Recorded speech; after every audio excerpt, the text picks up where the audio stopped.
but it creates inability to record in progress. But to Kim, you were almost okay. But create a fun environment that allows people to relax enough to really ask the questions and to get to the depth of a conversation. And it doesn't matter if it's in a committee, if it's the greater board meeting like this that's being recorded, or panels like we had yesterday. It kind of creates this environment that allows for discussion and some creativity and some wild ideas.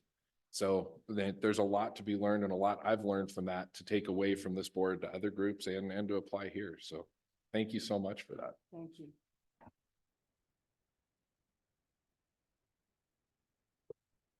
And Madam Co-Chair, Sorry. So the business council can be an incredibly intimidating group at times. I've presented before this group, and I think it has a serious weight that comes with it, the work that the business council does. But the very first phone call you gave me when I had the opportunity to step on the board made this feel like a welcoming place. And the fact that you would take the time to reach out and text and say, let's talk, let me walk you through a little bit overwhelming slate of things that I would have to learn, just left such an impression on me about your leadership and just your genuine care for the people that are doing this work, the staff and the audience, but also your colleagues around the table. And so I want to say thank you for that.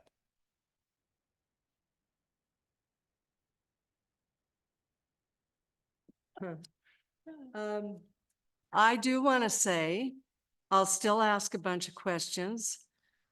But I'm sure you're all thinking, please, our meetings will be much shorter when Kathy is gone from here.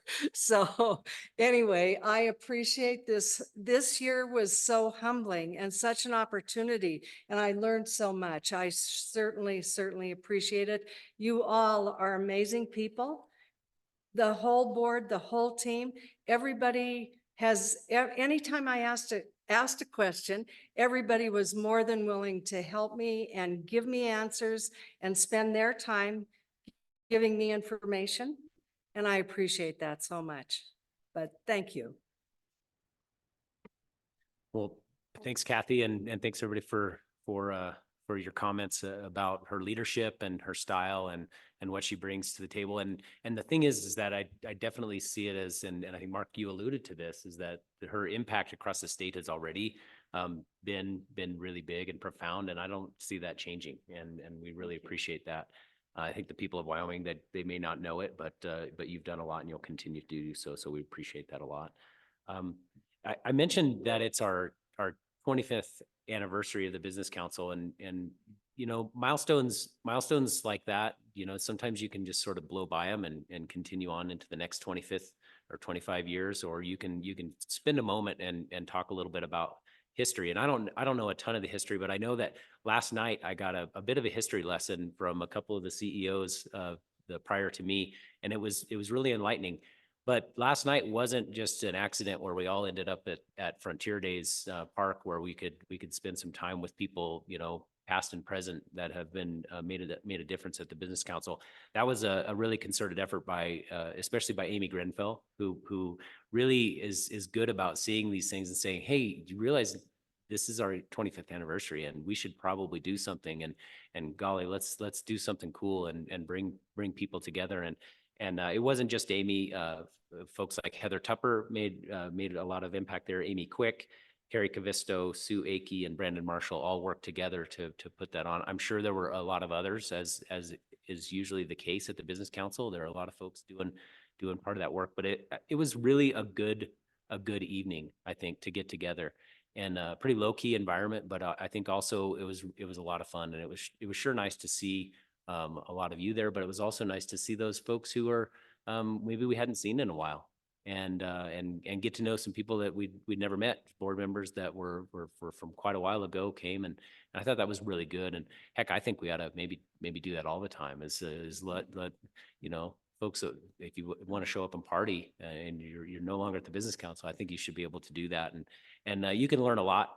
And in the 25 years, a lot of things have changed.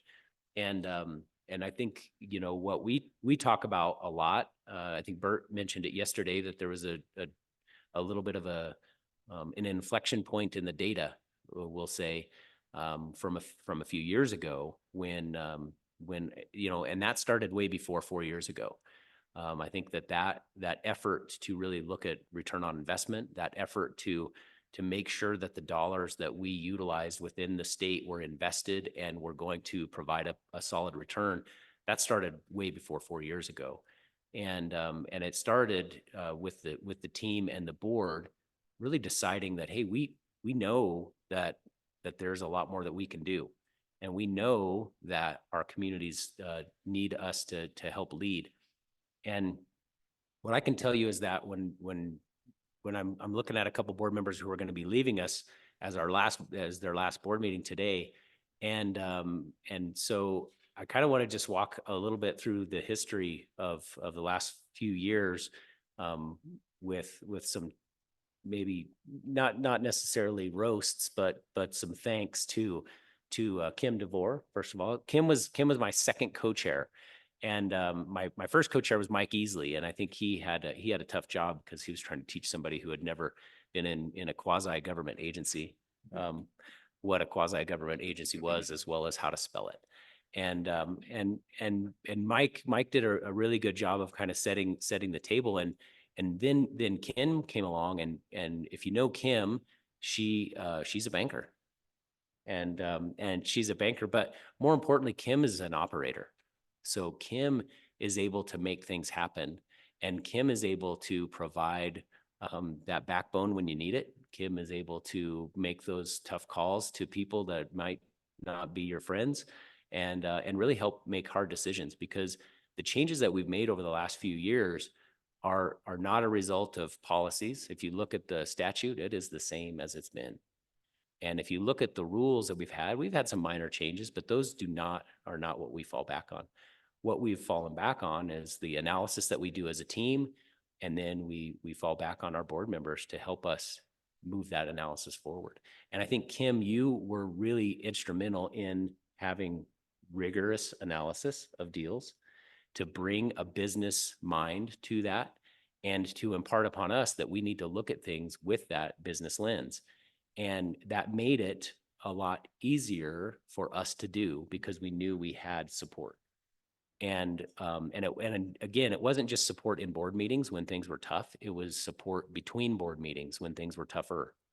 And I know that you made a lot of calls to important people around the state to say, this is what we're doing. This is how we're doing it. This is why we're doing it. And it wasn't just telling them and hanging up. It was helping them understand, and it was persuading them that it was the right way. And by the end of it, if you've ever had a conversation with Kim, by the end of it, you think it's your idea, but it probably didn't start that way. And I think that that's a real gift. And it was really important for the Business Council, because the change that we made, it's not just reflected in the data, it was reflected in those days between board meetings. And we really appreciate that. It was more than, it was incredibly critical to our mission. So thank you. And I would definitely open it up to the board to say a few things. I have several things. Surprise. So the roast begin. Yeah, exactly. Ditto to everything you said, Josh. But I have to say, you just proved the point. Recording was your nemesis the whole time you were on the board. It was committee meetings, board meetings. Oh, I forgot we were recording this. Kim, but you always covered yourself. Another thing that I remember about Kim was her banking, and how she would always preface it with, I'm a nerdy banker, but, and then she'd go on to talk about all the things that we should know. And I appreciated that so much. Yeah, the banking side of things was invaluable to me. So yeah, that was awesome. Our social and then I'll be done, I promise. Our social activities were always fun because of Kim, and now they'll be a little more quiet. maybe a little more sophisticated. No. I'm just teasing. I'm just teasing. But really, Kim was just so instrumental in helping me kind of go over to the dark side of this board. And I do appreciate everything you've done. Thank you.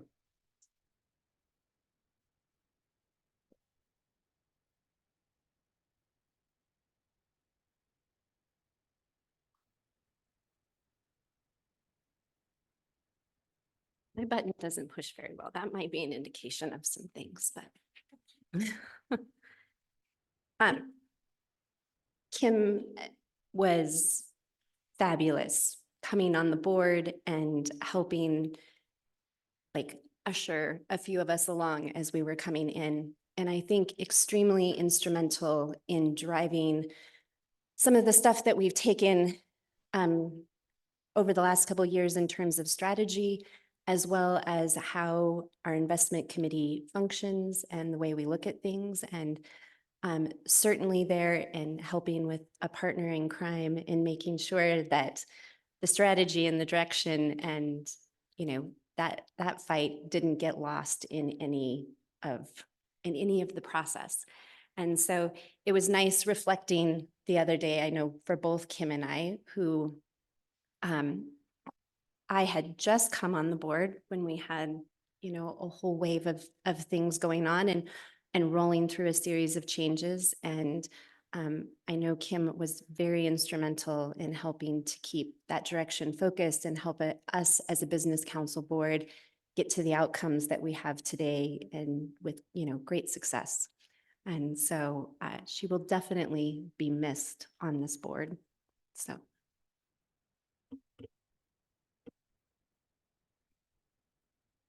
Okay, I'm gonna try to do this without crying. You promised me it would be more of a roast I did. and I wouldn't cry. Oh my gosh, 8 years. You guys, it has been absolutely amazing. It has been overwhelming at times. It has been triumphant at times. It has been painful at times, but it has been absolutely amazing. And yesterday, I felt like if you were ever going to build a work session for Aaron and I and our nerdiness, yesterday was it. It was like the culmination of everything we've seen from the business council's start to then when we came on board and forward. And this has been a massive effort by a lot of people. Everybody has contributed to this, but little aspects jumped out yesterday. I was thinking, Sarah, when you initially, so we come up with this strategic mission and we come up with our strategic plan. And then Sarah comes back to us in the next meeting and she shows us, this is the wage number we're looking for. This is the wage. And I don't remember what that dollar amount was, but I was telling Aaron last night, I remember thinking, that's never going to happen. Oh my God. That's a huge wage increase number. Okay. You know, if that's what you guys say. And then yesterday to see that data go up and to see where that wage number, I still don't think we're where you threw out there, but we are so much further than I ever would have expected. And I thought that was crazy and it wasn't. I love the fact, I mean, you guys sat at the table and shared so much information that we should always have at our fingertips. And I was concerned about not having a banker on the board anymore. But then right after that meeting, I realized you guys are all bankers now. You're all analysts. You know exactly what you're doing. And I wish Jason Kinsler was here because honestly, YOVC and that whole program is Jason. Do you remember when he used to sit at the table with us? And Kathy would always ask a question and then Jason would always like go way out there. Whatever question he all asked, we were like, that's not possible, but he wanted YVC. That's, so there's so many things looking back. I mean, Amy, when we completely restructured and said, if you want a functional CEO, you have to have someone that runs the operations of, and you just dropped in our lap. It was just, it was fun to watch all of that. And I am so grateful that I could be a part of it. And you better keep all these guys really happy, because John, Bert, Gordon, I'm sitting there waiting. Just waiting, but I'm pretty sure you're golden. And honestly, you were the best thing we ever did for Business Council. You were exactly what we were looking for, and I can't believe I'm gonna cry. Remember, you're We- being recorded. I know I'm being recorded. Damn it. You were what we needed, and even the engineering aspect of it, that too, I guess. So, thank you. And thank you, all of you guys. You are an amazing, amazing group of people on the staff. Okay, I'm done. No more. Thanks, Kim. I don't think you're gonna get a whole lot of pushback on the amazing team that we have. There's a really, really good team committed to what we want to do.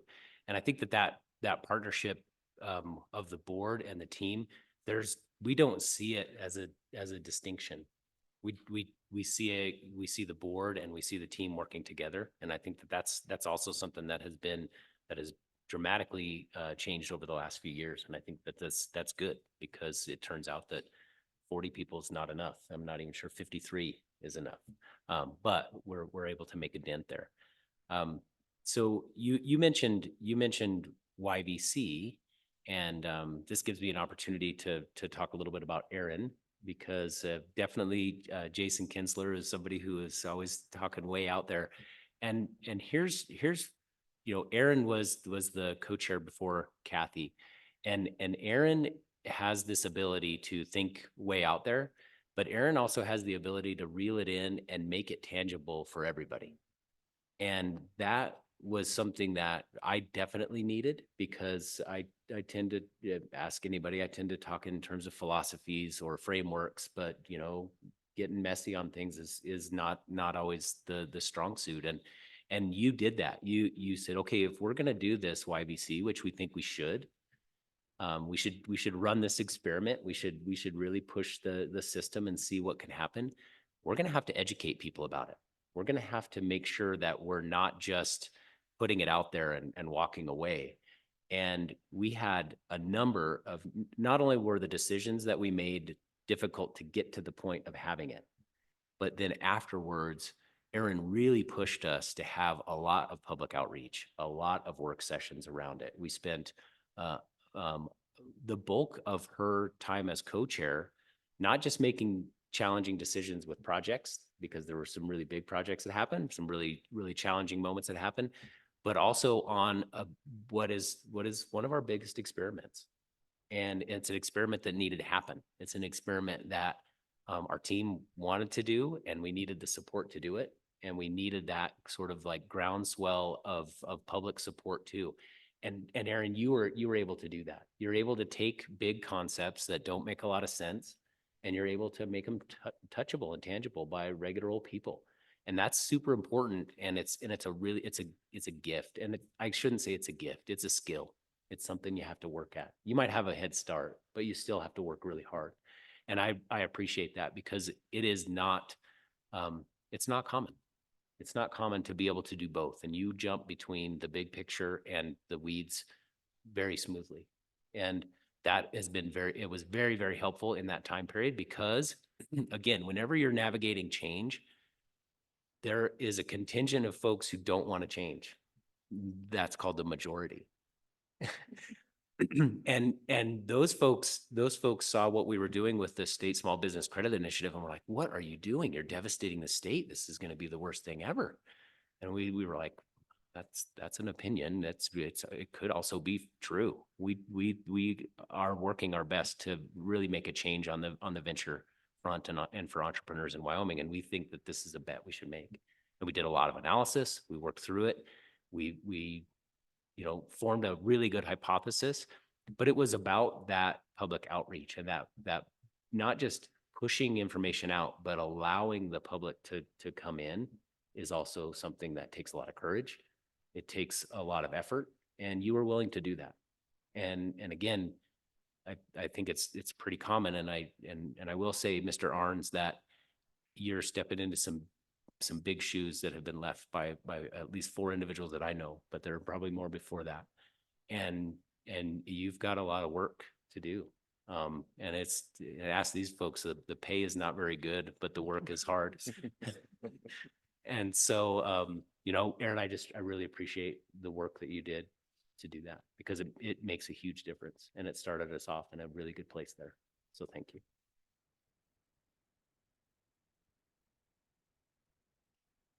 I'd like to say a few things quickly.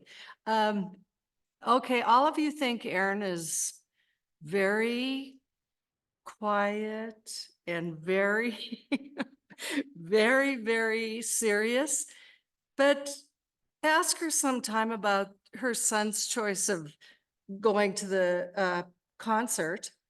And I'm still laughing about a thing she told me, and it was so funny, and I still laugh about it. And Erin is quiet and serious, but she is so articulate and can explain things so well. She helped me out so much when I started doing this job, and she would kind of take me off the edge and call me and talk for an hour and say, okay, this is the real way it is. And by the end, I was agreeing with her. So I don't know if I'm wishy-washy or what, but anyway, Aaron, I just appreciated you allowing me to step into your shoes and all the help that you gave me. And I appreciated your sense of humor and your quietness, but your articulateness. So yeah, thank you. So I was going to wait to say for both of these 2 ladies. My first board meeting at Grable in 2020, right before things changed. And we had a bathroom conversation on our first break of the morning. And I'm like, wow, I'm going to learn so much from these 2 ladies. And for me to send a text or whatever, say, do you have a minute to chat? And they always made time and really directed. And I really appreciate both of you. So thank you. So I've been saving a few comments to maybe catch a few of you all at once.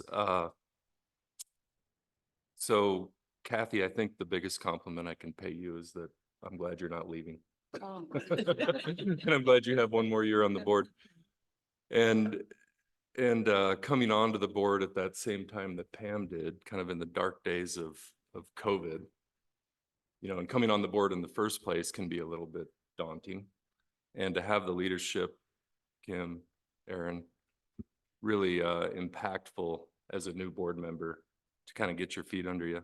And I think you and we have gotten the board in a place that's really productive and healthy, where we're, of course, everybody takes their duties really seriously and is diligent about things, and there's no rubber stamp, and all that is a cultural thing that's very good.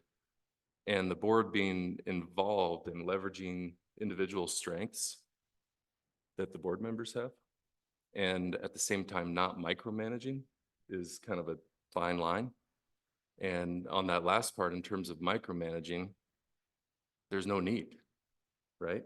Because of the talent and the results and the work that's going on. And I think it's interesting to be at this place where the council, the agency, is reaching out, it seems like, in more directions than ever and doing more work than ever.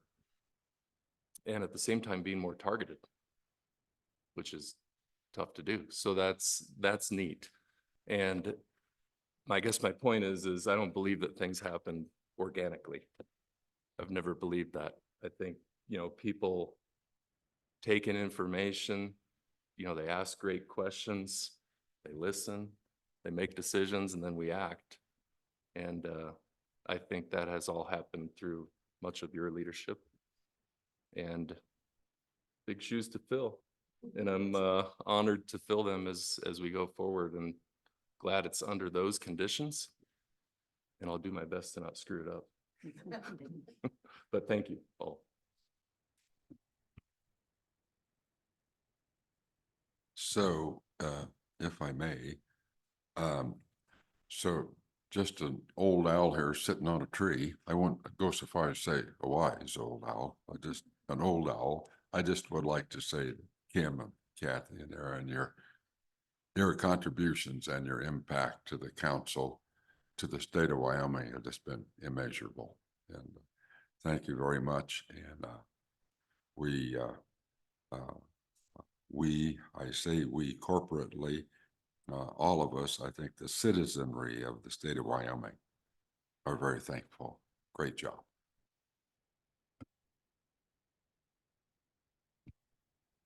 Okay, really quick, back to Aaron. Oh. So Aaron is not quiet and not subdued and controlled. We have spent a lot of hours in cars driving together places where it was like, oh, we're here. We're already here, and we were blah, blah, blah, blah, blah, blah, and let's call Megan and get Megan on the phone with us and blah, blah, blah, blah, blah, blah.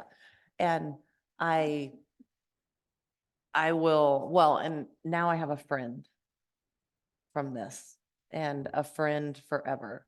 And I appreciate how well you can explain something so complicated to someone as simple-minded as me when it comes to computers or coding, or frankly, how we'll structure BC and all of those different things.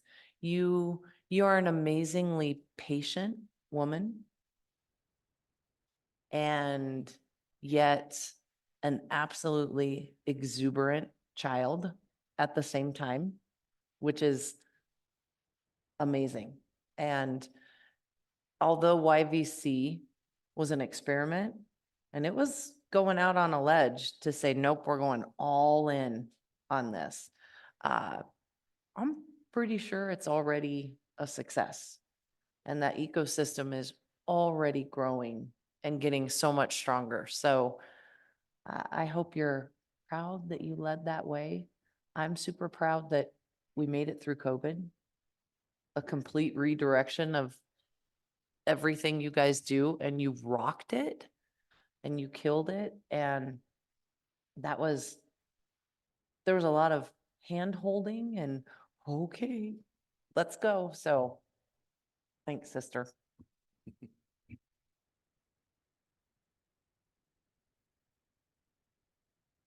Thank you, guys. And we might be rivaling the time that it takes for us to get through investment committee today. So whoever's chairing that might be happy. I just want to say that it has been amazing to sit on this board and the 25 years of the Business Council, I think, is important.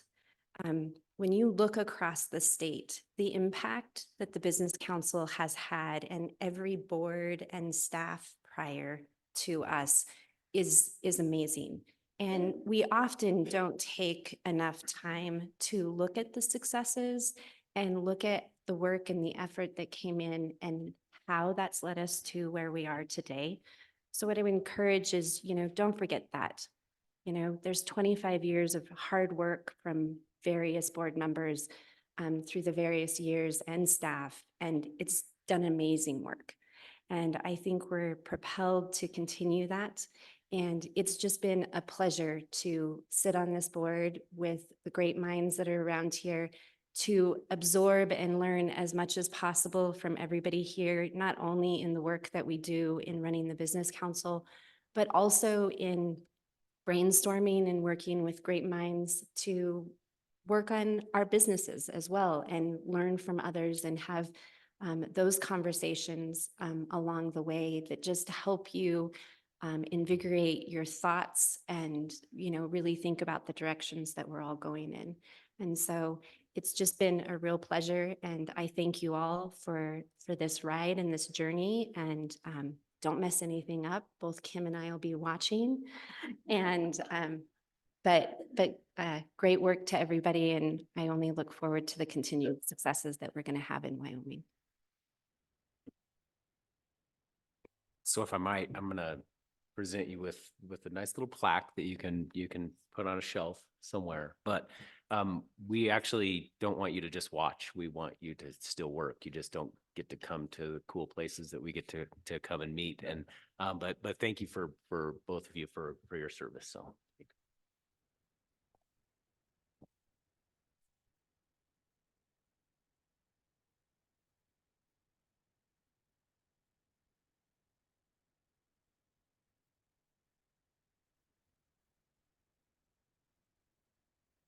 Thank you.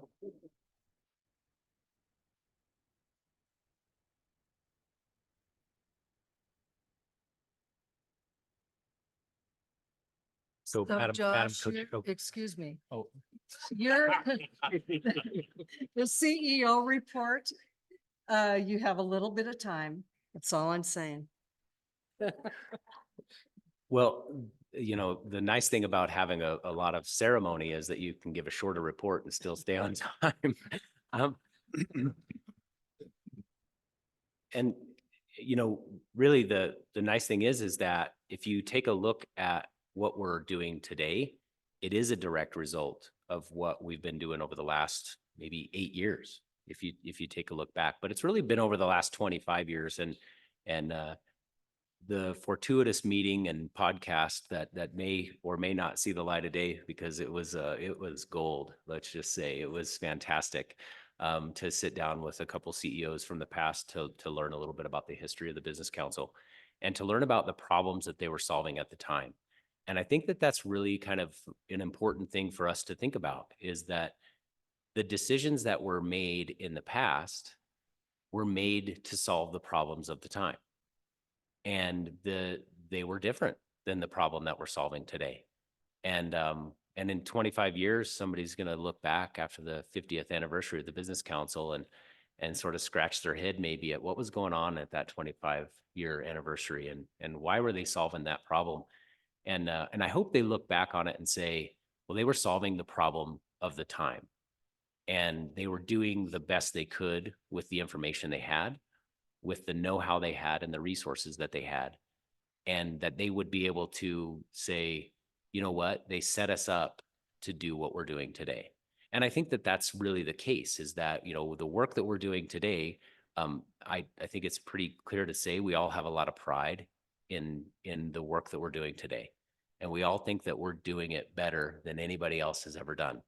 And I think that it should be that way. You should feel that way. You should feel that we are every day we're working to make it better. And I hope that when folks like Aaron and Kim are watching in a few years, they say, gosh, they're really doing something that we never thought possible. And I think that that's true. And it all comes back to the problem that we're trying to solve. And the problem that we're trying to solve is that the composition of Wyoming's economic activities is not positioned to sustain a high quality of life across the state, and definitely not into the future. And that is the problem we're trying to solve. And that is not a simple problem. There is not a silver bullet. Yesterday we joked around that maybe Mark Law had the silver bullet, and that was a pretty good one. And we'll throw that through the lab, Mark, and we'll see what comes out. But we're not solving a simple problem where there is one answer to anything. We're solving a problem that is complex, and it is more than complex because there are so many variables that we really don't have enough equations to solve them. Second math joke of the day. And we're working on all of that, but here's what we're really trying to do. We're actually trying to solve a really simple problem. It just looks complex. We're trying to solve a problem by building capabilities at a local level. So much so that we may not, and I say this jokingly because I don't think it'll ever happen, but we may not have a job. And that's really our goal, is to have the local capacity be so high that people don't look to the state for their resources and their know-how. They look to the state for other things because it turns out that we will be solving problems forever. That's what we do. And I want to talk a little bit about what that means in the context of which this would be our March board meeting of 2024 if it were in March, but it's February because we shifted it. But it's a bit of a turning point for us. And just like that meeting of March of 2020, where we made a stark departure from the previous board meetings, and we said no to projects that we might have said yes to only a few months before, we are going to begin embarking upon a new way of looking at economic development in Wyoming. And what we're going to start doing is we're going to look at how do we truly utilize what we have to get what we need. And what that means is, what do we have? We have a number of programs, we have a whole lot of great minds, but we have this little thing called BRC. And Business Ready Communities is the name of it, but we call it Building Resilient Communities, because that's really what we're trying to do. We are really trying to make it so that the local level is so strong that they can do a lot of economic development on their own or with the state as a partner. And that's really what we want to do. And so what we're going to begin doing is we're going to take a look at how do we build know-how and resources, mostly know-how and money, in local communities. Now, we've talked a lot about the flywheel, and I think that a lot of us know that the flywheel is intended to help communities do projects, do the next project, and do the next project, and continue to get better at solving problems, continue to build resources and capabilities, but really continue, more than anything, to understand what's going on and get better at solving problems. Because again, just like at the state level, at the local level, there will be no shortage of problems in the future. But what our job is to do is better prepare us to solve those problems. And one of the things that I've been thinking about a lot lately, because we're doing a number of things, and I think the word doing is important, is that the way you develop know-how is by doing. You don't develop know-how by reading about it. You don't develop know-how by learning what some other state is doing. You learn know-how by doing. And without that know-how, you can't get better. And so the challenge is that to get know-how, you have to do. But to be able to do, you have to have resources. So to do a project and learn from it, you have to have the resources to do the project. You probably also have to think about what that project should be. That's the step one in the flywheel. I don't want to get off on that tangent, but we could. But to be able to really develop know-how, you have to do a project. And that means you probably have to fail at a few things. It probably means you're going to have to learn from your mistakes. It probably means that the next project is going to be better than this one. And that takes resources. Projects, it turns out, projects aren't free. Projects take resources like money. Now, for a long, long time, the state has been that mechanism. We have BRC. It is some number in a budget in the tens of millions of dollars. We asked for 150. We didn't get that. But I don't know. I don't think any more amendments can come in, Ron. Am I right? That's probably not going to happen. Okay. All right. So I lost that bet. But the point is that it shouldn't just be the state. And in order for, I mean, if you think about it, for the state to do enough projects to develop know-how in all of our communities, that's a lot of money. It's a lot more than 53 projects a year, even at whatever it was, $1 million per. That's not enough. And so what I want to start looking at today, and what I want to encourage our board to do today, is to begin looking through the lens of what resources can a community have at their disposal, and how our community is going to use that. And that doesn't necessarily mean that today we have to make a decision based on that. It means we need to start looking at what resources a community has at their disposal. Communities have resources at their disposal that I would get laughed out of the legislature for asking for. So here's what I mean. We have in our budget, I think right now, depending on how the amendments shake out in the next few hours and days to come, we have about $54 million for the biennium in BRC. $54 million it's not shabby. It's more than it was last year, but it's less than it was in its peak years. It's a good start. Now, all of our communities have at their disposal a 1%. It's not a quarter cent. It's not a half cent. They have at their disposal a 1 cent sales and use tax that can be utilized for economic development. We need to stop calling it a quarter cent tax. It shouldn't be a quarter cent.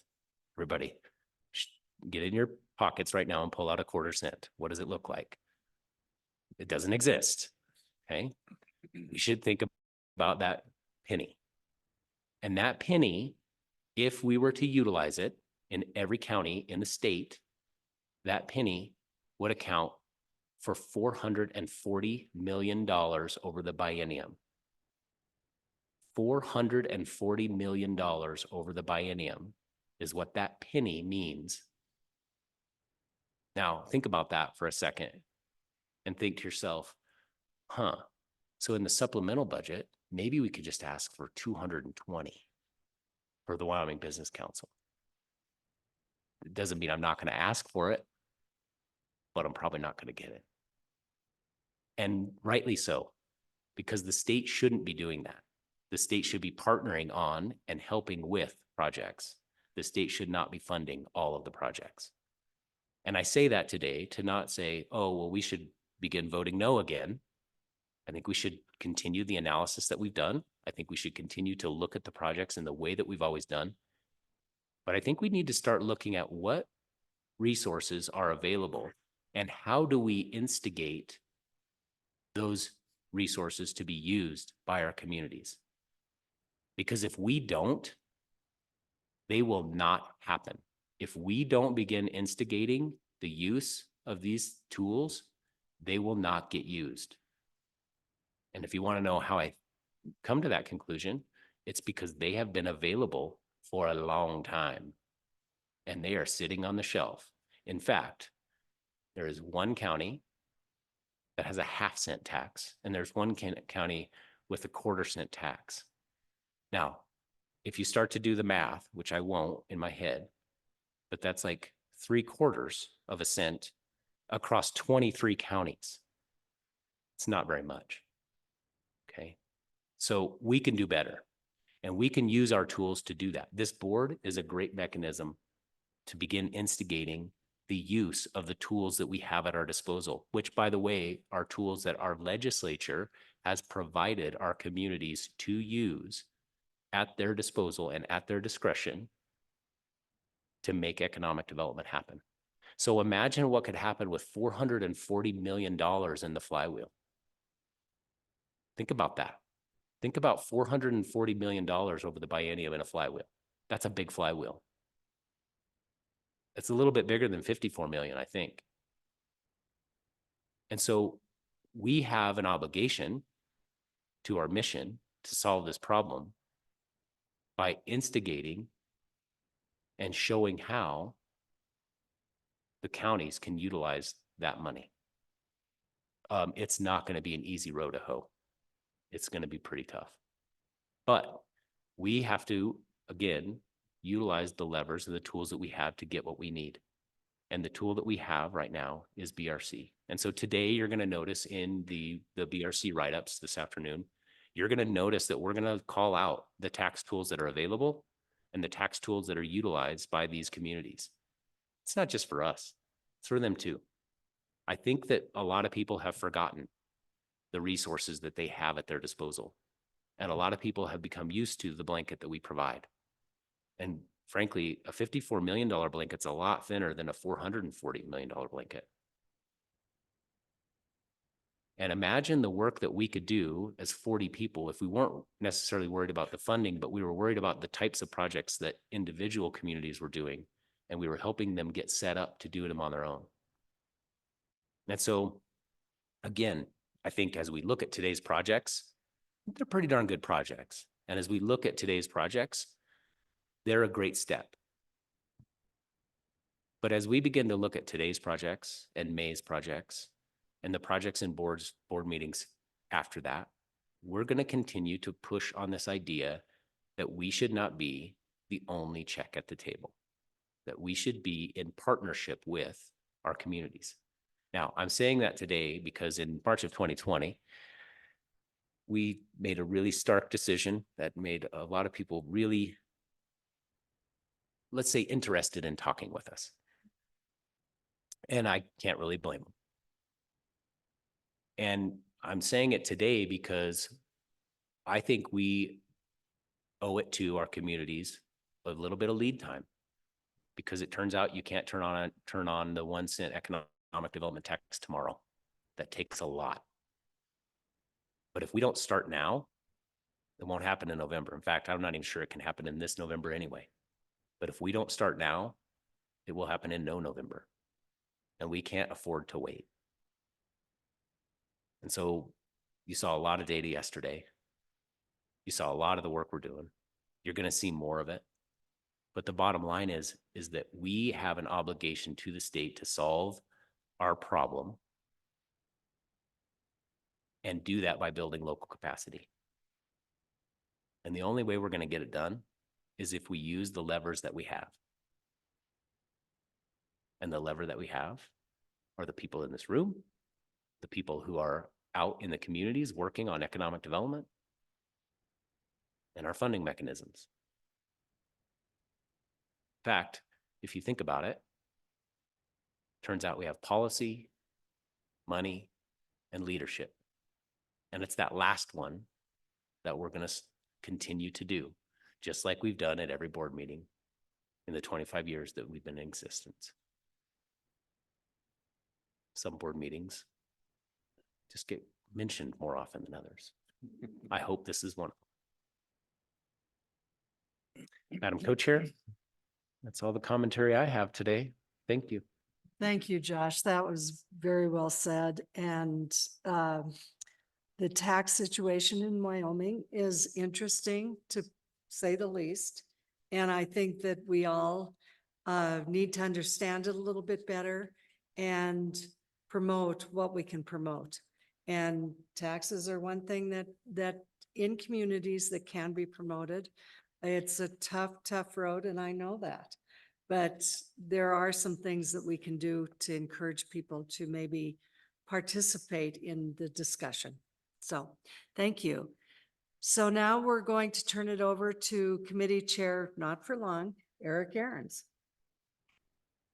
Thank you, Madam Co-Chair. For the Strategy Committee, 3 items today. We have a update on the legislative session, 2023 annual report, and then the building state capabilities contract for the board's consideration. So Sarah, good morning.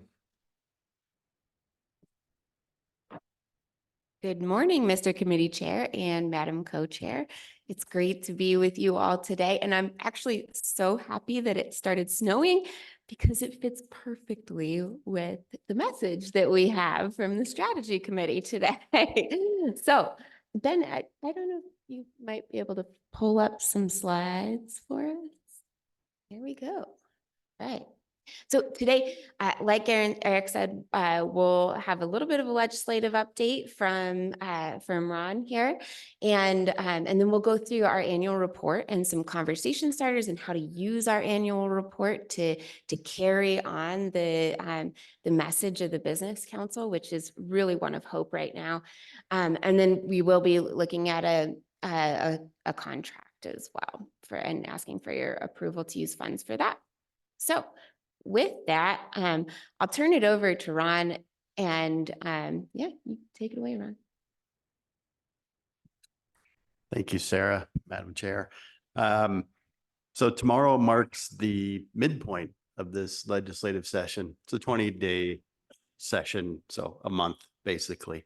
We're 2 weeks in, 2 weeks to go.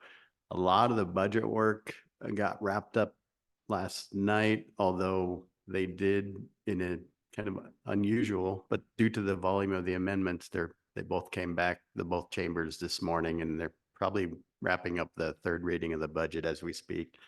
From there, it'll go to a joint conference committee to iron out the differences between the two chambers and the amendments and such. And then it'll go to the governor. So it's hard to say anything for certain during the legislative session, but I would assume by the end of the session on March 8th, we will know what the final budget looks like. I think today the important message is that I think there's support, and I'd like to follow up what Josh talked about leadership. When you think of the legislature, you just kind of think that month or 2 months next year in the odd years, that budget and policy. But really the other 10 or 11 months of the year, each year, is where it happens. It's the 1,000 cups of coffee that our team practices. And those could be meetings with legislators. Those could be local partners, partner agencies. Director Cooley said it well, the collaborative efforts.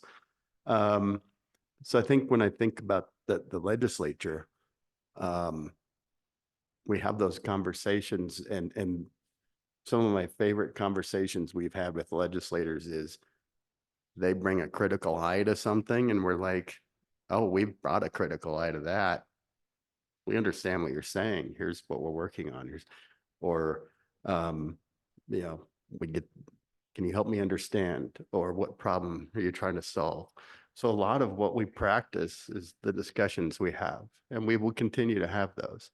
And so as we look the next couple of weeks, there's a couple of bills, non-budget bills the legislature brought that are in the process now of transferring from one chamber to the opposite chamber. And we'll just see how things play out the next couple of weeks, like the broadband sub-account legislation. But really, I love a good sports analogy. And I think of like the Kansas City Chiefs earlier this month just won back-to-back Super Bowls.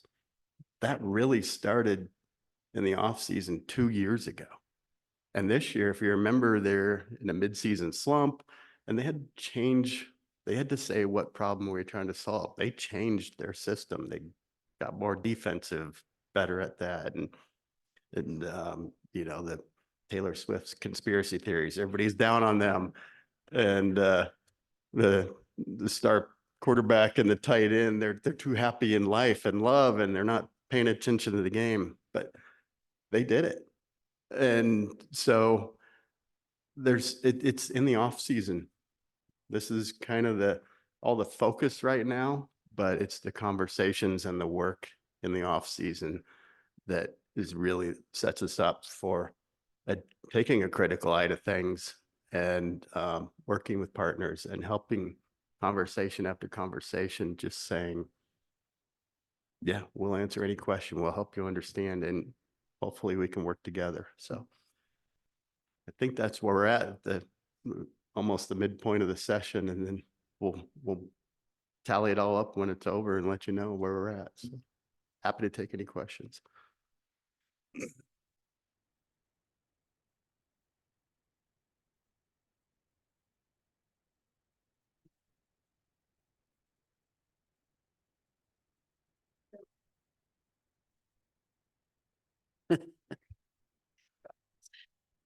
So did you feel like you had more support from one house or the other?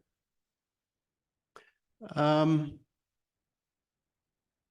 I just felt like a general support. And when I say support, it's not necessarily budget policy. It's the conversations, the asking questions. Help me understand this. And I have some of you are a person like me. It takes 5 to 10 times before I get something. I'm just not that photographic memory. So it's nice to have, multiple discussions, and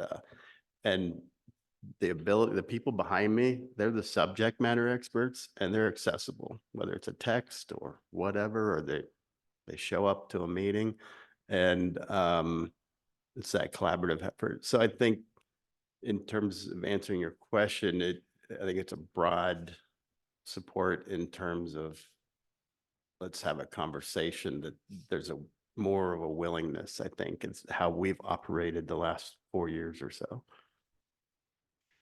Madam Co-Chairman? Oh, wait, Mr. Co-Chair. Okay. So do you feel like we lost budget? I mean, obviously it's not been balanced yet, but usually each side has to kill a cow to come to some kind of consensus. And so what cows did they put in line? Did they take? We'll find out in the end, but I think, coming out of the third reading, going to JCC, I think we've been treated fairly because of these conversations and how do we operate? What are we? And so, yeah, I think it's. So unless we go to free committee, you should be fine. We should be fine. Yeah. Thank you. I like to say we're fine no matter what, because we're doers. Ms. DeVore? Thank you. So you're right. We are fine no matter what. You guys have built an awesome system.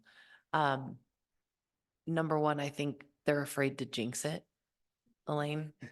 So I know going into third reading, you're never going to get Ron to say, I think we got this, or, oh, I mean, that just over the years, that's how he rolls. But I do want to bring attention to the fact that we had this conversation last night.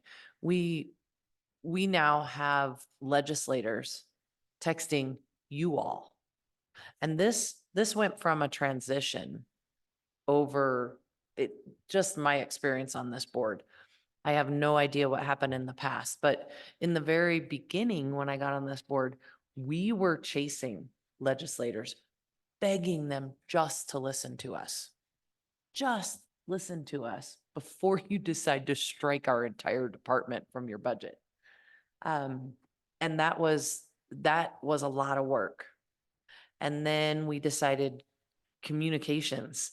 You guys did an amazing job with your communications and your outreach efforts. That none of this has happened by accident at all. And Amy, you've done a phenomenal job driving all of that and shifting from your previous responsibility. But we went from chasing legislators to then at least they would listen to us and we would get to educate a little bit. And then we were very reactive, running around in the halls, trying to be aware. And I say we, this was all you guys, you did all this work, but running around in the halls, trying to be aware of where you needed to be next to cut something off at the pass. And then now you've evolved and you've grown in and you've earned this respect. You have grown into the fact that frankly, you could probably sit in the hall, Ron, and wait for the next, I should not say this on a recording, but wait for the next text from a legislator telling you, hey, this has come up on the floor. What do you guys need me to say, do, amend, whatever? I mean, that is remarkable. So none of it has happened by accident. It has taken years of work on your part, but it is recognized. And Ron, you have dedicated an inordinate amount of hours. For some weird reason, you're interested in this. I know it, but thank you very much. You're wonderful at it. I look forward to your updates all the time. And you guys have all done this. You developed it into what it is today. Nice job. Thank you. Thank you, Ron. Any other? Yes, Derek.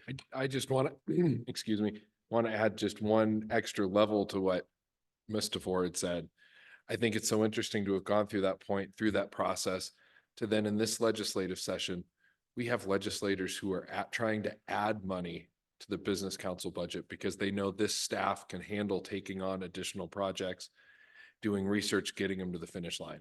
And I think that shows a trust, in my opinion, in the organization that doesn't happen organically, that doesn't happen overnight, and it doesn't happen by chance. So Ron, Sarah, Amy, and everybody else on the team, I think that's a way to see that that's being recognized, especially in a year where there's a lot of hard decisions and a lot of hard conversations. It's pretty neat to see that. So thank you all for your efforts. Thank you. Good. Are there any other questions for Ron? Okay, thank you, Ron, for all you're doing and all the team is doing to tell the story throughout the year on a consistent basis. Thank you. We're on to the annual report. Amy. Well, good morning, everybody. I'm really excited to be able to be here and share the annual report with you today. You should all have one there at your table. This is the third report that I've been able to be a part of, and I gotta say, it was really a thrill to put together. 3 years ago was COVID, and we had some really hard information that we were putting out there, and we were willing to do that. We took a hard look at the challenges ahead of us, and we were very honest and transparent about those challenges. Last year, we felt like there was a bit more optimism we could share. And this one, I think our theme is really we're propelled by possibility. It was really a great report to put together. When we started brainstorming, certainly we had the 25th anniversary to think about, and we thought, well, we could do a whole retrospective and looking back. But we took it a different route, and we're looking forward. And it's not just about the business council. I mean, it's definitely our report, but it highlights the partnerships. And you've heard us talk about partnerships and conversations and collaboration so much already this morning. But that's really what this story is about. It's about the flywheel and those activities, the projects, the things that are happening around the state that we're helping to lead or support in some way or another. But there are crucial partners who are doing this work. And so it was really fun, especially to get testimonials and have other people share. Mark is one of those testimonials. So thank you for sharing your insights. But I hope that you take some time and look through this report. We wanted to put together some complementary, supporting documents. And we talked about a talking points one-pager, especially going into legislative session. But it's not talking points, it's conversation starters, because that's really what we want this report to be and how we hope it can be useful for you all to take it and have those 1,000 cups of coffee. Think about who you can reach out to. I've got a list when I go back, and now that I have some physical copies of this report that I'm going to reach out to, some that make me a little nervous to go sit down with. And that's where that courage comes in.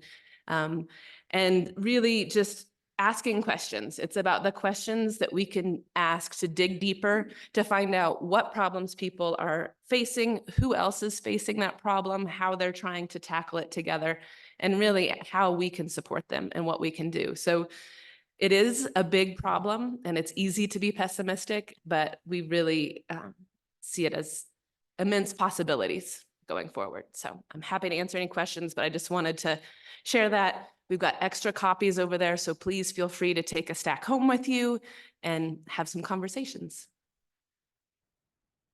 Thank you, Amy. It of course looks fantastic. There's a lot of good talking points in there for conversation starters. Are there any questions or comments from the board? Eric, I do have a question. So Amy, the annual report looks fabulous. And I just had a short time to go through it this morning. And there are some wonderful, wonderful talking points in it. How many copies do you have? We got extra copies this year, and we can always print more. So I would love that to be a problem we have to solve. Okay. So yeah, take as many as you want. We'll get more. We have more at the office too. So if there's not enough there. And I do want to give a kudos and shout out to our partners that we work with at 3 Elephant Public Relations. They have been great partners through this and helping us because as the solo one with communications in my title, it's a big job, and I'm fortunate to have contractors and partners that I work with that helped to make this look so good and help us keep on track. It's great. It's attractive, and it's very succinct about the things we're trying to do. Thank you. Mr. Kenyon. Mr. Chairman, Amy, it does look great. And who all is on your distribution list for this right now? So we always try to get this out by the start of legislative session. So we got those out to all of the legislators, hopefully they take time to look at it, but they're busy. So that's where when you go back home and they're back home, we hope that you'll take some and share them too. That also went out to, like in the lobbyist group as well. It is on our website. We, can certainly, if you have some suggestions about groups to get this out to, we can. We're also in the process of developing an interactive presentation that will be on our website. So it's more than just flipping through a PDF, but people can really dig into it a little bit more. And that'll be the start. We really, again, because this focuses on the flywheel, which to us, we're becoming more and more comfortable with, but it's still a big concept and very new for folks. So that's where highlighting examples and testimonials, helping people to see where they fit in that. And so we hope that some of those resources can be helpful. But if you have ideas on who we should get this to, please let us know. The thought that comes to mind right away is the Wyoming Association Municipalities, WAM, is meeting in Cheyenne this week at Little America.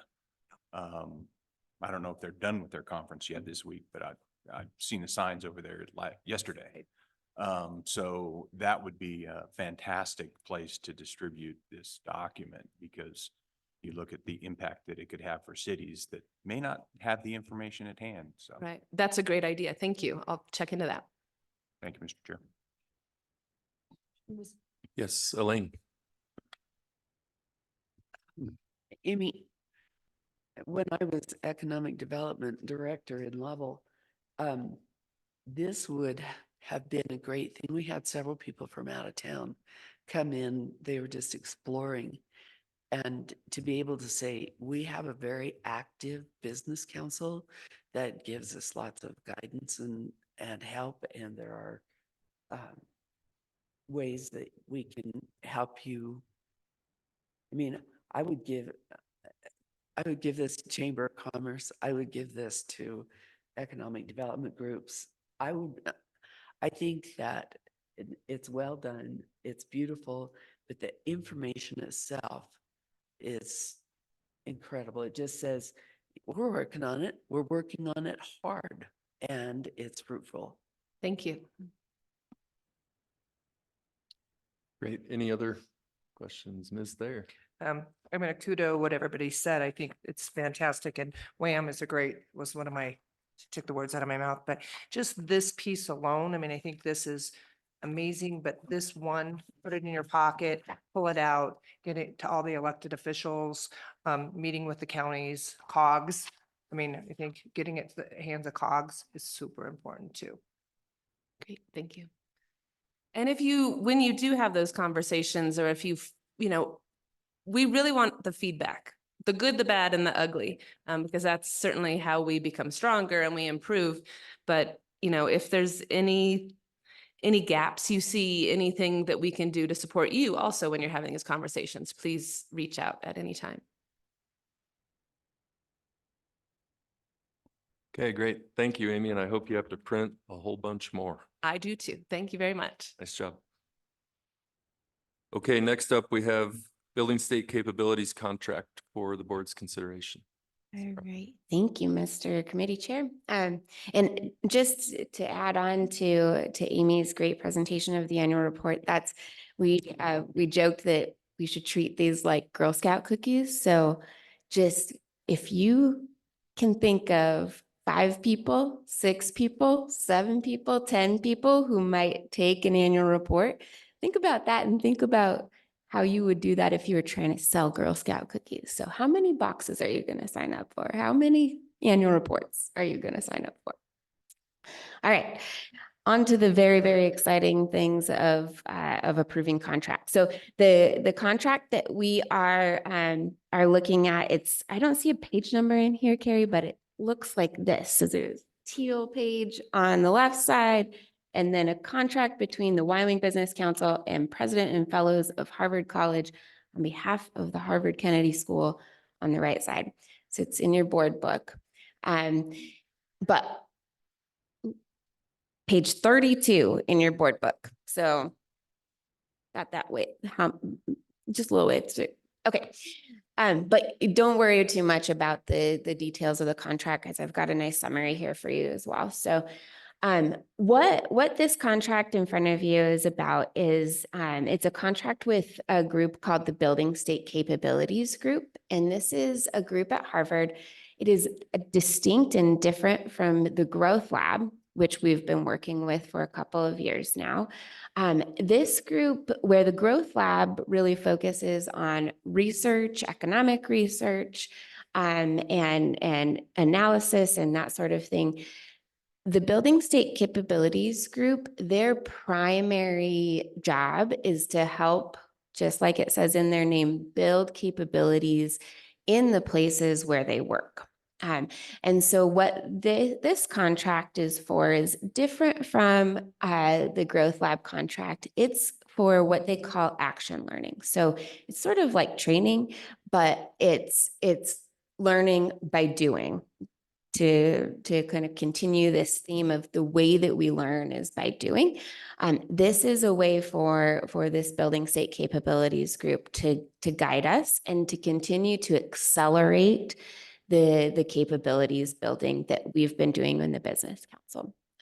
So what's included in the scope here is doing this with 8 teams. So these are going to be similar to the workstream teams that we have going on. We haven't decided which teams the Building State Capabilities Group will be working with, maybe current work streams, maybe new work streams. But we have talked about making sure that there are local folks involved in those teams and making sure to spread that capability around. What that'll comprise is 4 to 6 members in each of those teams. And what that will look like is 3 workshops with action learning and doing in between. So the first workshop will begin around April 1st, will happen around April 1st. The Building State Capabilities Group will come do it in Wyoming. It looks like probably Casper makes the most sense for that. And we might be able to do it in coincidence with our May board meeting, actually. And then the other piece of this scope is action learning for authorizers. Authorizers are anybody who can say, stop working on this work. And so they're a key component and key group to make sure that that they know kind of what the work is that we're doing and to bring them along. And so there's self-study modules that are going to come along with this training as well. The budget is $480,000 for this contract. That comes out of state revenue replacement funds. It's a long acronym, so I have to think about what it actually stands for, but these are ARPA dollars. So this is federal money. This has been allocated. This was allocated a couple of years ago. Appropriated a couple of years ago. So it doesn't have anything to do with the budget conversations that we're having in the session right now. And it is federal money. It's not state dollars. And the way we've structured that is it's just split out into three payments there of $160,000 each. First upon signature, 1 halfway through after that midpoint workshop, and then 1 after the final workshop, which will be kind of October-ish time frame, excuse me. So the next steps on this is WBC board approval, hopefully today.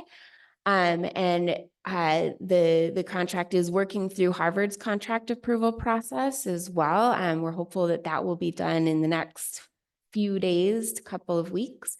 And then it will go through our typical business council attorney general approval process.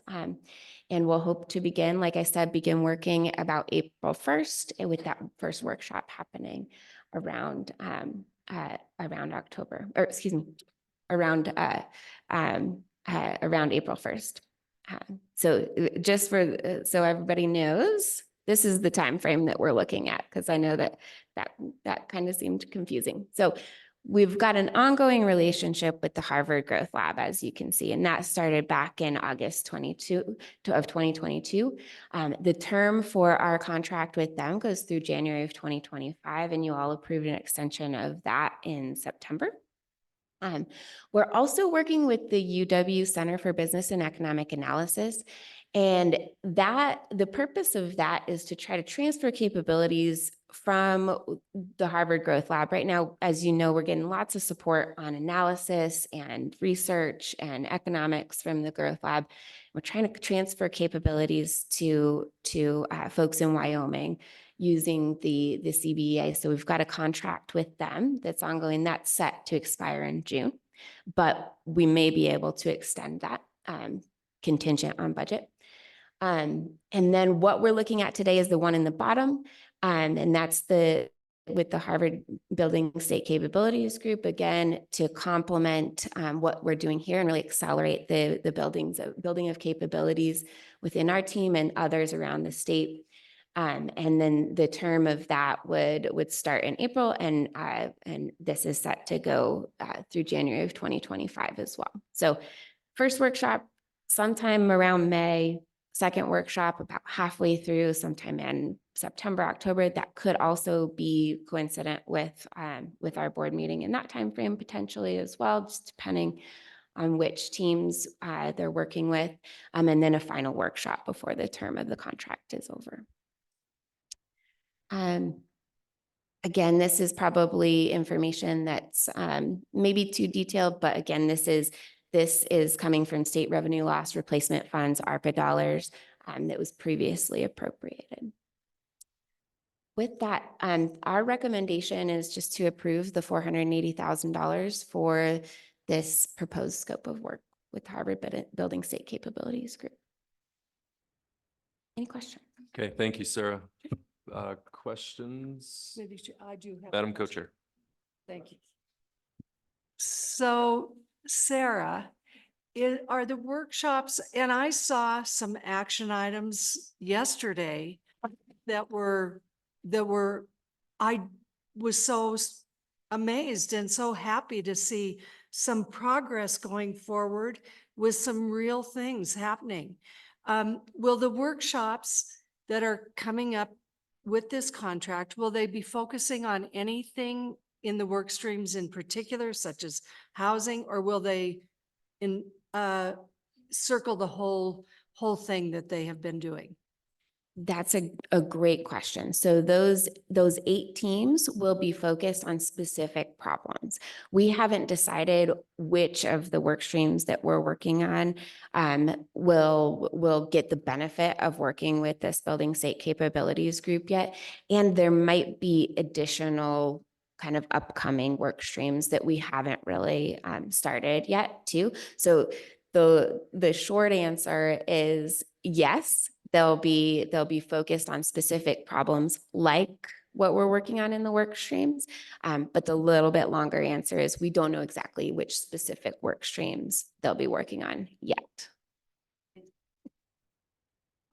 Mr. Committee Chair. Yes, Derek. Sarah, quick question for you, and probably just, I either missed it or not understanding it. So it's 3 workshops for each of the teams. So we're looking at, so that'll be broken out. It isn't you bring the teams together for a workshop and split them out and bring them together again, correct?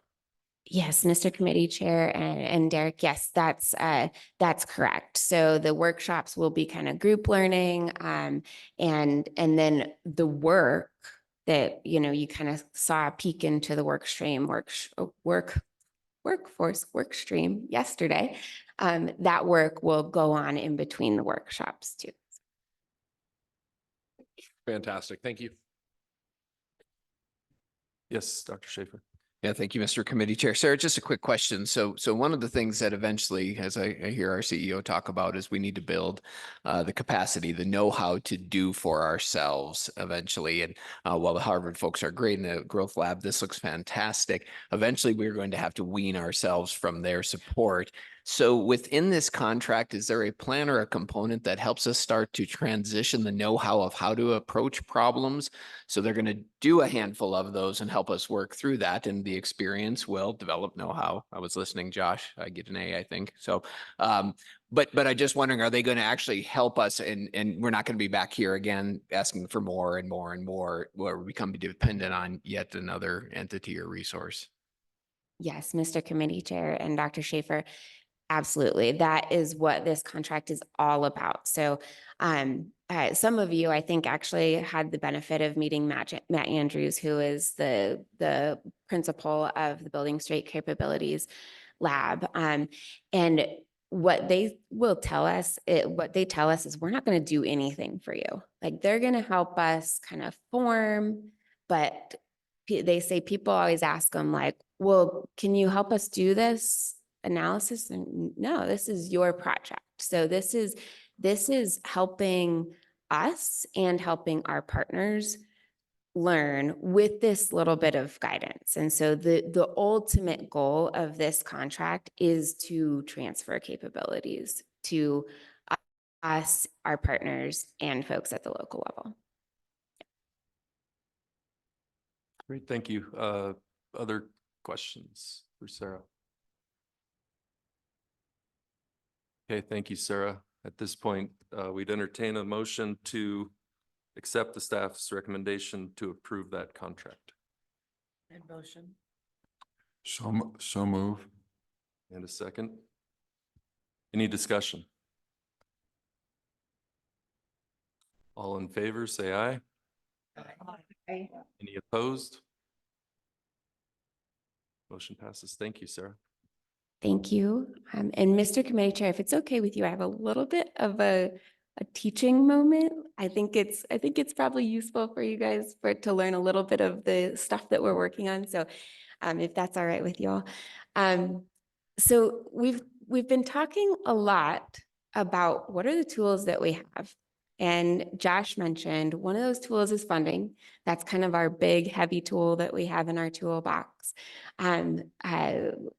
We also have policy as a tool, and you heard from Ron earlier this morning. We also have leadership as a tool, and sometimes that's hard to wrap your head around. What does that really mean, leadership? Well,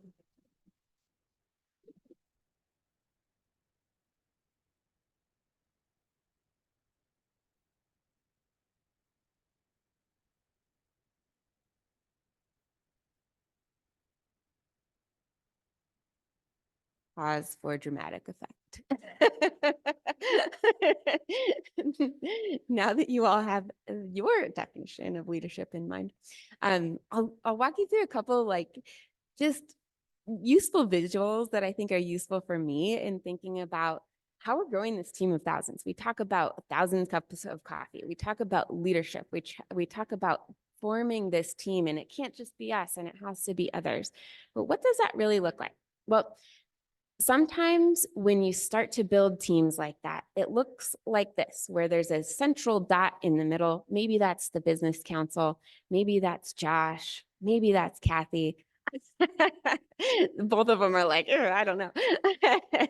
But sometimes when teams form, they look like this. I don't really think that's what our team looks like. But some teams form like this, and we all know or have been part of teams that feel like that and look like that. And what happens when teams are like that is when that central dot goes away, you don't have anything left. And what also happens is to get anything done, you've got to go through that central dot. And so it's really difficult to go through that central dot, and none of those arrows are contributing their unique capabilities to that team either. So that's not really what we're like at the Business Council, but some teams form like that when they're forming. Other teams say everybody's a leader, so we don't need a central leader. And, and that can be good in some instances because it can be empowering to people. It can help people feel like they're the captain of their own ship, but it can also lead to a lack of focus. And it can lead to people feeling disoriented and wondering, what am I a part of? Am I part of something bigger, or am I just working on this on my own? A different, more complex looking picture, we're solving a complex problem, so maybe it makes sense for the picture to look a little bit more complex, is something that people refer to as a snowflake. So that's why I was glad it was snowing today. And what's different about this one is, yeah, there is a central dot in there. There's a central person, a central entity in there, but that central entity's job is to build up other leaders. And so those 4 dots that are surrounding that central node, those are other leaders. And the lines connecting that, those are relationships to help build those other leaders. And so I think, and then that propagates out and it starts to build exponentially, right? And I think what you saw with the work that Ron's doing, not just during the legislative session, but throughout the year and doing with the rest of the team, those relationships, those are the lines that connect. And those are the things that help build leaders, not only within the business council, of course, but across the state. And that's so important, because if you look at the root causes of our main growth challenge, which are what our work streams are organized around. Workforce. We were thinking about workforce in multiple capacities yesterday. We were thinking about childcare yesterday. We're thinking about energy. We're thinking about housing. We're thinking about things that there are whole organizations that are designed to work on those problems, right? And so we can't be the only node in this snowflake. In order to do our job, we have to activate other leaders in the state. And that also applies not only with our state partners, but also at the local level. To Josh's challenge this morning, we aren't the ones who are going to get any economic development taxes passed. So what is our job in that? Our job is to lead that. Our job is to develop relationships with those other leaders in those communities. And so this is kind of like what we're trying to head for. The actual how this happens, it gets super messy, right? But we know it's about relationships. So this is a definition of leadership. These are the lines in that snowflake. Leadership is accepting responsibility for enabling others to achieve shared purpose under conditions of uncertainty. Accepting responsibility, that means it's our job. It's not on top of our job, it's our job. That's what we do. For enabling others, we're not doing it, we're enabling others to do it. To achieve a shared purpose, we know our shared purpose, right? We've got that down and we can all feel that. Under conditions of uncertainty. Do you think we have conditions of uncertainty? I do. So that's what we're really focused on, is that leadership piece within that snowflake. And I hope you saw that with Amy's work today, with Ron's work today, with the work of the work streams yesterday and in our workshops. With that, I'm done. I would be happy to answer any questions. Thank you, Sarah. Dr. Schaefer. Yeah, thank you, Mr. Committee Chair. So Sarah, here is the biggest softball of today. Tell me how the Academy is doing what you have up on the screen. I kind of don't want to answer that question. I'm looking at Josh. Do you want to answer that question, Josh? Mr. Committee Chair and Dr. Schaefer, you haven't seen me play softball. I've bought a lot of beer. Let's just say, no, Sarah, if you don't mind, I will answer that. Thank you for that, because that is the point of the Academy. The point of the Academy really is to take people who are already leaders in the state, help them understand and share their purpose, and really help them deal with the uncertainty that they face. and develop those bonds in the snowflake. And so if you think about each of those elements, that is the academy. And that is what I would say is one of the arms of those snowflakes is through the academy. There are other ones that, Mr. Kenyon mentioned WHAM. Well, that could be an arm of that snowflake. The individuals at a local level at an economic development organization are an arm of that snowflake.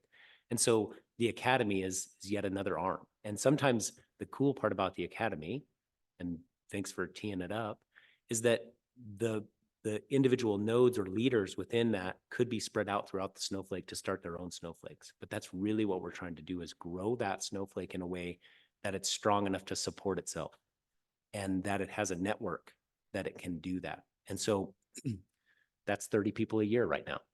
And we hope it's more and more. And thanks for the opportunity to tell all of the listeners who are not only in this room, but at least a handful outside of this room, that that we're taking applications right now, and that at the beginning of March, those are due, and we'll be selecting the next class of the academy. So thank you, Dr. Shapen. Okay, thank you, Sarah. Again, Ms. Mis- Thayer. Mr. Committee Chair. I'm gonna, long story, but 18 years ago, I started in the state doing economic development. 2 hours of training. I mean, my back history education helped with that, but this program, this information, scribbling crazy notes in my notebook to take back to the local levels. I think about how and what we've done with this committee, these committees, these work streams, and what they're going to do for our future EDOs at the local level. It just makes me so excited and emotional, because I think about all the hours I spent and other EDOs in the state trying to learn, and now we're leading by example. I mean, this is my everyday job, and to watch this and to see this and to scribble and take slide pictures and say, the local level needs this. This is how we build from the bottom up. So this is incredibly exciting, and this is great stuff. Well said. Okay. Good. I'm all set. Okay. Thank you, Sarah. Madam Co-Chair, that concludes the strategy report, and we'll turn it back over to you a little bit early despite our late start. See how it's going to be done in the future? Yeah. Well, on that note, we'll take a quick break. We'll be back here at 10:15, if that's all right. Who's in the regional directors? Is that all right? Okay, you'll be ready at 10:15 instead of 10:30. Okay, great. Thank you.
Okay, it's time to reconvene.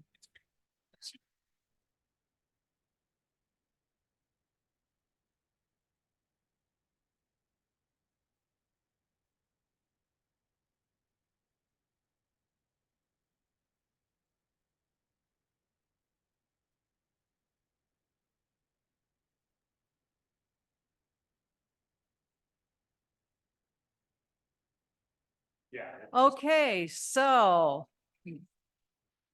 I see where Heather is excused this morning. So I'm just gonna call on every regional. So, okay, Drew, you are up. Good morning, everybody. Madam Co-Chair, distinguished members of the board. I am Drew Dietrich, the East Central Regional Director. And on behalf of our team, I'll kick it off for us, and apologies that Heather cannot be with you today. Like the explosive sounds.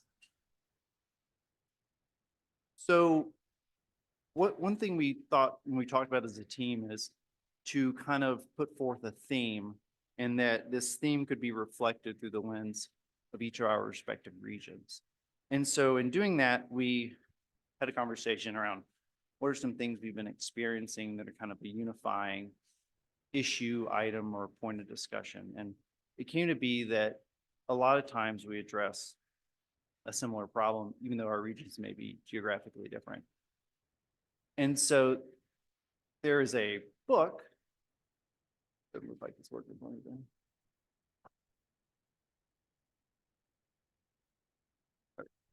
And so some of you may have read this before, but Don Ruiz wrote a book called The Four Agreements, which just in simple are, don't take things personal, don't make assumptions, do your best, be impeccable with your word. And so one thing we've noticed that throughout our regions is that we often make assumptions because we have this like human desire to always know, to always own the answer, to always, think that things just have to be the way they are, the way we have learned them to be. And so it's a hard thing, to Josh's point earlier, of learning by doing. And so you have to ask those hard questions to understand that. And so what we're going to share today is through our respective regions, how we've reconciled making those assumptions and learn to take a step back and listen, ask the right questions, hopefully empower our communities. So for my region, I think what's interesting is it's been about a year that I've been on board. And again, not to just over echo this, but you truly do learn by doing. You learn good and bad and sometimes ugly experiences, but you do learn. And so through this, and I've specifically been addressing projects, indoor initiatives from a community perspective.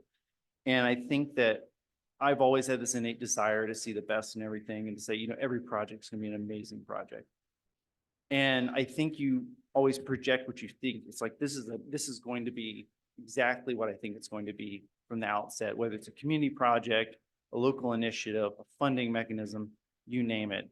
And so you create this idea of what you think it's going to be. And sometimes it's really pleasant. You're like, this is the best project. It went along without a hitch and you're so excited.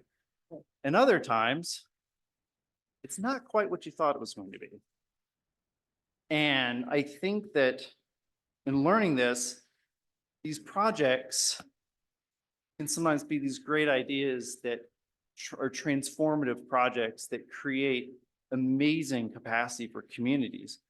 And sometimes there are those really, really great ideas that don't always turn out the way you thought, no matter how much vision you have. And so sometimes throughout all of this, what I have learned is that you can never assume what's going to hatch from these projects.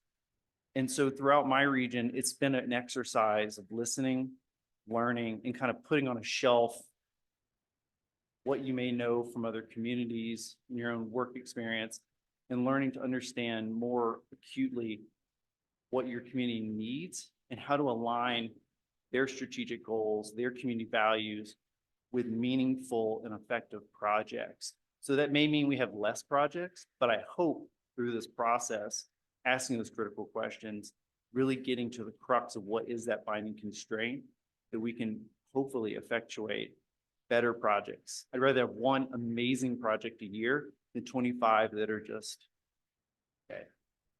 And so at least that's been, from my perspective, first year. Get over to Kristen. But I can take any questions if you want.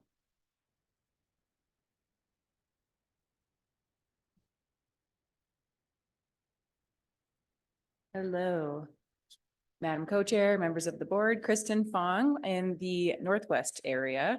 So I cover Hot Springs, Park Counties, Bighorn, and Washakie.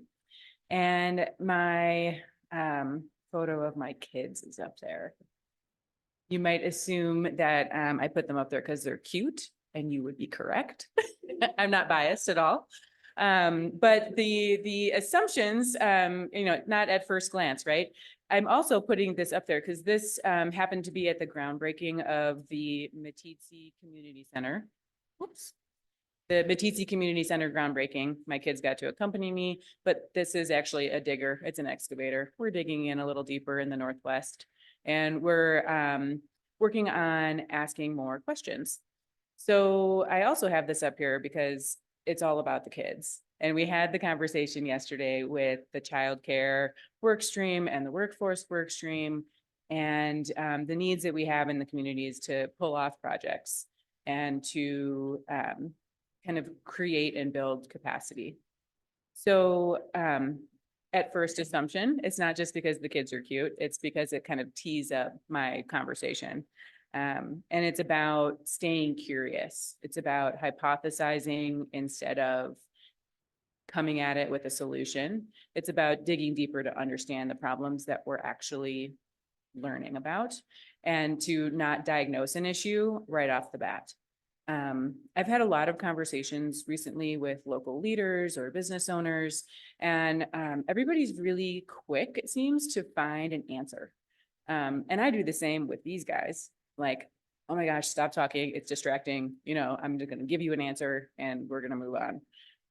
That's not really a bad thing necessarily, but it can be, I think, when we're solving problems that are more complex and require a little bit more digging to understand. So, community leaders are experts in their regions, and they have every right to having, been living there, experiencing work, life, and politics in the area in which they live or lead. And so they have every, opportunity to say, yes, I think this is the problem that we're going to solve, or yes, I think, this is the way that we're going to put funding toward a project so that we can increase, our economic growth. It's very easy to kind of say that because you rely on that confidence and you rely on that knowledge of your community.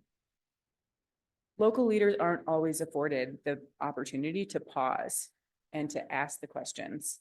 And so I think what I'm seeing in my area anyway is allowing that pause with intention and empowering them to kind of take that breather and dig a little deeper. Ask them some questions so that they feel like they can ask questions too. So leading with curiosity, I think, is a huge important thing. So, whoops, that went backwards. All right. So if we don't make assumptions, we can focus our attention on the truth, not on what we think is the truth. And so I think when we give a community that confidence or that encouragement to ask the right questions and to not feel like they shouldn't ask questions, or to not feel like they have all the answers all the time, that's actually really empowering to others too. And I think that momentum will gain. And so that's something that I'm going to continue to work on in my region. And I think all of us are really on board with that right now. Having, taken the lead course and having worked in the work streams, a couple of different ones for me. And each time that I participate in a conversation with partners on a statewide level or locally, it's been really interesting to kind of see the results of, well, let's take a step back and let's dig a little deeper and let's ask those questions. So that is the goal that I have going forward into this quarter, and we'll see where it leads us. So thanks. Any questions? I do have a question. I do. Yes, you do. Yes. Miss Madam Co-Chair. I know. So Kristen, with the local leaders, what has always been a tough thing with the elections coming up, do you have any guidelines for yourself to how to transition some of the, not assumptions, hypotheses to the new leaders that may or may not come into your areas? That's a very good question. Thank you, Madam Co-Chair. And, you know, I think that having an election year upon us gives more pressure to local leaders, even if they aren't up for reelection or even if they aren't terming out, or even if that transition isn't pending. I think it can be a stressful time. And I think that's when we are more apt to come up with a quick answer and a quick solution to what we think is the problem. And the think is the problem because we sometimes aren't certain, or it helps to have more conversations. So, you know, take that 1,000 cup of coffee. I've had, you know, 1,001 now probably. And I think that's how you're going to get a little more space maybe to breathe, to take that time to understand somebody maybe that does make you nervous or that you might not agree with, or that, you know, you don't have an existing relationship with if you're meeting somebody for the first time. I think that's how you kind of take some of that pressure off in order to have a little more space to breathe. So, yeah, I don't know if that answers your question.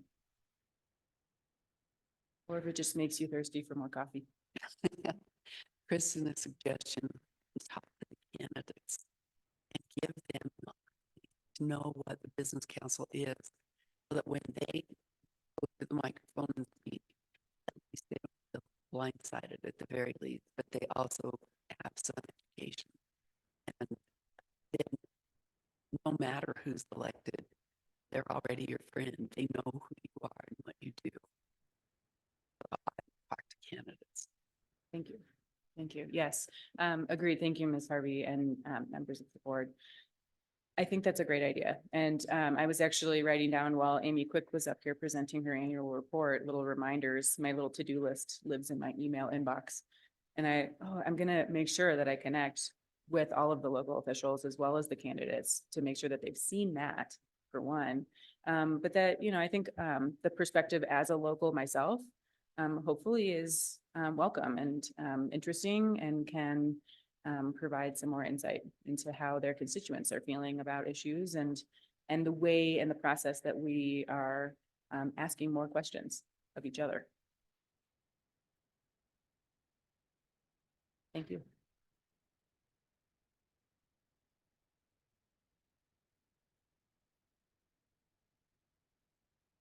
Hey, it is. Thank you. All right, Madam Co-Chair, members of the board, my name is Patrick Edwards. I'm the West Central Regional Director. And I have a slide up here, and I will admit, I did just like kind of cut these things out and paste them in, since typing is a little difficult at the moment. But I want to talk about this EDA grant in a second, but first I want to circle back to a couple of things that were mentioned this morning. And I want to start with a little bit of giving of gratitude, if that's okay. So I heard you all talking about, you know, different people leaving the board and whatnot. And I just want to say specifically to Ms. Tomasi and Mr. DeVore, you were extremely welcoming to me as a new team member a little over a year and a half ago. And that's always stuck with me. So thank you for being so welcoming to me when I came onto this team.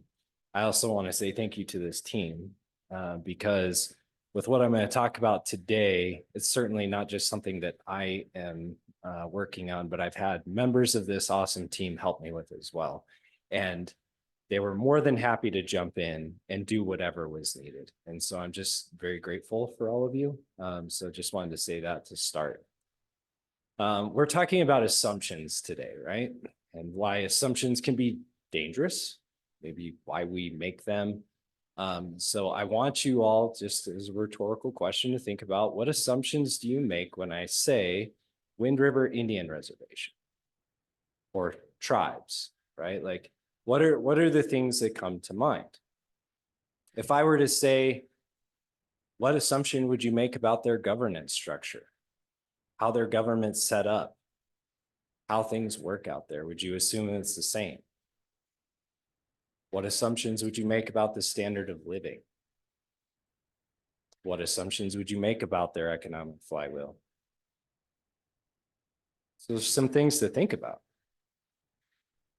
So what I want to talk to you a little bit about today is a once in a lifetime opportunity that the tribes have that we are currently working on.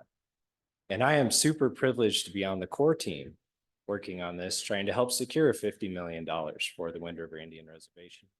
Oh, I cut out. And for the Wind River Development Fund, who is spearheading this. For those of you who don't know, the Wind River Development Fund is a 501c3. It was created by the tribes, independent and separate from the tribes, to help with community development. They're a CDFI. Mostly what they do is loans, education, those kind of things, but they've got a new executive director named Paul Huberty, who I think is just an incredible man. And he's come in and he said, you know, I think we can do some more things than just do some small ag loans and home loans and those kind of things. I think that our purpose is much bigger than doing that. And he and I hit it off right away because I was like, exactly, you know, we've got to try to find some tools to help put the flywheel together, because I feel like we're not even there where we have a functioning flywheel. How many of you have actually taken a tour or been on the reservation? Just by show of hands. Okay. If you've ever been out there, there's a couple of things you're going to notice right off the bat. The houses aren't in great shape. There's not many places to shop. There's not many places to work. Okay. So the infrastructure on the reservation is severely lacking. Okay. Statistically, members of the tribes have about 8 cents of wealth per dollar compared to the rest of us. So they have 8 cents on the dollar of wealth. It is the most impoverished part of the state, and it's part of us as the state of Wyoming. There are people too, right? This opportunity came up this last year, and Paul reached out to me and said, hey, I'm going to put Wind River in the running for this $50 million recompete grant through the EDA. I was like, man, that is awesome. Let me know what you need. He's like, well, we haven't really done this and we don't have great data. So is there any chance that you could help us? And I said, sure. And I had actually just learned, David's walking off because he knows I want to talk about him, but David had just shown us Lightcast and some of the data that he was able to pull. And so we pulled David in. He was able to help us with some of that data. We reached out to the Harvard Growth Lab. The Tims jumped in right away and said, yeah, we'll do whatever we can to help. Dr. Joe Kalt from the Nation Building program at Harvard jumped in right away and said, hey, I'm happy to help with whatever you need. And we were able to pull together a phase 1 application. There were 565 total applications for this funding. Wind River is a finalist, one of 22 finalists for this funding. They're going to award anywhere between 4 and 8 of these. So we're really pushing hard. We have an April 25th deadline, and we've got a lot of work to do. And so what we've been doing right now is we're working on architects for the construction projects, which I can tell you a little bit more about. We're working on environmental studies.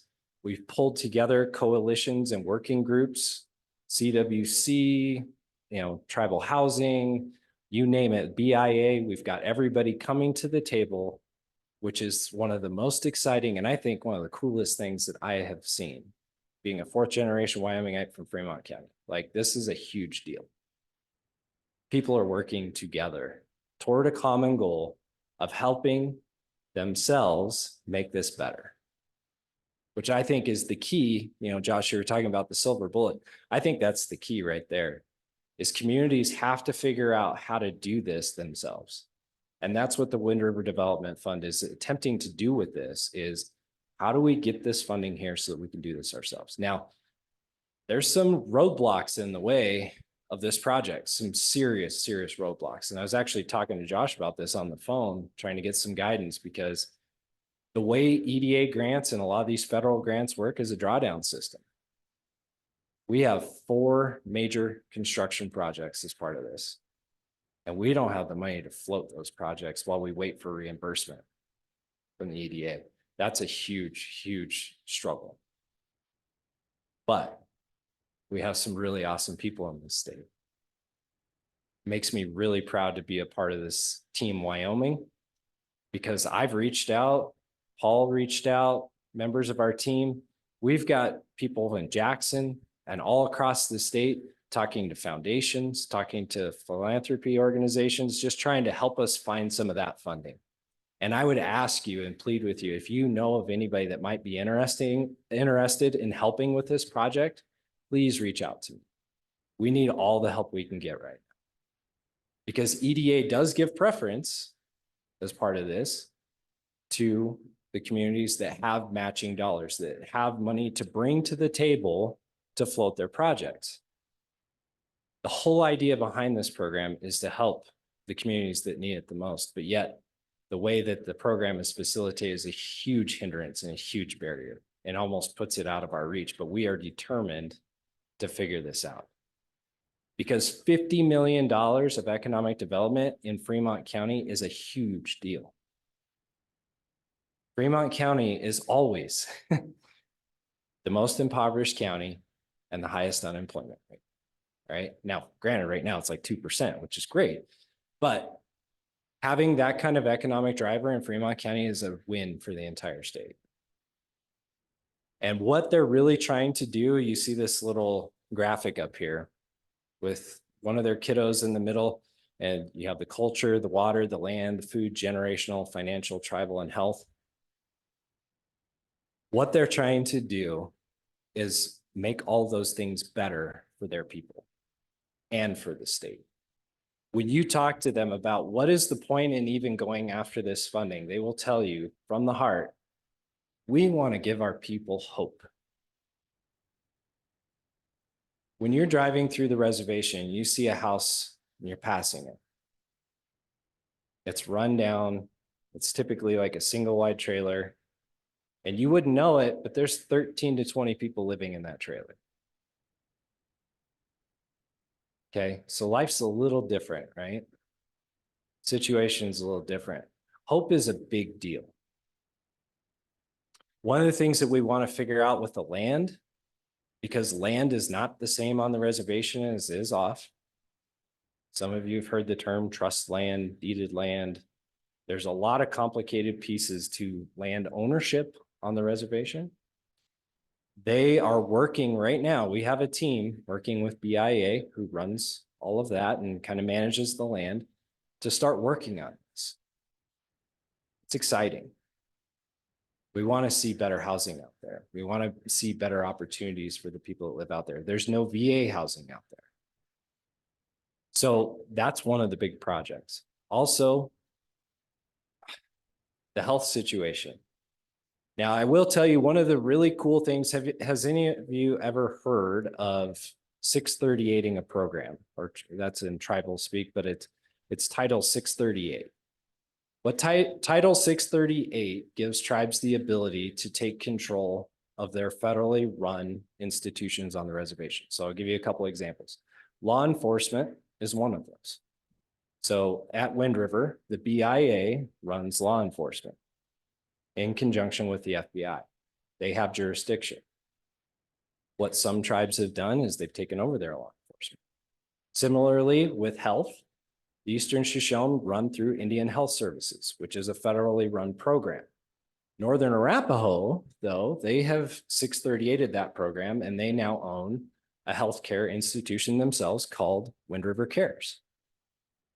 And Dr. Joe Kalt from the Nation Building Program at Harvard, he came with the Harvard Growth Lab team a little over a year ago, and he spoke to members of both tribal councils, at CWC, we had kind of a roundtable, and he said, you know, the key to tribes being successful is taking control of their own destiny. And to do that, they have to 638 these programs and essentially take them over as tribes, take full ownership of them and run them the way they want to run them, create their own destiny. So that is happening, which is exciting. And we want to see more of that because then they have more control. They have more autonomy. They don't have to wait on the federal government to do things for them. They can do it themselves. As part of this program, one of the biggest and most vital pieces is the tribal governance piece. I don't know how many of you have studied tribal history, but it's kind of a dark thing when you start reading about what's gone on since the 1800s on. Some of you may be familiar with the Dawes Act or the Homesteading Act, boarding schools, some of these things that have happened. Those were by design to make it difficult for tribal members to flourish and succeed in society. It's just the way it is. But also, it's made it really hard for them to own land and have opportunities. And that's why we're doing this, right? It's like, how do we overcome some of those barriers? The tribal government setup that was given to the tribes was designed to fail. It is really difficult, especially with two tribes being on the same reservation, to come to agreement on something and get something done. And what's really cool about this opportunity is there's unanimous support from both tribal governments. That's exciting. So we're in a really cool and unique time. And this is a really big project. It includes a couple of cultural centers, new tribal game and fish, ecotourism type buildings and facilities. I've talked to some of you about Indie Fly, which is a nonprofit that they're working with to start high-end fly fishing lodges, because they have, let me tell you, as a fisherman, some of the best fishing in the lower 48 right there outside of Fort Washakie.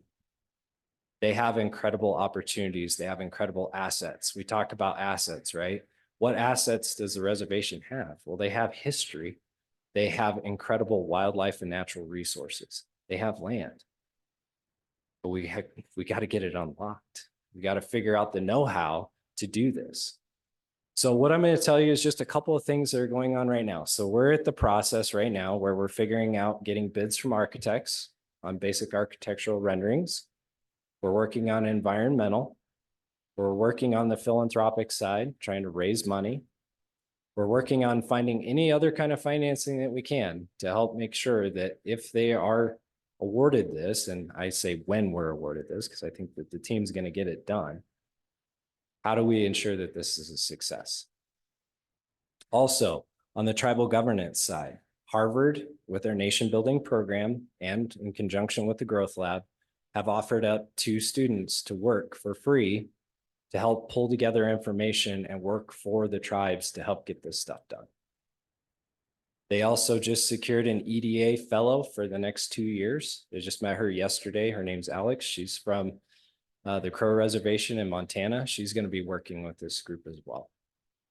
So there's a lot of really cool and exciting things that have happened. And I want the board and I want Josh and all of you to know that there have been several people sitting out here on our staff that have been absolutely instrumental in helping us with this, and other state agencies that have stepped in and helped us out. That's what gives me hope as a Wyoming guy, you know, a Wyomingite. We have the best people. We have amazing people in this state, and we have people that are motivated to make this state better. And so I'm excited to be a part of this. We're going to do everything that we can to get it across the finish line. So if you have ideas, if you have anything that you'd like to talk to me about offline, I would really encourage that and welcome that. Any connections that you might have. I was talking to Jill this morning. There's a piece of this that has CEA as well. So it's a big deal. Like there's a lot to it. It's very complex. There's a lot going on. But it's just such a cool thing to be a part of. And I want to mention a couple other things as well that I didn't put on a slide, but we did the A2A meetings with Amber Power in Fremont County, and we had a lot of our municipalities participate in that. And that was really awesome. The work that she's doing is powerful, It's helping communities see what their assets are, how they can work together. Fremont County has the Fremont County Associations of Governments, where you have all the mayors and county commissioners designate a county commissioner to be on this group, and they work together to help make the county better. And I have never seen this much collaboration on that group. But it's all because of A2A. We got everybody in the same room for a day and a half, and it changed things. Now they're saying, what problem are we trying to solve? Are we solving the right problem? How can we work together to get things done? Fremont County has a 0.5-cent economic development tax, and it comes up for renewal with the voters this year. How do we tell the story, to Josh's point? The community can solve these things themselves with this funding. How do we tell that story? How do we leverage that with BRC funding, EDA funding, USDA funding? So they're asking all those questions. And so I'm just so grateful for this team. So grateful for, the connections that the team has across the state with Harvard, with all these different places that have helped kind of bring this, to this level. And so I just want to say thank you. I'm super grateful for everybody on the team and everybody that's been supportive. And I'll stand for any questions that you might have.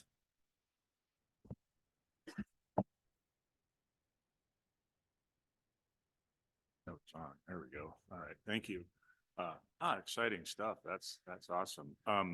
Back to the philanthropic endeavors in terms of trying to raise money. Could you expand that just for a second? Is there an amount you're looking for? What is it used for? All that sort of stuff. Absolutely. Thank you, Mr. Law, members of the board. So the way it works, so with these construction projects is just one example, is you have to go pay your contractors, your architects, all your people to do the front end work. Then you get those expenses, you send that off to the EDA, and anywhere between 3 and 6 months later, they pay you back. And so what we're looking for is around $5 million, about 10% of the 50, to have in an account so that we can float those projects. And what we're looking for right now is letters of commitment contingent on getting the grant, right? If organizations want to donate just so that Wind River Development has economic development funds, that's great too. But one of the struggles that they have in particular on the reservation is they don't have a way to raise these funds through taxation, which makes it difficult, right? Like out in the county, we do it, but they don't necessarily benefit as much. So, so that's what we're kind of looking for, is around a $5 million, gift or multiple gifts in there to come up with about $5 million, just so that they can actually deploy the funding, because right now they don't have that.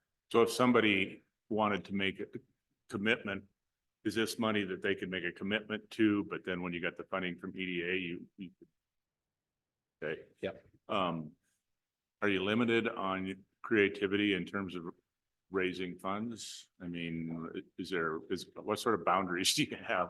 So it's kind of like the governor said with our energy, it's a all the above kind of thing. I mean, philanthropic is best, but if we could get some very low interest loan that they could afford, something like that, that's an option. So we have different things that we are looking at. And I got to say a big thank you to Glenn Pauley from Rural USDA. He's been helping us a bunch, making calls to foundations. John Gettler from the Gettler Group in Jackson is helping us for nothing, which is awesome. Like I said, we've just had some incredible people jump in. Gordon's helped us out with some connections. But yeah, we're up against a real tight deadline. Like just for the architectural piece, just to put this in perspective, I was on the phone a lot yesterday. I apologize for stepping out so much, but we're trying to get architects to get us renderings by the 3rd week of March. That's fast. We got to get the environmentals done by the 3rd week of March. And then we have to have the full application submitted by April 25th. Like it's a fast and furious process for sure.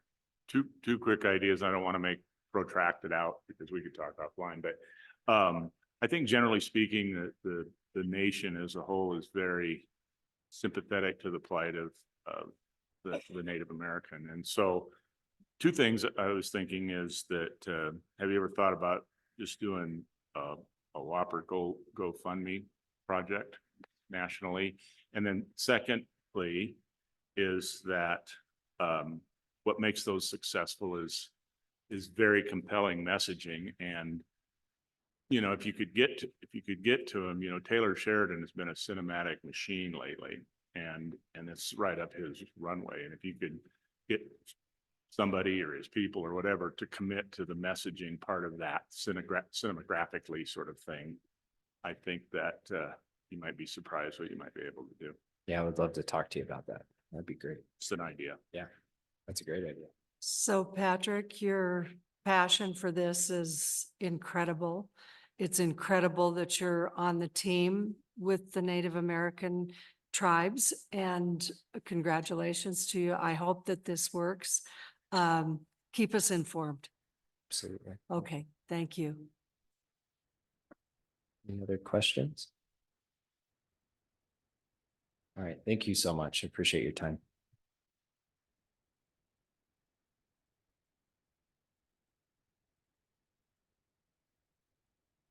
Good morning.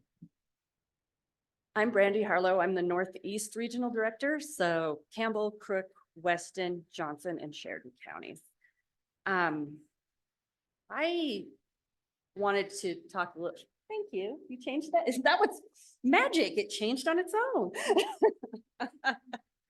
So I wanted to, my plan was to talk about capacity at the local level. And then Sarah stole my thunder when she started talking about the snowflake and the 1,000 cups of coffee. And I don't even really like coffee. Don't tell anybody that, but we drink a lot of coffee as regional. So to circle back to this, I recently saw a huge aha moment with two of my largest communities in my region. That was, oh my gosh, it's not just the economic developer's job to do economic development. And it was like earth shattering. And it happened in both Gillette and in Sheridan in the last couple months. Sheridan actually only has one economic development person that's paid to do economic development. And his real job is with the college to do, he's an analyst at the college. So I'm not sure how many hours he actually works on economic development, but I think he works 24/7, and we all know that. But so they're talking about putting together an economic development response team. And what that would look like is it's the chamber, it's Main Street, it's the county, it's the city that will help be that base of economic development, all those organizations working together that will help lift that economic development effort up. So talk about the snowflake vision. It's really about everybody working together. And so the same thing happened in Gillette a couple of weeks later. We had an assessment to action workshop with Amber Power. She came in, and we had a group in Campbell County that came together and talked about, we need to realign economic development.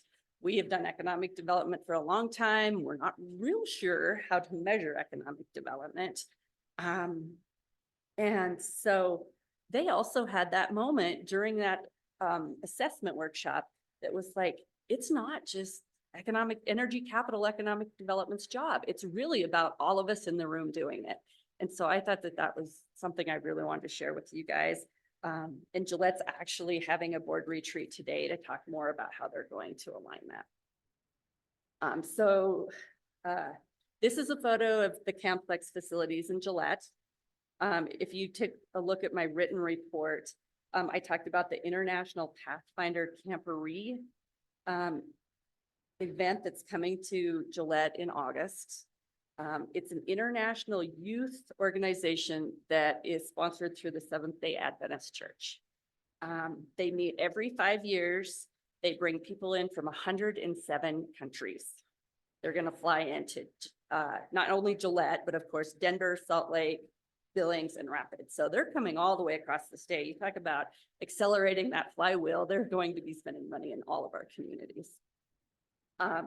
They anticipated 55,000 people to be there. which that creates Homeland Security concerns because what is going to happen, right? The really exciting news is they have sold out completely and they have sold 57,000 tickets. And they're going to be in Gillette for a week in August, almost right during the Sturgis Valley too. So we've got some concerns, of course, but pretty exciting. Their economic impact analysis they did back in 2019 when they met in Oshkosh, Wisconsin, was $25 million. We know it's going to be way more than that, but huge economic impacts. But what I really wanted to talk about, that this effort was driven by the local lodging tax executive director. She's also the Main Street executive director. And not that organization that gets the credit for doing economic development. We don't think of them as the economic developers right away, right? She said through this process in the last 2 or 3 years, it's taken a long time of planning. I heard her say, I never dreamed I could do my job too good. And if we go back to that assumptions, not everybody's happy about it. And that's unfortunate for our community, but people are not happy about it. And she took some real heat over that. And the organizations have, the county has. And so economic development is not easy. You guys know that.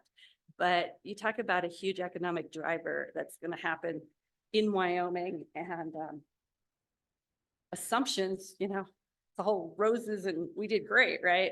But, you know, the social naysayers sometimes attack you along the way. The other thing I really wanted to talk about, big news in Campbell County that you guys probably read in the newspaper. And we've talked about this concept of reusing existing mine infrastructure. This is a picture of basically a mothballed building out at one of the mine sites. And we, you know, we're always looking for buildings and shovel-ready sites, and this will probably, it's within the reclamation, as everything is, it will probably be torn down. So Campbell County has really worked together with private industry and the mining companies themselves. And not this specific building, but they actually have the School Creek site that they carved out about 200 acres. It's got rail, it's got several buildings, it's got the loadout facilities, everything. They carved that out and they got it rezoned as an industrial site. There's been private interest in that. It's really the first step in some really uncharted territory. Talk about being willing to fail, right? You got to start somewhere. But so this is one of the buildings. I just wanted to give you guys a view of, you know, if we could save some of these and put some businesses in some of these, that'd be huge. And so they got that zoning through the county, and that's been a big effort that we'll have to work more on. So, you know, think big, think broad. It takes everybody to do it. I think Josh said yesterday, you talked about the courage to be innovative and the courage to fail. I think we're all doing that. And I want to thank you guys for your support. I know your seats aren't easy either. So it's sometimes we feel like we're on the winning team and then we get blasted. So with that, thank you guys. I really appreciate it. I just have a comment, Brandy. I love the A to A program. And it sounds like some things are coming to fruition immediately from that program. And it's amazing because we all know every area in every little town in our state has the chamber and the economic development. If they could work together, that would make such a difference. So kudos to you for arranging that and for Amber to going to it. That is awesome. Thank you. Thank you. I truly appreciate that. And a huge shout out to Amber. She does a great job. Any other questions? Thank you.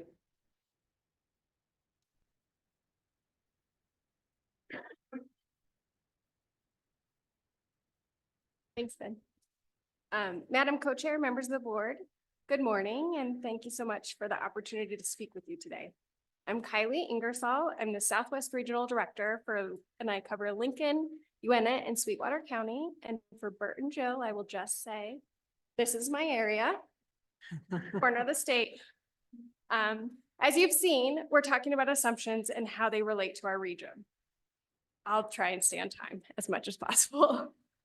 As you read in my report, I looked at what assumptions I've seen and looked at the systems in my region. One of the systems is the process of business recruitment, expansion, and retention.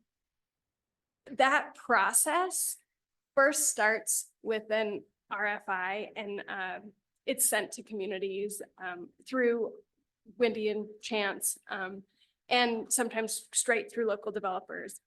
And for a while, there was a kink in the system in my region.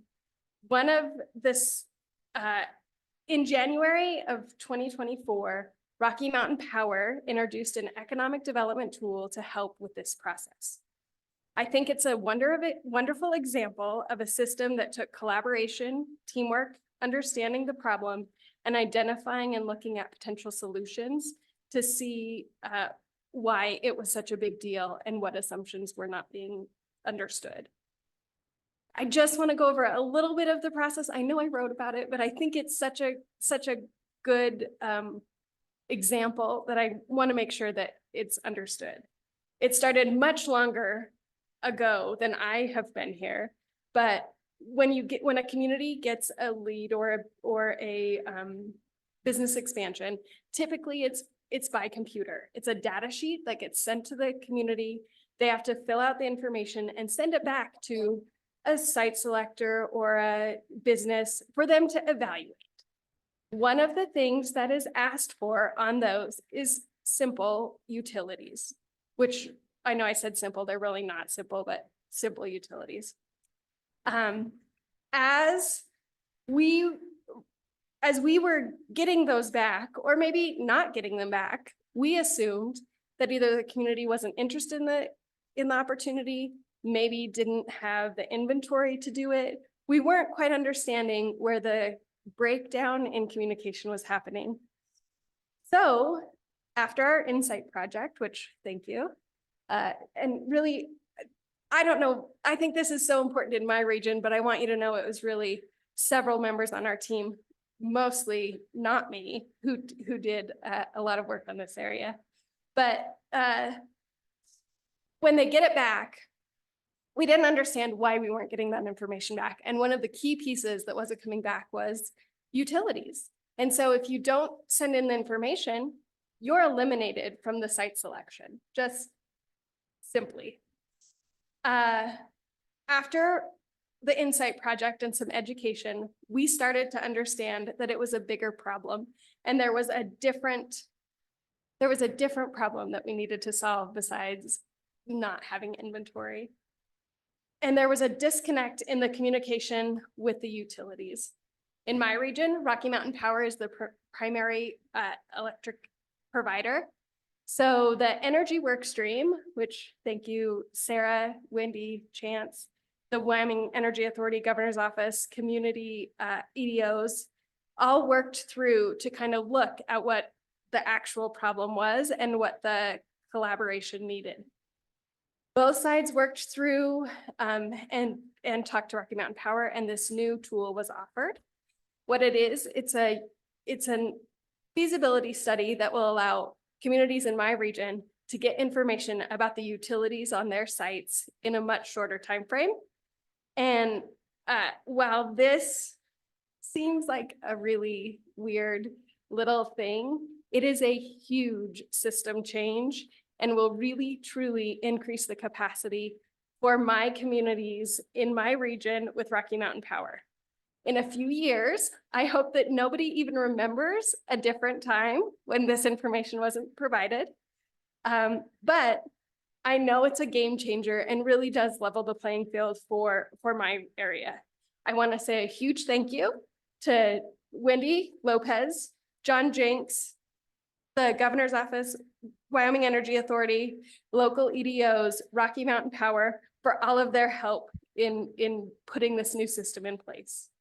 I think that it will be something that could really spark the flywheel if they get one project or one community to move forward. And I have full confidence, if it doesn't change, we now have the connections and collaboration to continue the conversation and find the next solution.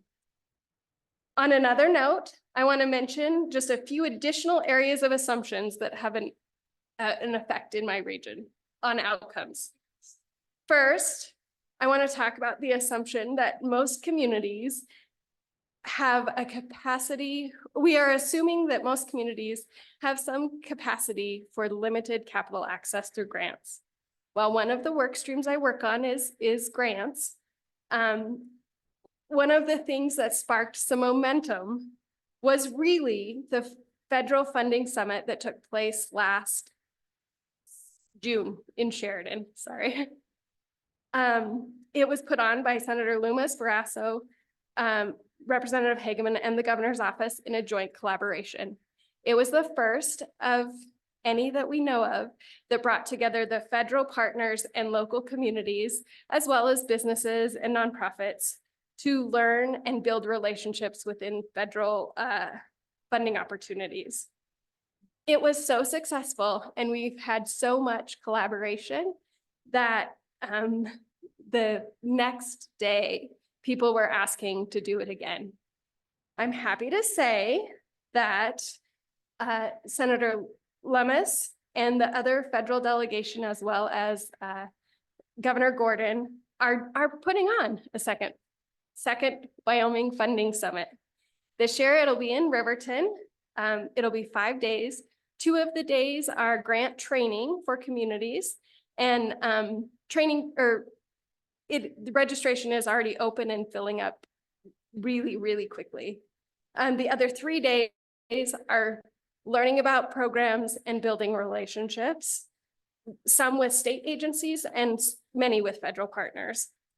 I think that this is a good example of really trying to understand what the problem was and finding a way to help start building that capacity.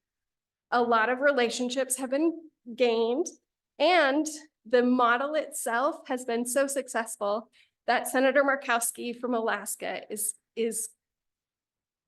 I would say R&D, rip off and duplicating the idea. So I think that's just one really good idea or opportunity of how local communities, we didn't know what the issue was, but they came to us and now are trying to really, really figure out and gain those relationships. The last update, one of the last updates is a really small nuclear. Of course, I couldn't talk to you and not say anything about nuclear. So we are working a lot with the assumption on the TerraPower project and how it's going and if it's going. And I'm happy to tell you that I do think it is still plugging along. It just takes a little time. They are working on environmentals and their applications, but you should start to see some construction on the test and fill facility in the spring. So I think that's the first step in getting that facility go. While this is awesome, I also want to mention that it isn't the only nuclear project that we're working on in the state. Because of that project, it sparked something like a little small ecosystem and has put Wyoming made Wyoming recognized as a nuclear friendly state, thanks to a lot of policy, legislation, and just the project itself. So I think that it's really exciting, and you should know that there are other nuclear projects happening.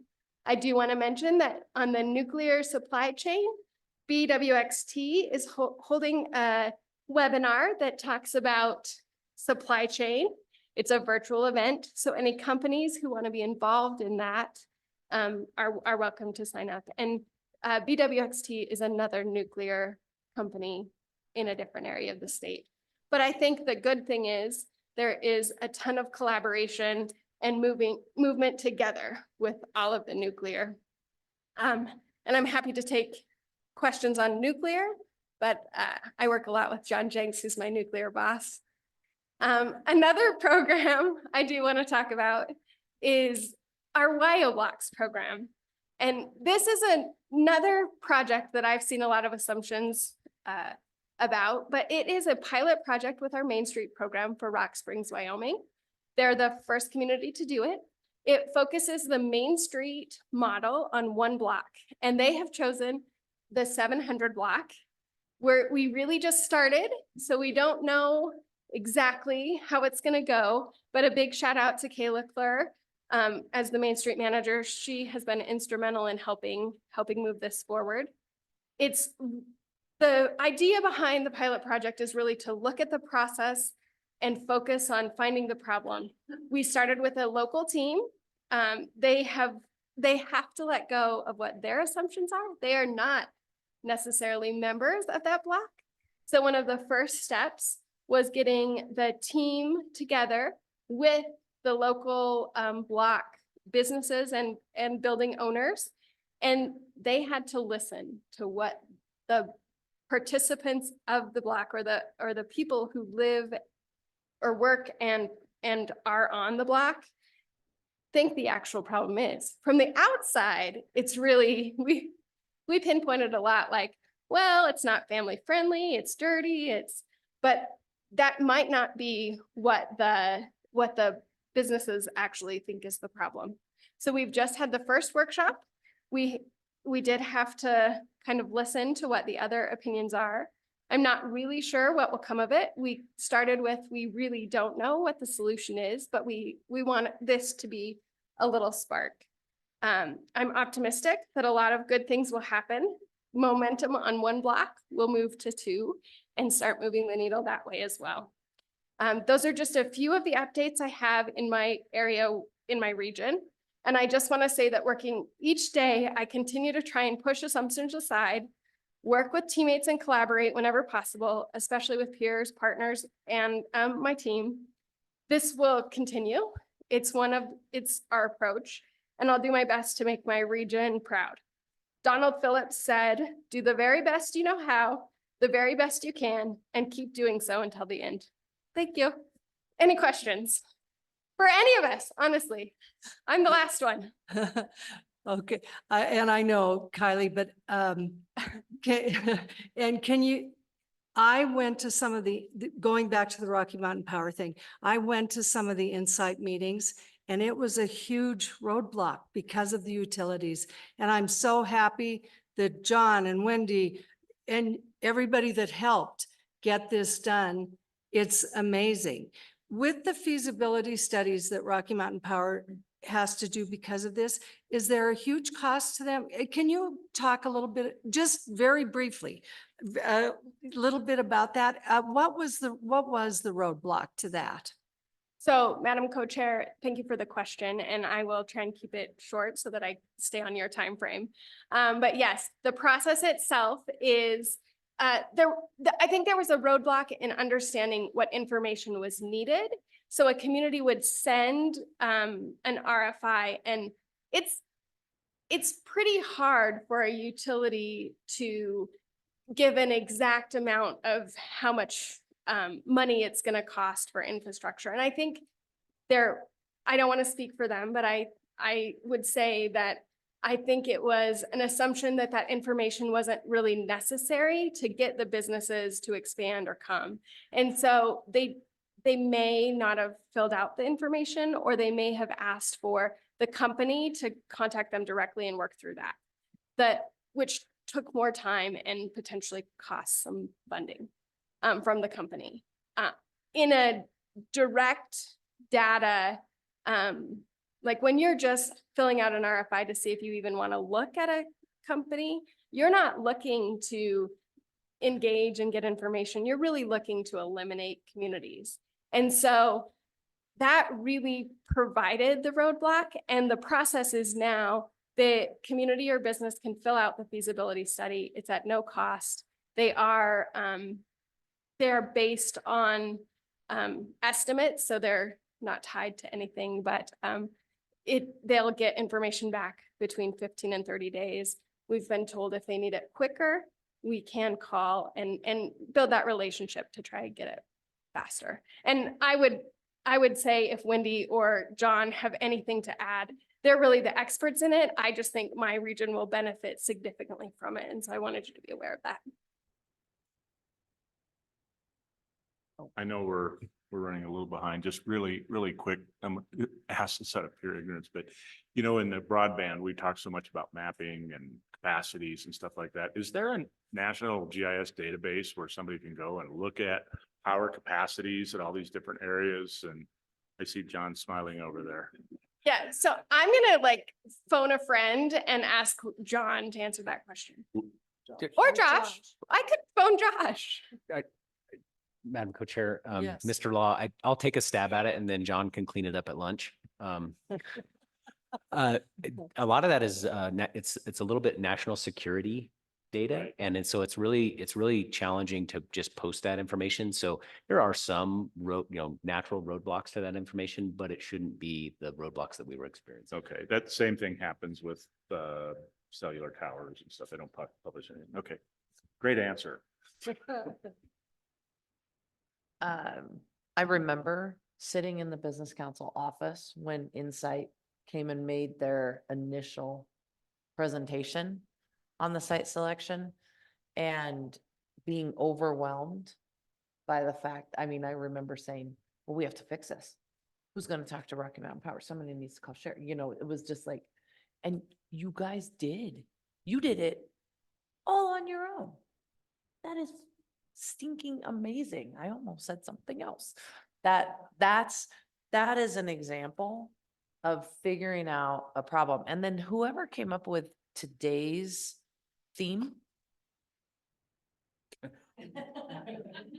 Drew, dude, what a great thing. Obviously, as a team, you guys have built your own part of your snowflake and you're driving other aspects of other people's snowflakes.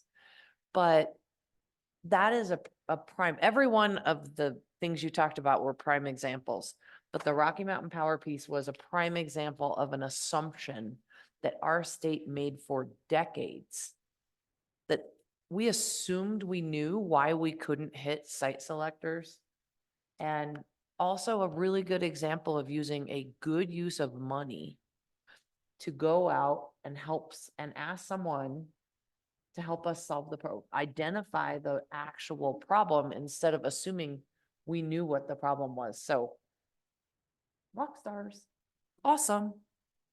Thank you. And I would just mention that it's the first problem we tried to solve. I think there will be many more that come moving forward. Thank you.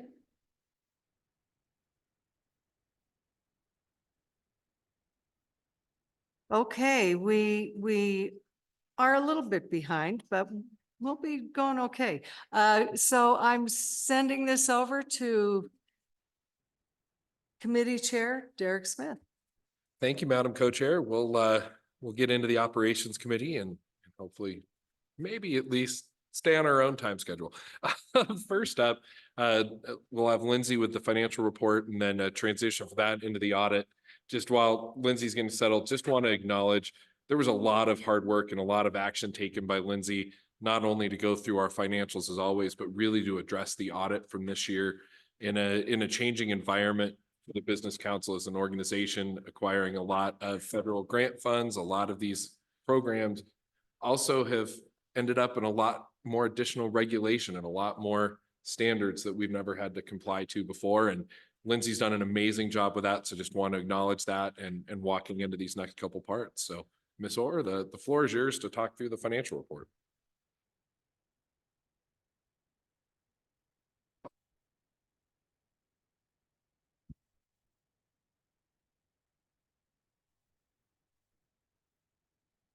Thank you. Thank you very much, Mr. Co-Chair, Committee Chair, sorry.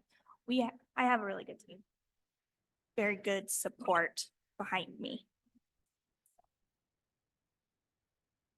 And the new regulations, all this new stuff, it's fun. It's fun. We get to do lots of research and look into stuff and something new every day. So lots of fun. This morning, today, I'm presenting to you the December 31st, 2023 budget report.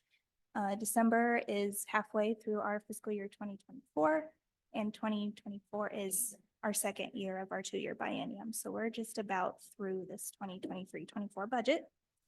Our utilization for our general funds came in at 51.32%. At this time in the year, we should be around 50, so we're in pretty good shape. The WBC and economic diversification budgets, not including BRC, these revert at the end of the year. BRC does not, came in at 48.95%. So we're in pretty good shape there. The budgets that are high, again, you'll see, we see this every quarter, is we've got encumbrances we make at the beginning of the year to hold budget, and we catch up through the year.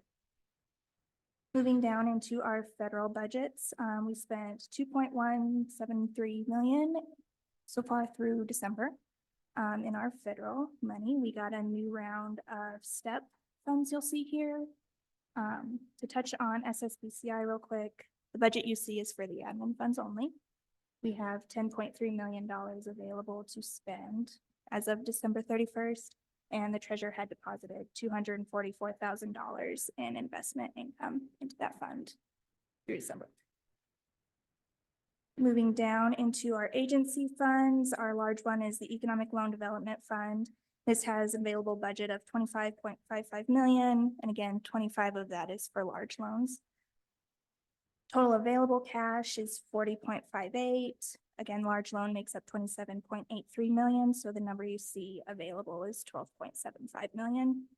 We have received 743,000 in loan principal and interest payments, and also investment income from the treasurer's office. Moving down into the ARPA line, we've got $74.3 million budget and 72.6 available. Most of that is for the Capital Projects Fund broadband.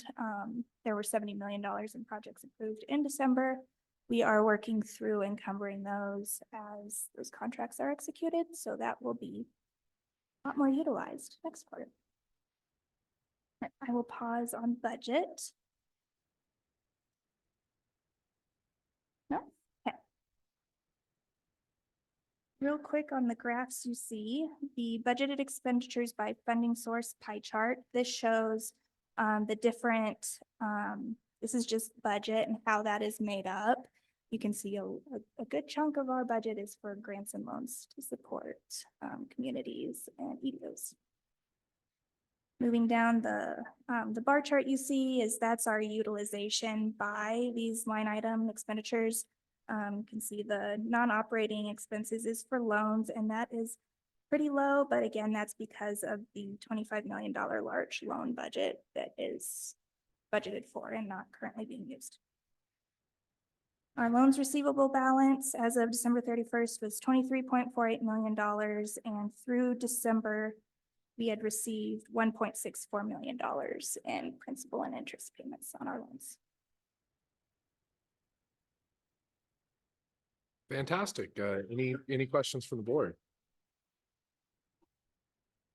Seeing none, then I'd like to entertain a motion to accept the financial report for Q2 of fiscal year 24. Fantastic. I have a motion from Ms. Thayer and a second from Ms. Harvey. Any further discussion? Fantastic. Seeing none, I'd like to move for a vote. All in favor, say aye. Aye. All opposed? Fantastic. So with that, Lindsay, please go ahead and stay up here, and I assume you want Mr. Dayhill to come up from MHP as well. Fantastic, and do kind of a quick report out to the board in regards to the financial audit report and what came out of that. This is Robert Dayhill from McGee Hernan Pies. He's the managing partner on our financial audit. I'll turn it over to him. Thank you for letting me come and present to you today. I'm going to jump around a little bit and actually kind of jump to the very end, but it is a good summary of everything related to the audit. So our audit actually is broken down into two pieces. We looked at the financial statements themselves, and then not only do we look at the numbers themselves, we also look at the internal controls surrounding the control of monies. But we also, since the Business Council receives more than 750,000 in federal funding, we have to do what's considered a uniform grant guidance audit. So we audit those federal funds to make sure they're performed, they're spent in accordance with federal guidelines. And in the course of that, we also look at at the internal controls surrounding that. So on page 62 is the summary of our independent auditor results. So the first off, on the financial statements, we go through and we have issued what's considered an unmodified opinion. That's a clean opinion. That's the highest level of assurance that we can provide and that the profession can provide. It's the type of opinion that you want to receive. It's saying that the financial statements as disclosed are not materially misstated and are presented in accordance with generally accepted accounting principles. So that's what you want to get. So in the course of performing the audit, we also go through and look at the internal controls surrounding the financial framework. And we did come across two items that we felt we needed to be reported. One rose just simply by the dollar amount. We needed to report it as a material weakness. And the other one, based on its dollar size, we did need to report that as a significant deficiency. I will jump into those in just a minute and discuss those. In addition, we go through and we look to see did any issues of non-compliance in regards to laws and regulations regarding the financial statements got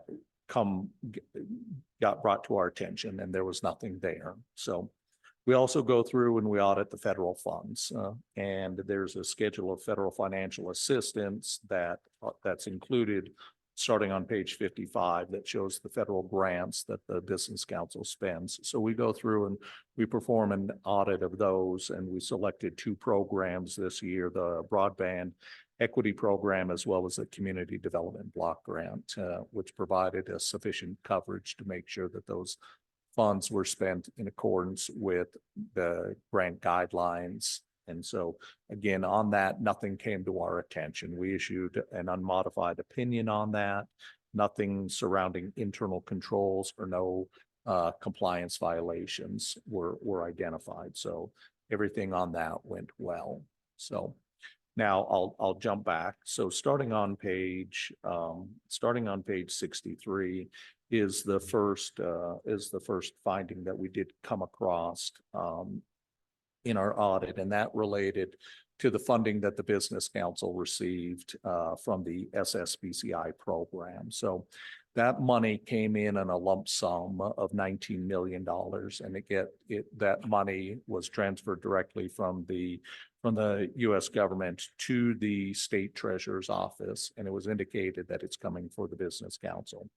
So the treasurer's office, upon receiving those monies, went ahead and was unsure of where to put those monies, and they put those monies into they put that money into the state agency pool that they handle for most state agencies throughout the state. So when that money gets put into the state agency pool goes in and has a wide variety of investments that it goes and puts it in between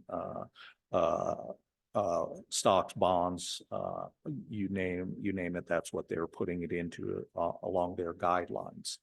Unfortunately, however, since these monies have come with federal guidelines with them, they come along with the strings attached that limit what those types of monies can be invested in. And effectively, they need to be extremely limited as to where those monies needed to be put in. So when we came across this, we talked with Amy and Lindsay about it, and then met with the treasurer's office. The treasurer's office was able to shift things around to get it into the proper investment vehicle that they have for these types of things. But unfortunately, what it did is that state agency pool goes in and they, like I say, they invest in things. And as such, they needed to undo a couple allocations that were done as a result of that. And so because of that, those monies had to be readjusted and we had to adjust those out. So just because it was the dollar size of it was the sole reason that it rose to the level of a material weakness.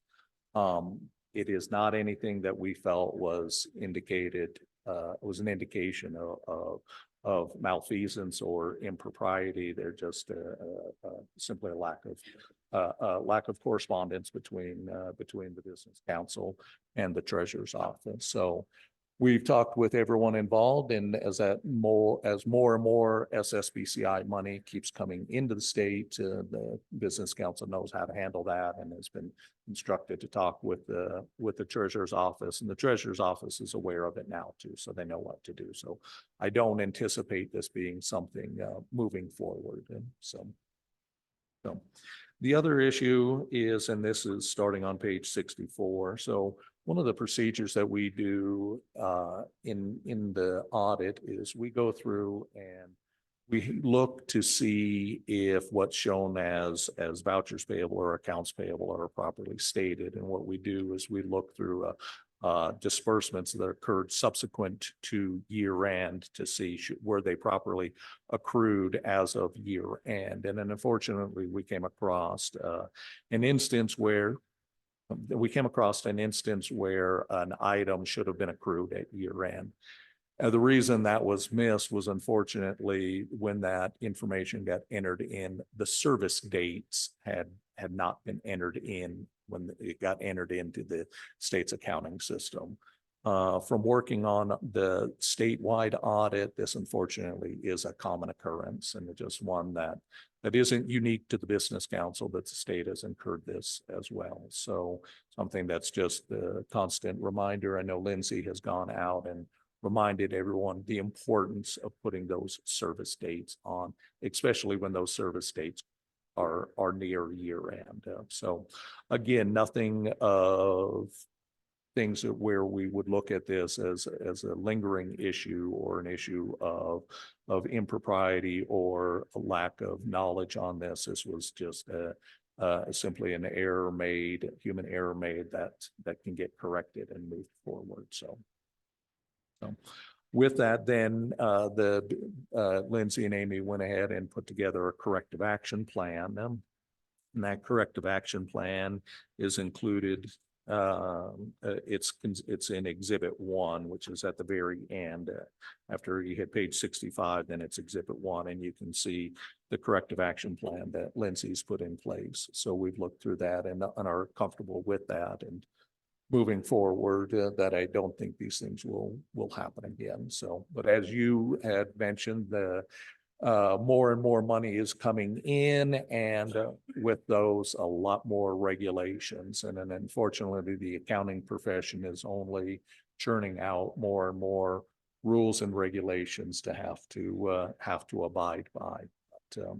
But what I will say is, other than these couple things, Lindsay and Amy's team of employees were extremely well prepared, got us everything that we needed. There were no issues in terms of preparedness or lack of response on things. So the audit did go extremely well, in my opinion. So, but with that, I'll turn that over, and if anyone has any questions. Yeah, fantastic, Mr. Hill, and I appreciate your help and assistance through this process too. This was definitely a learning process for all of us involved.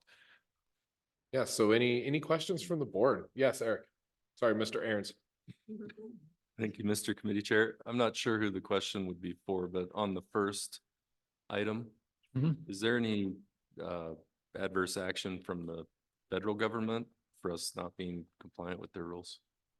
Not to our knowledge, because because it got identified and corrected. If it was something that had lingered on, there could be, but in this case, the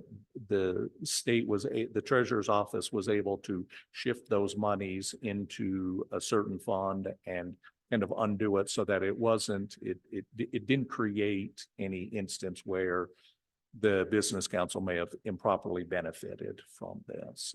So that was a question that we did go into depth and had conversations with Amy and Lindsay in the treasurer's office about, and we feel comfortable that there shouldn't be anything going forward, any lingering issues that's on this. Very good. Thank you. Yes, Mr. Brown. Yeah, Committee Chair, thank you. Lindsay, a significant revenue increase from 22 into 23.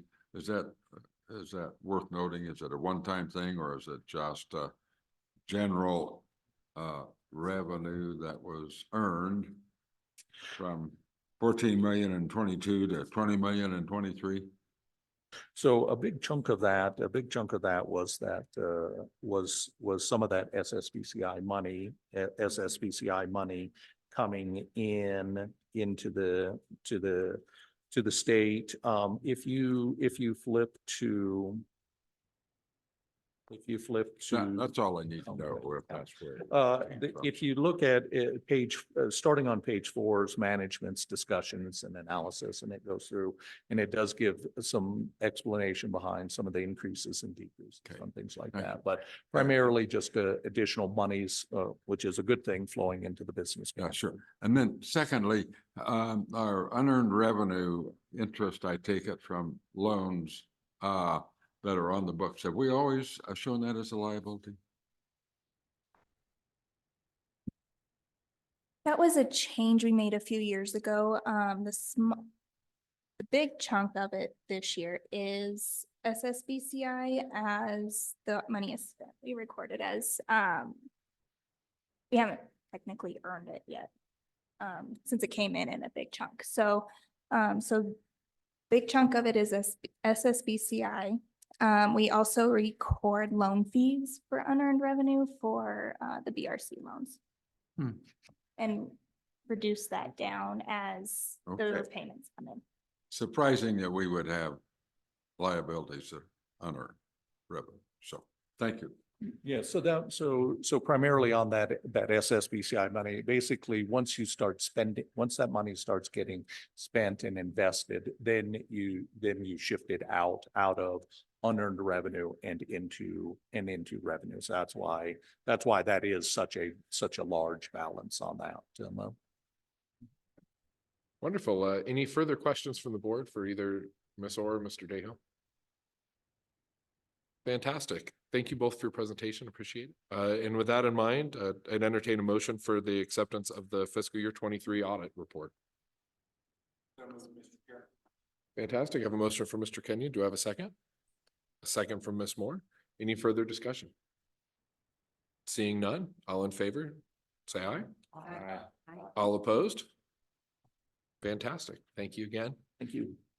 Mr. Committee Chair, before our good friend from MHP leaves, a little bit off the record, but since we were so deep in conversation about workforce and industry yesterday, I'm just curious, in the world of accounting and finance, tell us what you're seeing in terms of workforce challenges, briefly, Madam Co-Chair. So we MHP are in desperate need of more accountants. And that's not just us. Every CPA firm in the state is in desperate need of accountants. We've unfortunately have had opportunities come our way to do additional work and are having to turn that work down because we don't have the resources to do it, and resources are people. The University of Wyoming is our primary recruiting ground, and unfortunately, they're just not generating enough accounting graduates to fill the need for us as well as others. So we're looking. We've unfortunately had to increase our recruiting to outside of Wyoming, to look into northern Colorado to get students in, and then we kind of like to take the approach of we want to keep Wyoming work in Wyoming, and it always pains us to see when a firm from outside of the state comes in to do work in Wyoming. But unfortunately, with not having enough people, things just don't get done. So I don't know what can be done to help get more students into accounting. My daughter actually is a student over at the university right now in the College of Business, and is trying to decide what degree to go in. And I don't want to be the overbearing father to say, hey, but I do go back and I send her reports that say the accounting profession is in great need of students.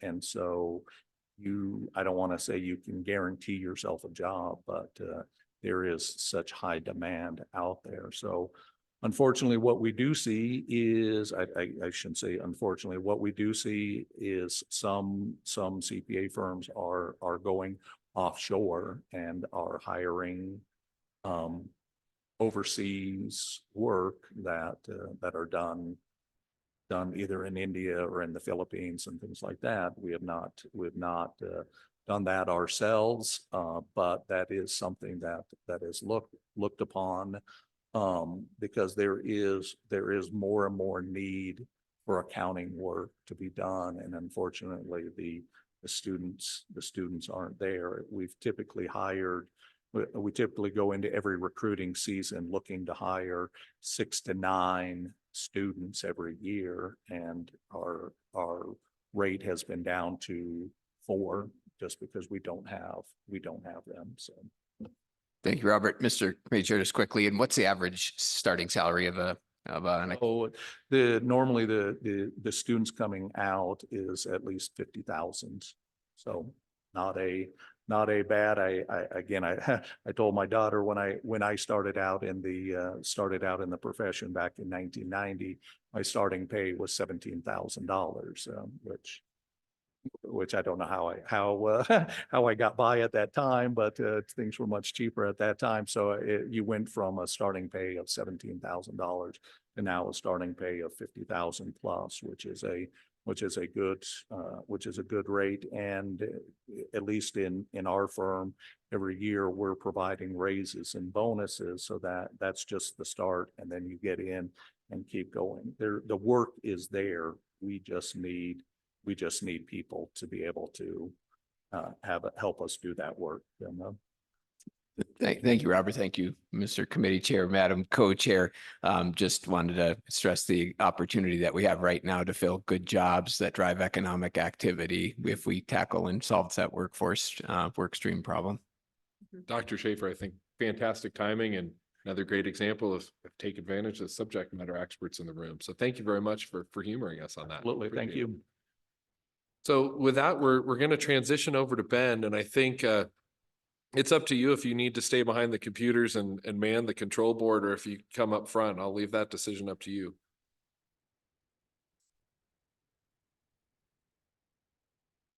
So the first item, and while Ben's coming up, I want to acknowledge one thing that isn't on our agenda, but Ben has been putting in a significant amount of effort along with Amy in regards to a computer and basically device use policy. And really updating that. We had a strong plan in place, and then pretty much as soon as it got approved, got differing guidance from the state, as well as additional technology advances that required basically an amendment all over again. So I know it can't always be the most fun or the most glamorous work, but is absolutely needed and necessary. And thank you both. I know it's a big lift and a great sign of the continuing development that goes on. So Ben, with that in mind, if you could give us just an update on Salesforce and where we're at with that development. Sure thing.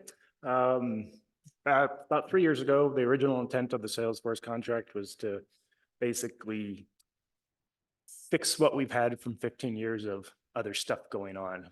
Multiple admins, multiple attempts at figuring out what we want out of Salesforce, and it turned into kind of a mess. So that was kind of the initial intent of it. We had a year contract with that, with Wave, the current amendment that's going to be coming up here for you. And that first year, we basically figured out, what are we gonna do? What changes do we need to make it work the way we want it to work? And after that, we came with you for another 2-year contract and you approved that. And then we've gone through, made all those changes, a lot of updates and tweaks to existing structure. And what we really discovered is we need to transition to make the central point of everything be accounts. And those accounts are, in our purposes, is going to be communities and businesses, and everything revolves around that. And then from that, we can take all the information that comes in, we can share it to everybody throughout the business council quickly, easily, and we're all on the same page. So that's kind of where we're at right now. And then the secondary intent was to build applications. So applications, so communities can come in where they can get what they need to do as far as Connect Wyoming, ARPA, CPF funds. We had to build an application for that. Purchase request process, we just finished that up and that's going pretty well. Still making a few changes to that. The SSBCI YVC program you've been hearing about, and then Kickstart are the 4 applications that have come through so far. And we're going to be working towards a BEAD application for broadband. And that's the next application. And then depending on the timing of that, we have a lot of time delays coming from for other reasons, but we'll be doing that. And then BRC and planning grant, that's the next step. Current application we have online, it's a PDF and nobody likes dealing with it. We don't like dealing with it and the communities don't like dealing with it. So we're going to try to get that online as the next big push for an application.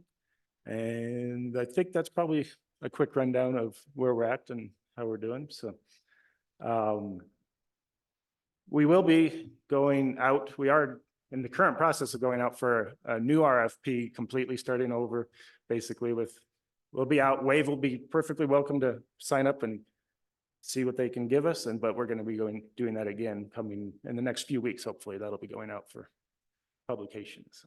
Fantastic. Ms. Grenfell, you have anything to add? Yeah, Mr. Committee Chair, Madam Co-Chair, I'm happy to see Ben on this side of the desk today. And one of the reasons for that is I really wanted to highlight the role and how Ben's role has changed in the organization.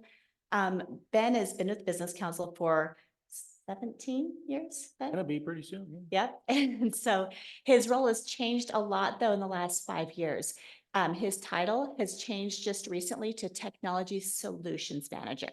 And I want to make sure that that solutions piece is really underlined. So as we lead with what problem are we solving in all areas of the business, Ben has a role in providing and helping find those solutions. And so Ben is actually leading a Salesforce steering committee that we have internally. And so we meet on a weekly basis. Ben is the lead of that. He also is managing that relationship with our third-party vendor Wave for that Salesforce development. And we're really looking at technology as part of those solutions. And Ben's knowledge and the role that he is playing is integral to that.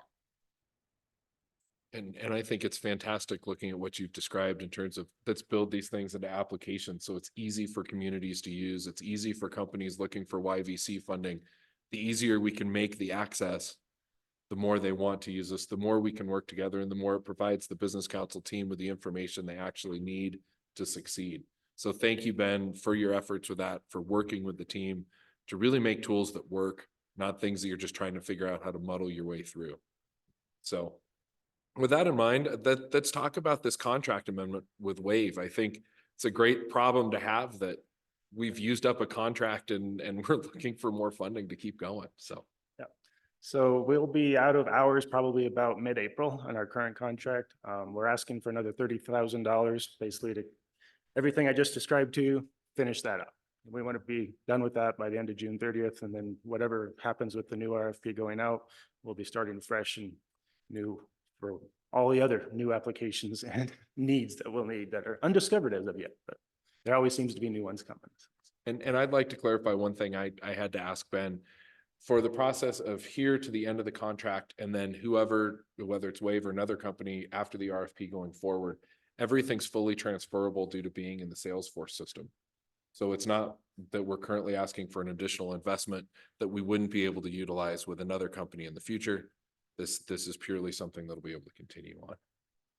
So with that in mind, do we have any questions from the committee regarding this $30,000 of additional funds for basically finish out the year with WAVE? Fantastic. Seeing none, wait, does Kim have? Actually, I do Fan- not. I couldn't I see it will- behind Kathy. I will happily make a motion to approve Ben's request, just from the aspect of many times we think technology, oh, more spend, running out of a contract. Every dime you spend on that saves everybody else at the table and creates efficiencies. And you've done an amazing job over the last 5 years doing that. So I'm happy to make that motion. Fantastic. Can I have another happy second?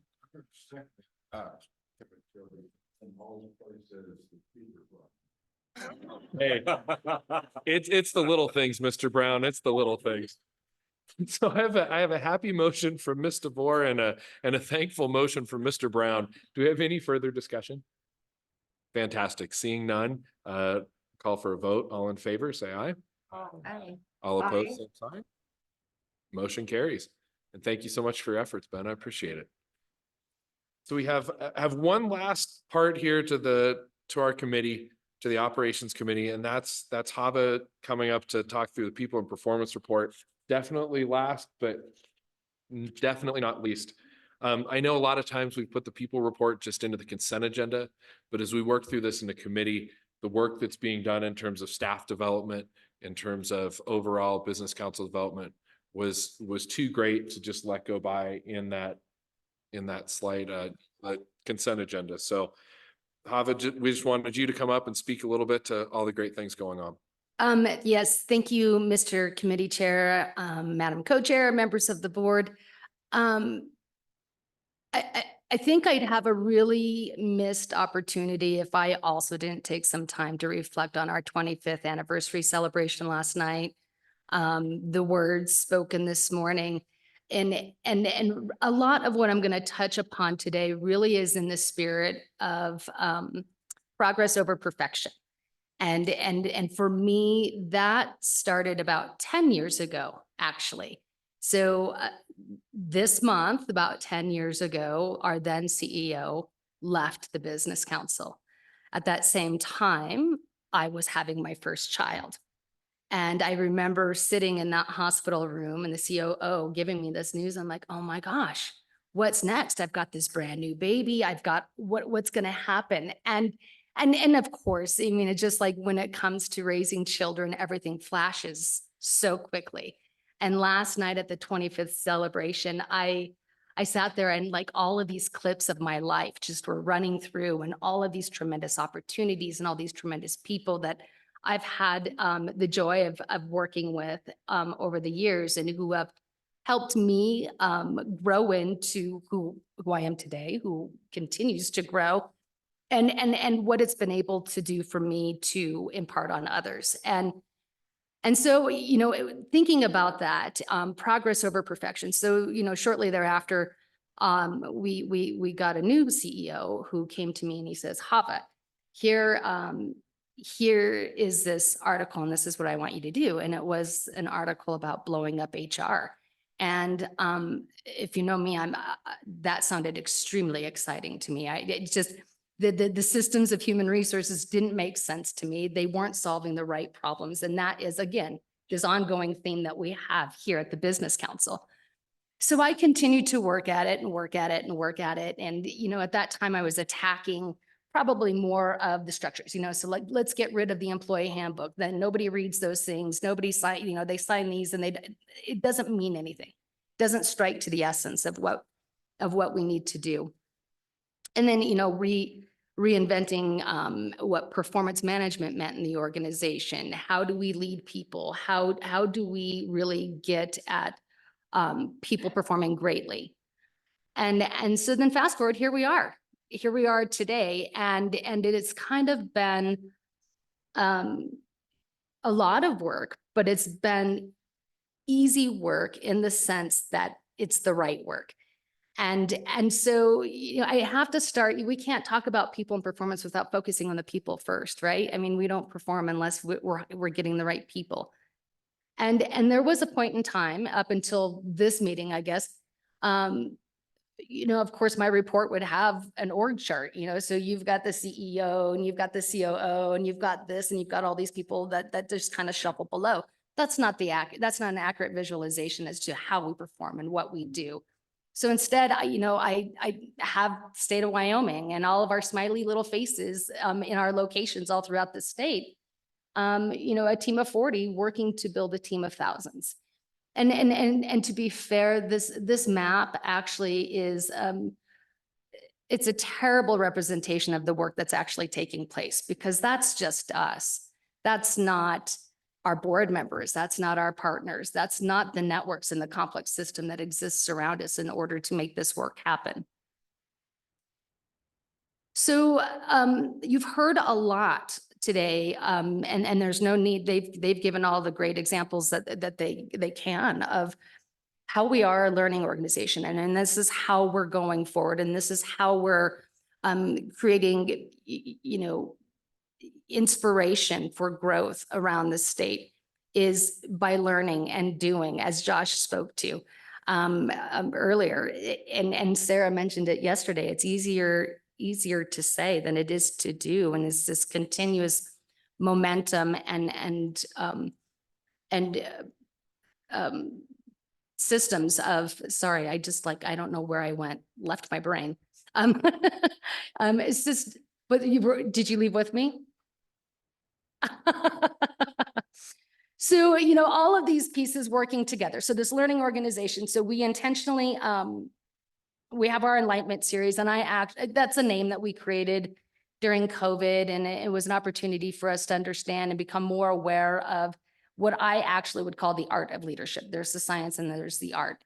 And I, talking about having meaningful, reflective conversations. How are you going to engage into getting to what's really happening and what somebody's really asking for? So moving into transformational versus transactional activities with folks.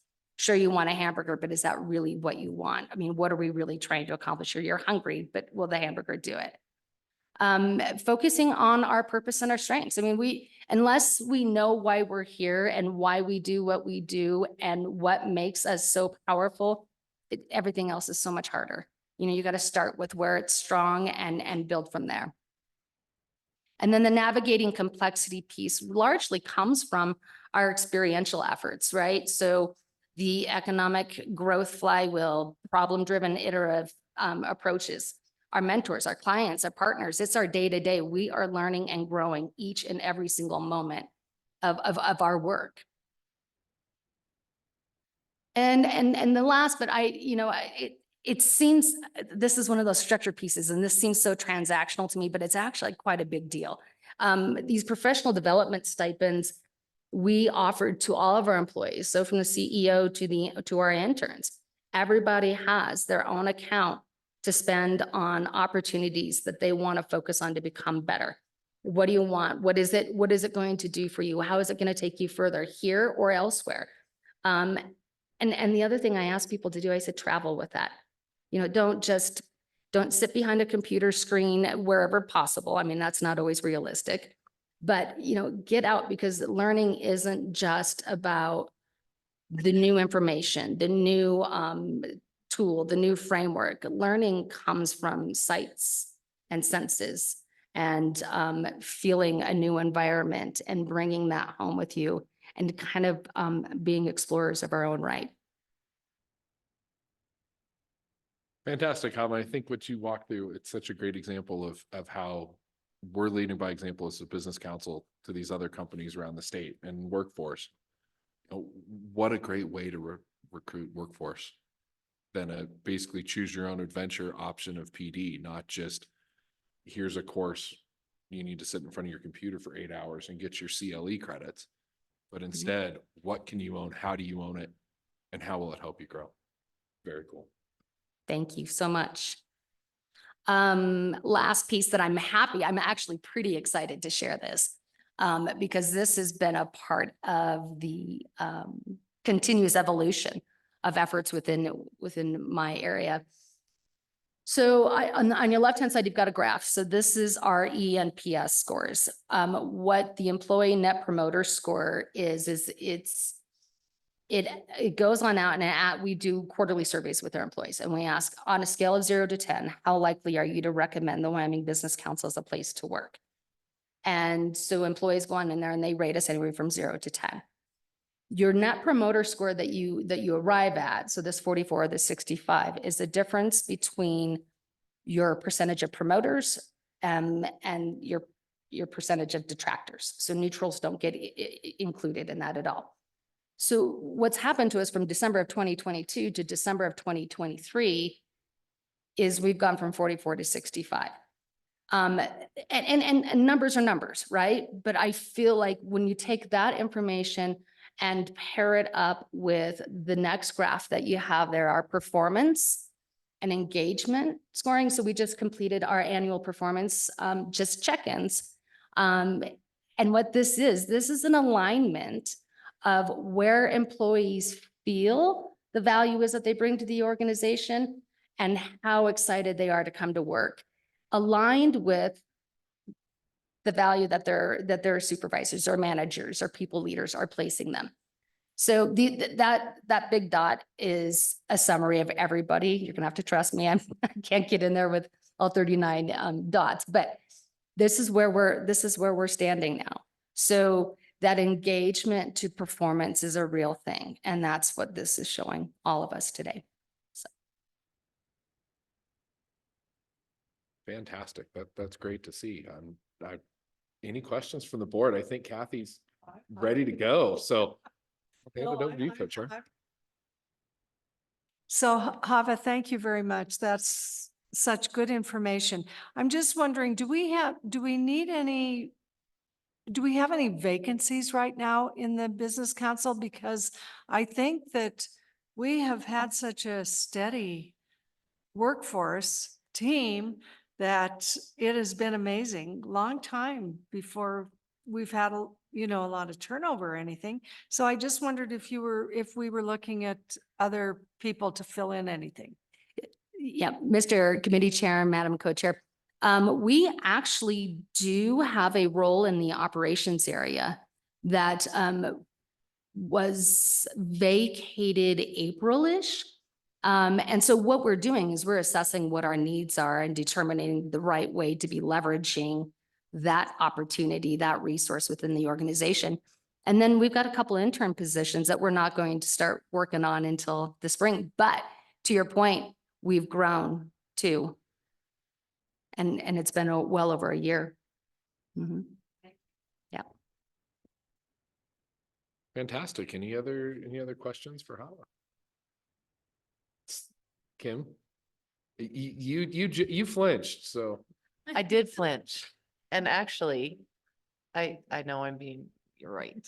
I started to tear up just a little bit because I remember when we all asked Hava, what do you want? What do you want to do with everybody? What do you just take everything off and don't worry about the constraints? And we started talking about culture surveys and building the culture. And it literally took 30 seconds. That was it. And she's like, I got it. I'm out of here. And has spurred. That is an amazing result. That is not where that dot was before. That is an amazing result. And we didn't even need to see that dot today because frankly, we could see it on all of your faces. We could feel it in this room. We can hear it in your voices. We can see it in your confidence when you're sitting at the table, but the dot is real. Thank you, Ms. DeVore. I actually was having the same sense listening to everybody, how different it all is, and that really nothing needs to be said here because you've got the qualitative data in front of you. It's pretty apparent. And one thing that's really important to know for anyone who has been here during the last 25 years is it wasn't wrong before and it wasn't bad before. this is right for what you guys need to do in the future. It doesn't, it's just different. That's a fantastic way to put it. And I think with that, if we don't have any other further questions, I think Madam Co-Chair will hand it back over to you a couple minutes over, but I think time well spent. So we are about to take a break for lunch. We need to go into executive session. Do I hear a motion to, So moved. do I hear a second? Second, all in favor? Aye. Any opposed? Same sign. So this is probably for the board. Use the restroom, get lunch. We'll meet in the room back behind. But hurry when you do it, okay? I don't want to rush anybody. Oh, Hava, I see on our instructions that we're to disconnect, but if we're not bringing in anything, we don't have to do that, do we? Oh, Amy.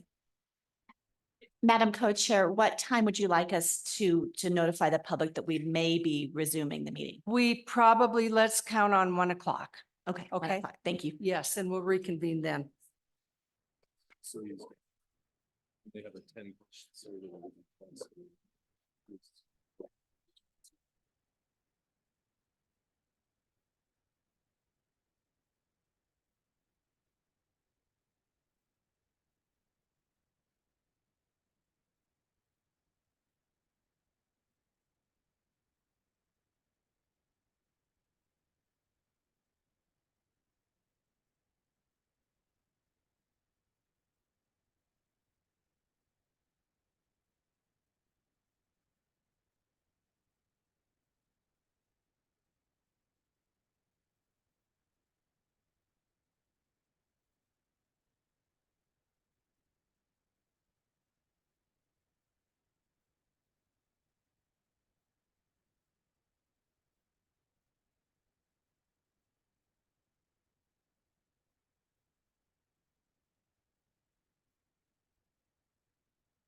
Before we officially adjourn, this is for personnel matters, the executive session. So thank you.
All right, we are going to reconvene our public meeting.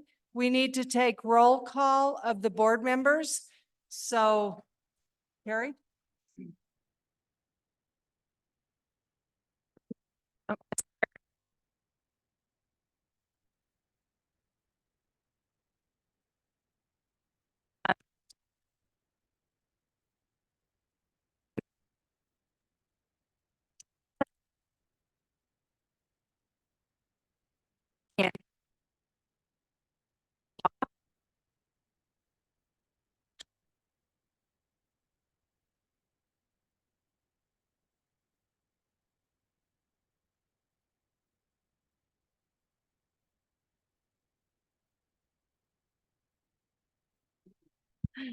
All right, Ms. Moore. Dr. Schaefer. Mr. Smith. Ms. Thayer. Ms. Tomasi.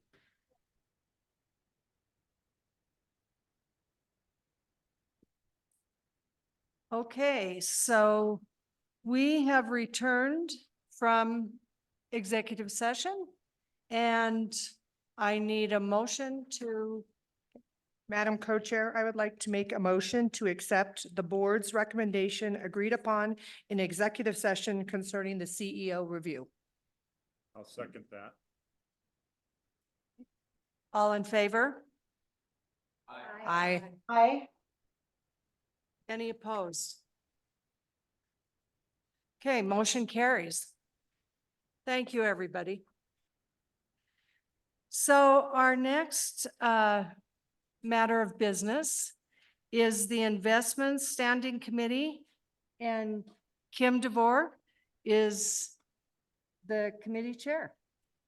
Okay, thank you all. And amazingly enough, all of a sudden the room's full. You guys didn't want to listen to us all morning long?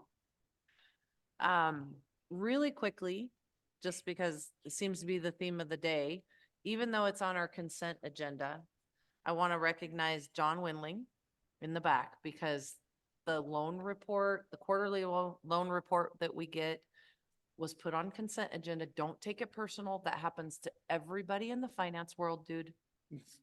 No one wants to hear us talk about that stuff, but I do want to recognize the amount of work that it takes to manage that portfolio and your human being of one and putting that together. So thank you very much, John. All right. Welcome to the investment committee portion of the meeting. And actually, I'm going to turn it over to you. All right, thank you. Good afternoon, Madam Committee Chair, Madam Co-Chair, members of the board. I have 4 BRC items before you today, 2 memos and then 2 current projects. The first memo comes from the Cody Legacy Meets Business Committed Grant and Loan Project that has recently been terminated. The project hit a number of stumbling blocks, which prevented it from moving forward in a timely fashion. And then the tipping point was Cody's decision to voluntarily terminate the EDA funding that had been awarded. They have terminated that project. Funds for that project will be de-obligated and revert back to the Endow subaccount, which is where the grant money came from, and then the BRC account, which is where the loan money would come from. So it's just an FYI. I don't think we need any vote on that, but happy to answer any questions. Any questions for Noelle from the board? Okay. You want to cover Cheyenne? Yeah, thank you. The next memo on the list? Yes, the next memo comes from the city of Cheyenne. They are requesting your consideration to extend the grant agreement for the Microsoft Project Bison Managed Data Center Cost Reduction Project. They are requesting a 6-month to 1-year grant extension. The reason that they weren't able to move forward, just weather events, equipment, and vendor support challenges. The project has not been reimbursed any funds for data and utility costs yet, as they are still in the construction process and they're not operational to date. So the investment division is recommending and requesting the board of directors to approve a 1-year grant extension for this project, which means that the grant will expire December 31st, 2027. Okay, thank you, Noelle. Oh, Kathy, do you Yes. have a question? I do. Thank you. So Noelle, with Project Bison, How are they going to avoid these contingencies in the future? Do they have a plan to go forward? And I know the weather this year has been much, much easier, but some of the other things, how are they going to avoid those things in the next year? Thank you, Madam Co-Chair, Madam Committee Chair. I think they have a plan now. They were really close to being done with construction, but our grant agreement with them was going to be expiring pretty soon. So I don't think they're even going to need the full 1-year extension. They just need a little extra time. So I don't think they'll run into any major issues to get that part finalized. Any other questions for Noel? If not, I would entertain a motion to approve the staff recommendation. So moved. Second. Moved and seconded. Any discussion? All in favor? Aye. Aye. All opposed? Okay, motion passes. Now, as we actually go into the BRC project recommendations, just a little bit of information on how we run this process. We will hear the presentation of both projects, and then we will vote at the end after both projects have been recommended. Noel will initially introduce these, give us an idea of what we have in our budget, what we have available.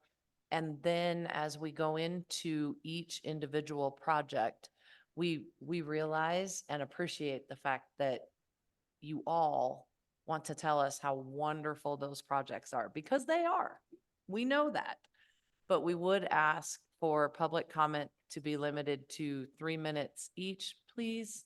Don't repeat something that someone else. And I know sometimes that's hard because you have prepared comments, but trust me, the board is going to have a lot of questions. And my bet is you will have an opportunity to answer those questions and share your thoughts. So we appreciate the support and everyone that's here. We want to make sure you know how this rolls. From my own personal conflict standpoint, I want to let everybody know I will run this committee aspect of this, but as it relates to the City of Casper project, I will abstain from the conversation and the vote on that. So, all right. Noel? All right, thank you, Madam Committee Chair. So we have 2 community readiness projects today. Total requests equal about 6.27 million, and we are recommending about 5.5 million. We currently have about 46.7 million available in the BRC account. So the first project comes from the City of Casper. The City of Casper is requesting a 5 million community readiness grant to complete the sanitary sewer system and stormwater system improvements to support the development of the North Platte River Park Subdivision Number 2 project. This development is 112 acres of vacant city-owned land located by Interstate 25, the US Highway 2026 bypass, and Poplar Street. It will be developed into 2 business-ready lots that can be further subdivided for private development. And our recommendation on this is to partially fund in the amount of $4,168,000, and we'll go into a little bit more detail on why that's a partial recommendation.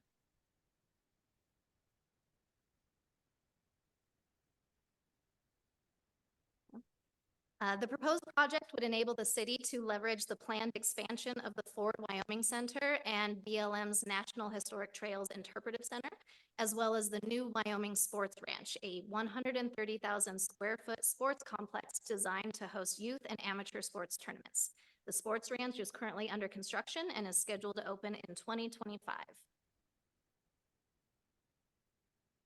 The community engagement and planning process was very thorough and compelling. This project is specifically prioritized by the North Platte Park Number 2 Subdivision Simple Master Plan, which engaged community stakeholders and residents in developing a vision for the future use of this project. This engagement included several workshops through last summer, a city council meeting, and a public comment period that went through the fall. There are also several letters of support included in your board materials starting on page 152.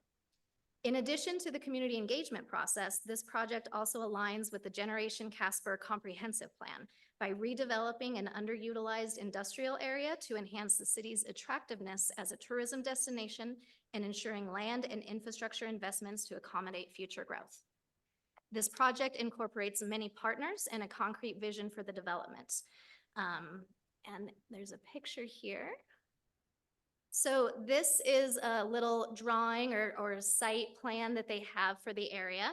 As you can see, the vision includes an event center village, which could have hotels, meeting facilities, spaces like that. Innovation employment area, which is kind of up in that top left corner area. They see that as having many flexible business uses, such as product development, research, maybe some urgent care clinics, things like that. More recreational facilities, destination retail, and highway services. So it might not look like this when it's all done, but the community spent a lot of time with their partners and residents to put together what they feel would be the best use for this site. State considerations, there is potential for high economic output. The city engaged with the University of Wyoming Center of Business and Economic Analysis to conduct an economic impact analysis for this project. That analysis estimates that over a 5-year period, the construction of the project will generate an economic output of over $108 million for Wyoming, and then total post-construction operation impacts in Wyoming are expected to exceed an additional $51 million in economic output. And this project also aligns with the state's economic development strategy by developing a culture of innovation that attracts transformative companies and people to the state, as well as supporting public-private partnerships. So some of the compelling and concerning items for the project considerations as we looked at this project, for compelling that potential for over 150 million in economic output, the community performed a lot of due diligence to ensure that the project will be successful and that economic opportunities will be created. And the plan that they completed is well done, and it considers many facets of the ecosystem needed to make the development successful. The concerning items is the request is higher than the maximum award amount at the time of application submittal, but the board does have the ability to waive the rules on that. Local revenue recapture plans will not generate additional funds. So what I mean by that is the recaptured funds that the city will retain from this project will be used for a new water tower within the projected area, and a water tower will not generate additional funds after the fact. Most of the job creation will not be primary jobs, since a lot of it is retail, destination, highway services, so not maybe a ton of primary. There may be some primary, but some of the job creation may not be primary jobs. And then finally, the county has not implemented the economic development tax. And this kind of goes to Director Durrell's CEO report that we're now including a community's tax structure in our BRC write-ups. And so you will see Casper's starts on page 146 of your materials. It has that tax structure on there. So our recommendation for this project is partial funding in the amount of $4,168,000. That is less $832,000, which they had put into their budget for the proposed design of the water storage.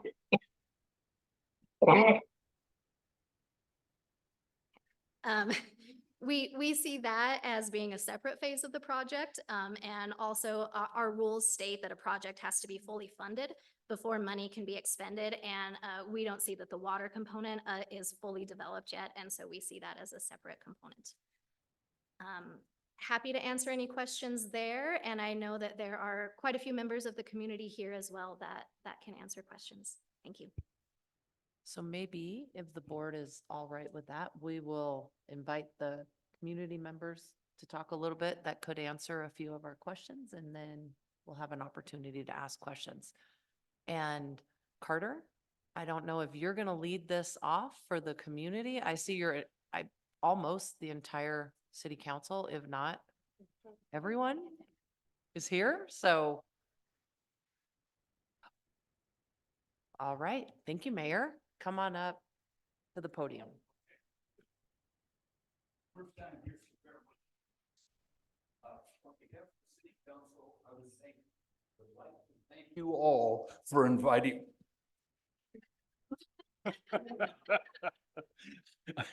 I would like to thank you all for inviting us here. And as Ms. DeVore, co-chairman, mentioned, that we do have 4 other members of city council here. We have Amber Pollock, who is the owner of Backwards Distillery. We have Lisa Engebretson, who is the owner and broker for Forefront Real Estate. Yes, I wrote my notes too small. We have Kyle Gamroth, who is the IT director and client representative for 307 First.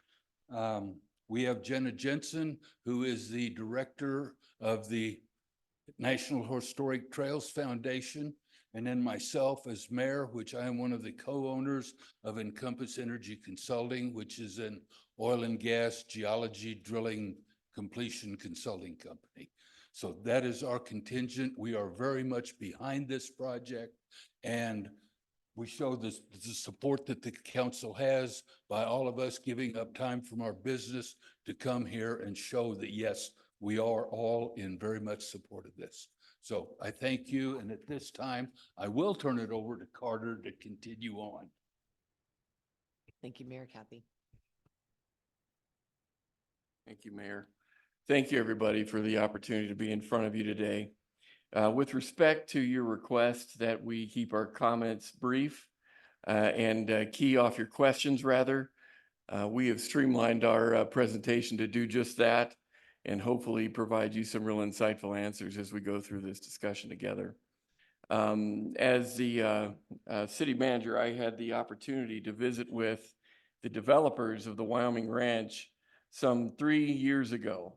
And we had the opportunity to discuss the co-location of the ranch up by the Ford Wyoming Center, or the Casper Event Center, in order to build some synergy there and create the opportunities that we are touching on with you today.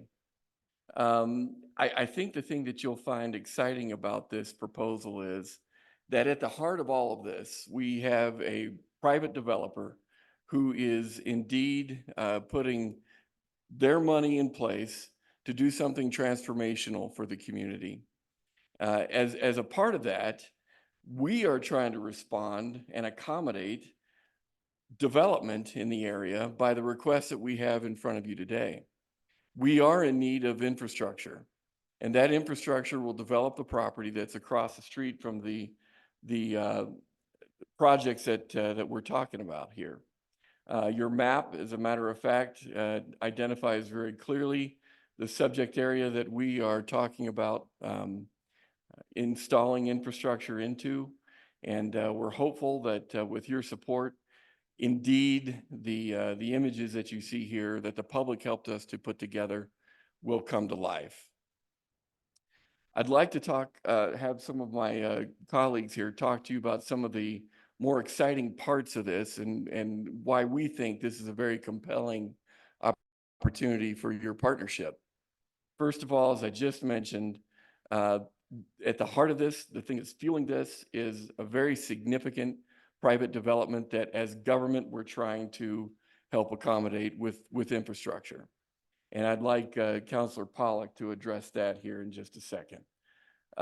Furthermore, we believe that the data is indicative of the success that this project will have once it's in place.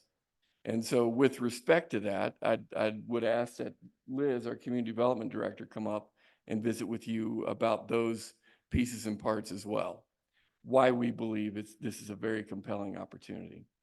And then finally, if you don't mind, we have Justin here with us as well. He's our Economic Development Director, as it were, for Advanced Casper.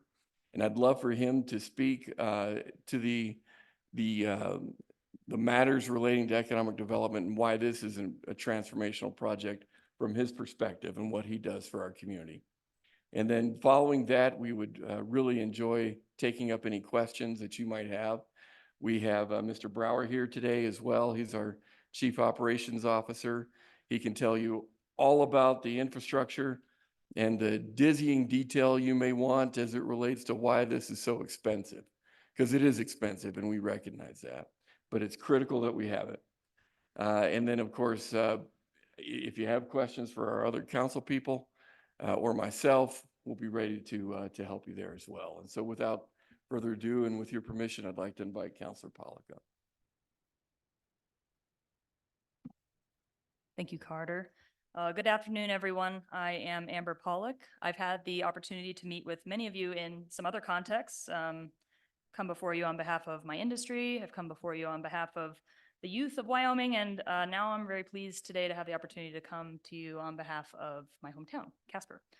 I'm here to express my support and enthusiasm for this project that we've brought to you.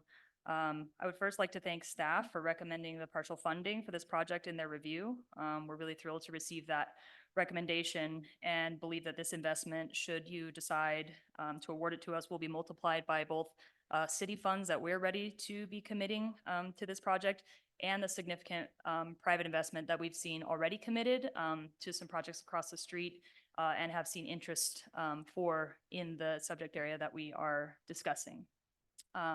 I believe that Casper has a great track record in these endeavors, and we hope to add this project to our list of successful transformative projects in partnership with you. Ever since I've been involved in economic development, which is basically as long as I've been in business somehow, I sort of got thrust into looking at business from an economic development standpoint. I have respected efforts in Casper to really hone in on what works for us. One thing that we know, and we've known this since I started my involvement, is that sports and recreation is a winning formula for Casper.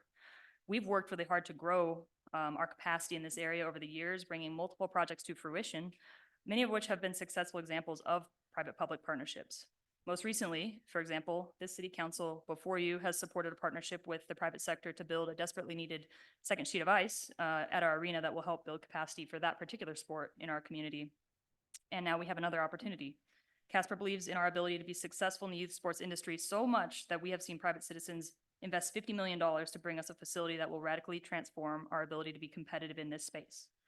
Not only that, but this private development is happening in an area of Casper that is primed to become a hub of activity, also being home to two major community assets, the Ford Wyoming Center and the National Historic Trails Interpretive Center. I believe that as an elected official, it's my duty to respond to this type of community vision and commitment. When news of the developments began to come to our attention, I immediately turned my attention to the land across the street and to the building a vision with the community for what, to me, is one of the most dynamic and exciting projects Casper has seen in recent history. It was clear to me that I had a responsibility as an elected official to ensure that Casper, as the owners of this surrounding property, ensure that these did not remain empty lots. Should that be the case, I believe that we will be unable to fully realize our community's vision for this area, and that we do the private sector a disservice by not doing what we can to support their efforts. Casper's council has decided to take a proactive and responsive approach to ensuring that this area of our city that has tremendous potential to change our capacity in one of our most critical sectors is not hindered by our lack of response to their movement. I hope you will agree with us that this is one of those projects that can truly transform the identity of a place, and that you will support the city and the private sector in Casper in our efforts to make this reality. With that, I'll stand for any questions or turn it over to the Liz, our Community Development Director.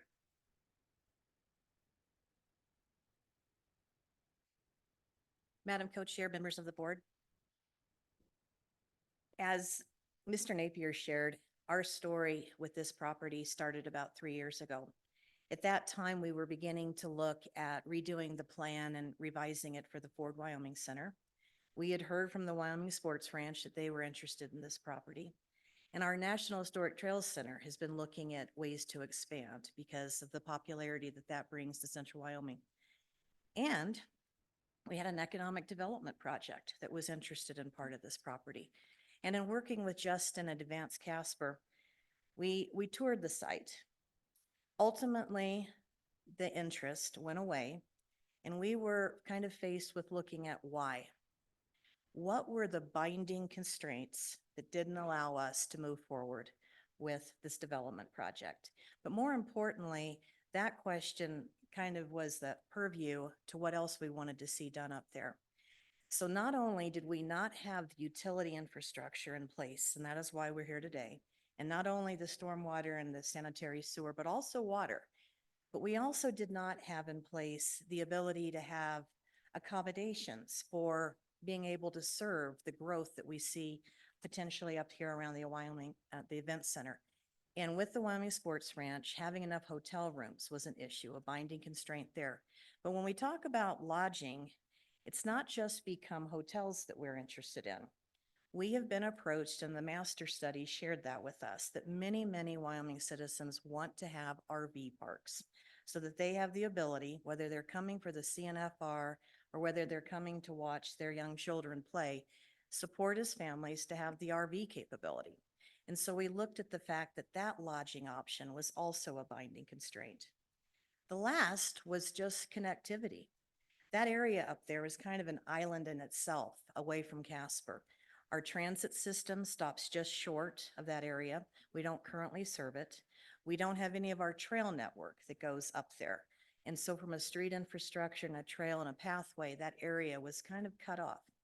So as we began to look at this, council challenged us, let's do a master study. Let's look at land use and get a plan for Casper that fits with our comprehensive land use plan.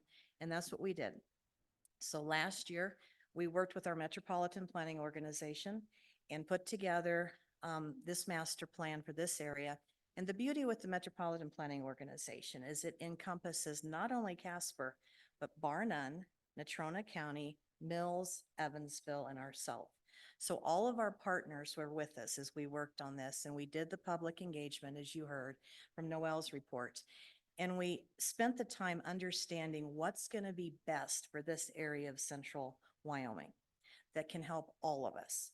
And that whole idea of this halo concept started to come about, being able to look at the ability to have clusters of development that can support one another and really help central Wyoming grow and see less dollars going out of this state to sporting events, but actually having more ability to bring them in here. So we had the camaraderie and the groupthink of the whole MPO coming together on this, as well as the public. The ideas that were brought forward are ones that we incorporated into this map. And after we did all this, we did have a great relationship with the University of Wyoming to get this economic impact analysis done. We're able to work with them on the ideas that have been brought forward by the community and to let them project out the 5 years that we think we're going to see as far as the development goes here. And those are the numbers that Noel shared with you, the $150 million over 5 years, the huge influx initially of construction and labor income, and then ultimately settling into secondary with some primary job creation in that arena. We do see the sales tax benefit to not only the state, but locally to Casper as being tremendous. And one thing that the economic impact analysis didn't show was the fact that we who own the property, the city of Casper, will be happy to get it into private hands and be able to see property tax generated from the sale of that property. We have a lot out there. Council had it rezoned to a zoning designation that is much more flexible than the park historic designation that it traditionally had. So we are primed. We've got the property ready, and the economics have shown that we will be successful with this arena. And the one thing that I like best about this particular project, we know there's going to be the economic development. We know there's going to be the sustainability. Will be outdoor recreation. We're going to see the ability to have even more cultural enrichment for this part of central Wyoming.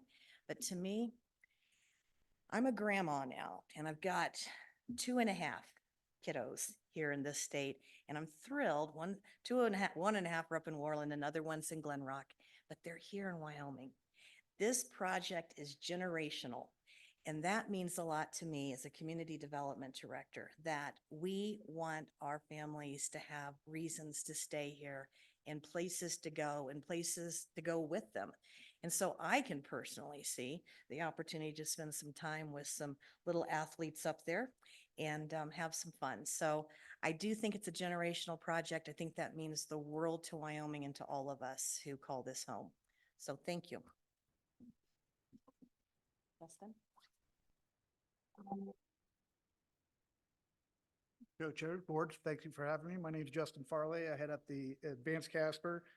The organization is formerly known as CADA, Casper Area Economic Development Alliance.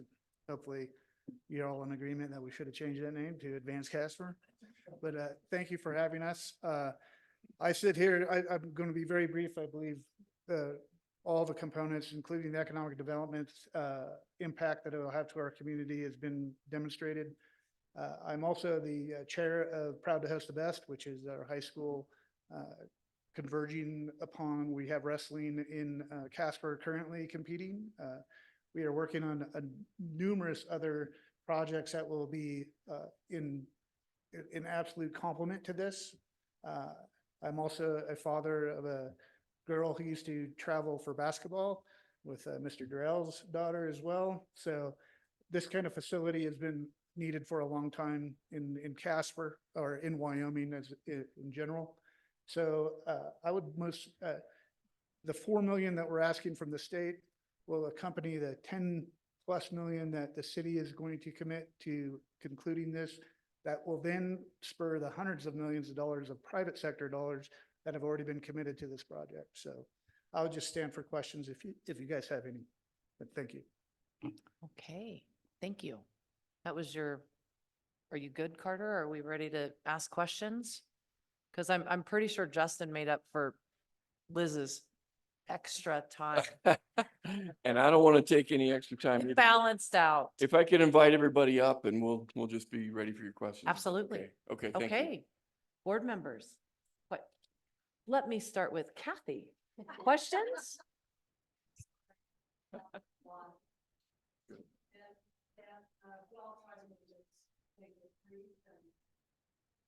Okay, so the sports complex, I can attest to the need of Casper to have more hotels and restaurants. During the times of tournaments and things like that, it's impossible unless you book a year in advance to get rooms there. It's really, really tough.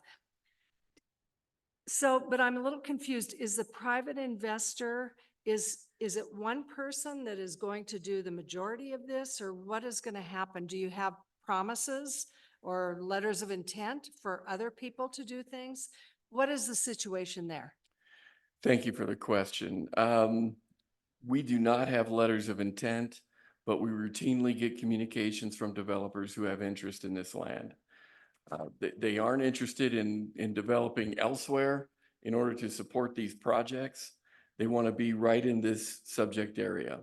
And so while we don't have letters of intent right here with you today, we do get calls routinely, and we are aware of at least one hotelier who is ready to get started just as soon as we can.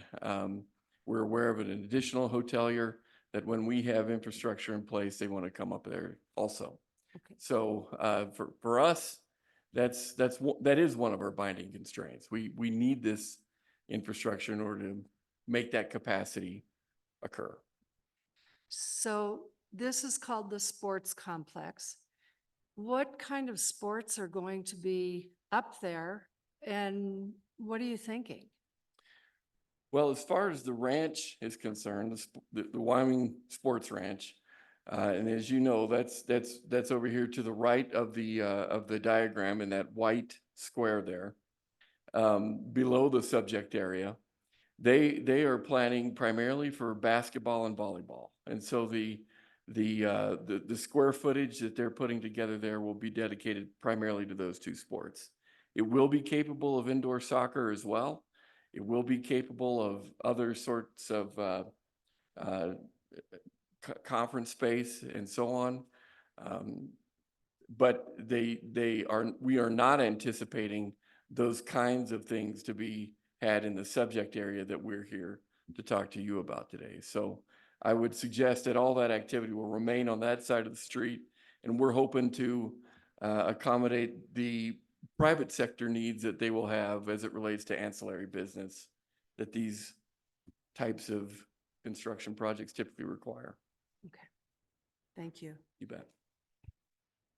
I'll let somebody else have a chance. Yes. Okay.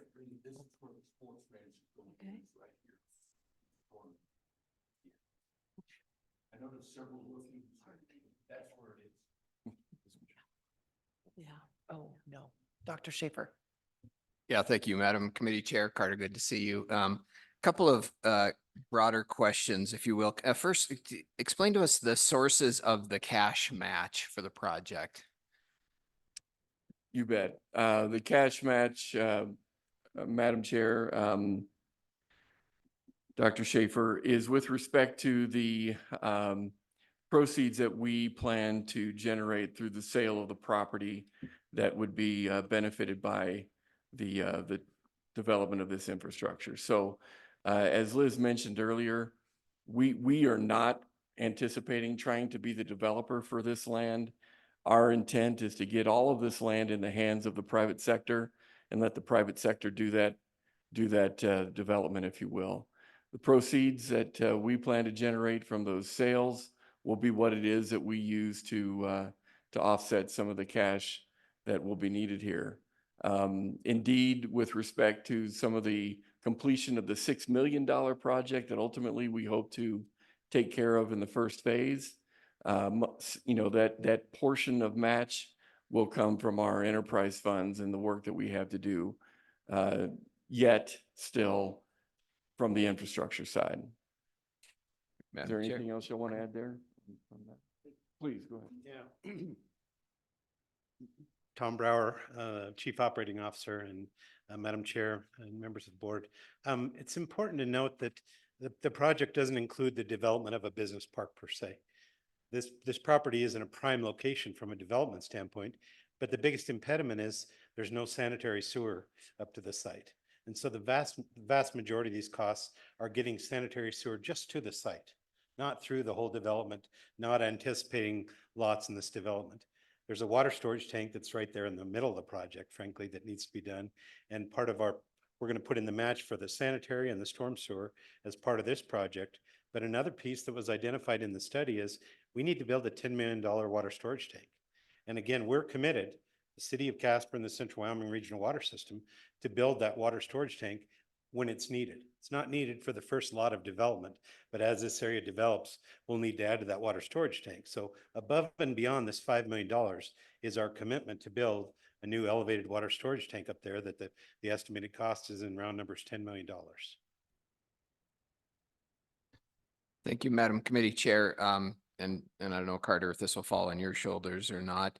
But as we watch the wonderful things happening through the elected or the political process at the Capitol, and knowing the pressures that are on the Business Council for funding of programs like the BRC, help us understand why Casper believes that the state picking up 80% of the cost of this project and the local communities picking up 20% is the right split.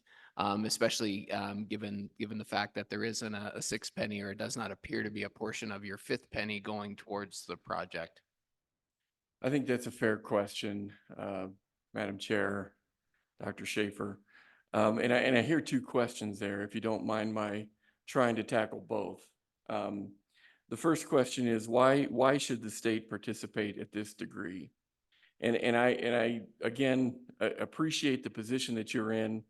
I appreciate the fact also, however, that you're looking for investments that pay over the long term. And we believe this is that investment. I would tell you too, however, that this is also a proven model that has worked in Casper before.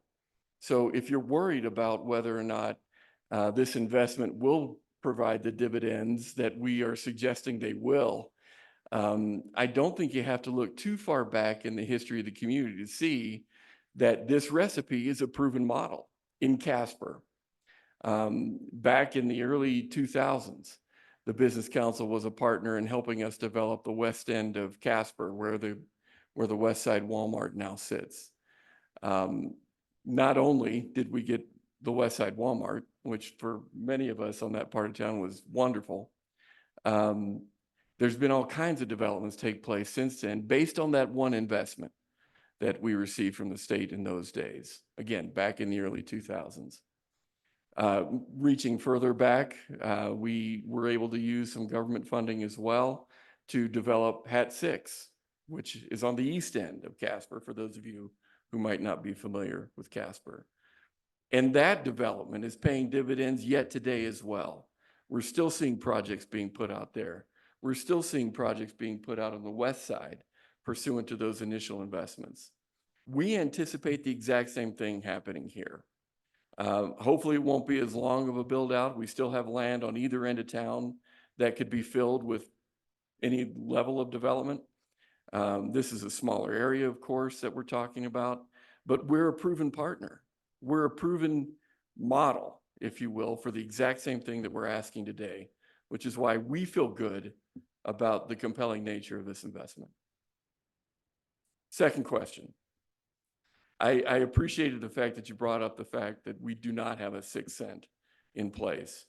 And I would also suggest that Casper is in a bit of a unique situation than perhaps the rest of the state.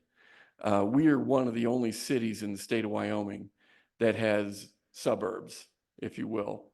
We've got smaller towns that surround our immediate vicinity. Town of City of Mills, the town of Evansville, Bar None, et cetera, are all communities that are right there next to us, and they are responsible for a lot of our business locally, frankly.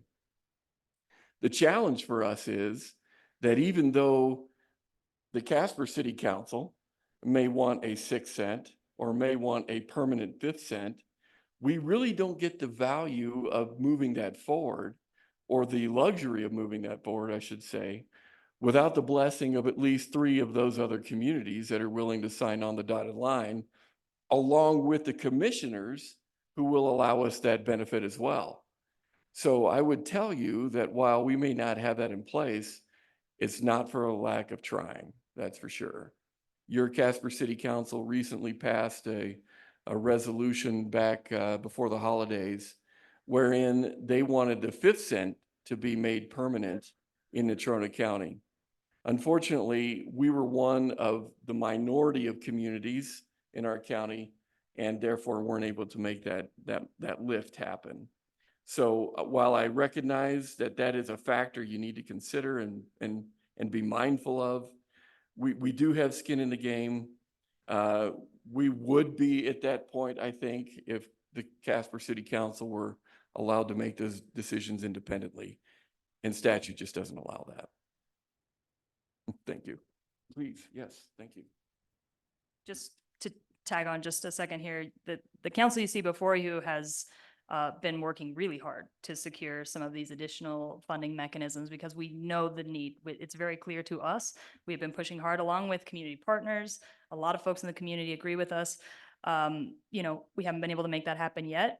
We're not done trying. We will keep working towards that. But in the meantime, we have to keep moving on stuff like this as well. We can't wait for those things to come to fruition. It's, you know, building political will for some of those things, particularly in some of our smaller surrounding municipalities is a long game. And we're there, we're working on it, but you know, we're not there yet. But to me, like, I can't wait. We got to keep moving. So thank you. Very briefly, I think this project would be a demonstration to those small communities when I take projects to them that they need matching funds and they're saying, well, you know, we're broke. And it's like, well, we just had these conversations about where that 5th cent dollars go and the potential of a 6 cent. So I think this will be a catalyst to get those conversations back up again. Thank you, Madam Committee Chair. Couple questions on some numbers. I think one for the community would be on that extra cent tax.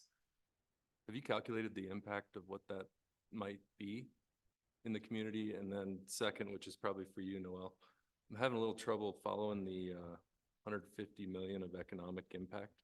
I see the construction phase and then the completed phase, but if we could maybe handle those in order.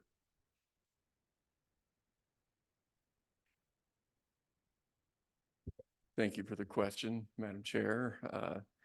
We believe that if indeed we were able to garner a 6 cent on top of the 5 that we have right now, that could potentially be a 60 to $65 million impact that we would likely dedicate towards capital improvements and those needs that we have. Were you to verify that number, please forgive me. That's an estimate that we have right now, and I didn't proof that before I came. Fair enough. Thank you. Thank you. Thank you, Madam Committee Chair. Mr. Aaron's, so the 150, where that comes from, it came from the economic impact analysis that UW did. So for 5 years, the construction will have an economic impact of over 108. And then after construction, operations impact will exceed 51 million. So those two numbers combined is where I got the over 150 million. Just from a banker Very good. standpoint-ish. Ish, thank you.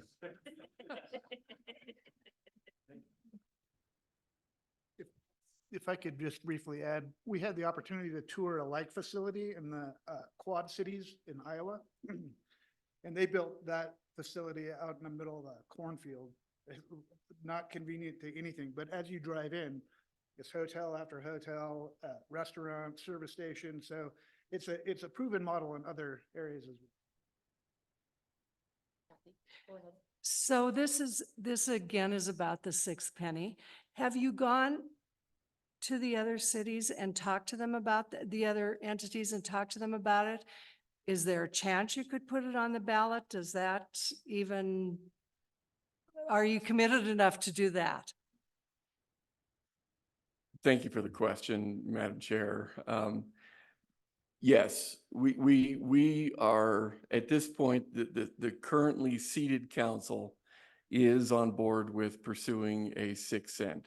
And the reason that I can say that with confidence is because back in November, we had made this proposition, if you will, to our neighboring cities and towns for the purpose of trying to generate a 6 cent and the corresponding funding for a public safety initiative. We have needs for our our police department. We have a fire station we need to replace, and the other little communities have very, very similar needs as well. We were, however, rebuffed. Not a single community, besides Casper, was willing to take on a 6 cent ballot question coming up in November.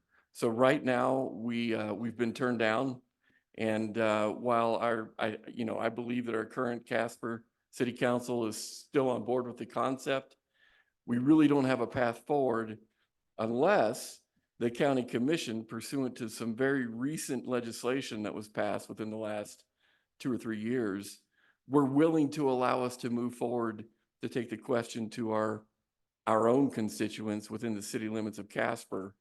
And make that request. That part has not happened yet as far as enacting that new legislation. We haven't made that official question to the county yet, but that would be our next step.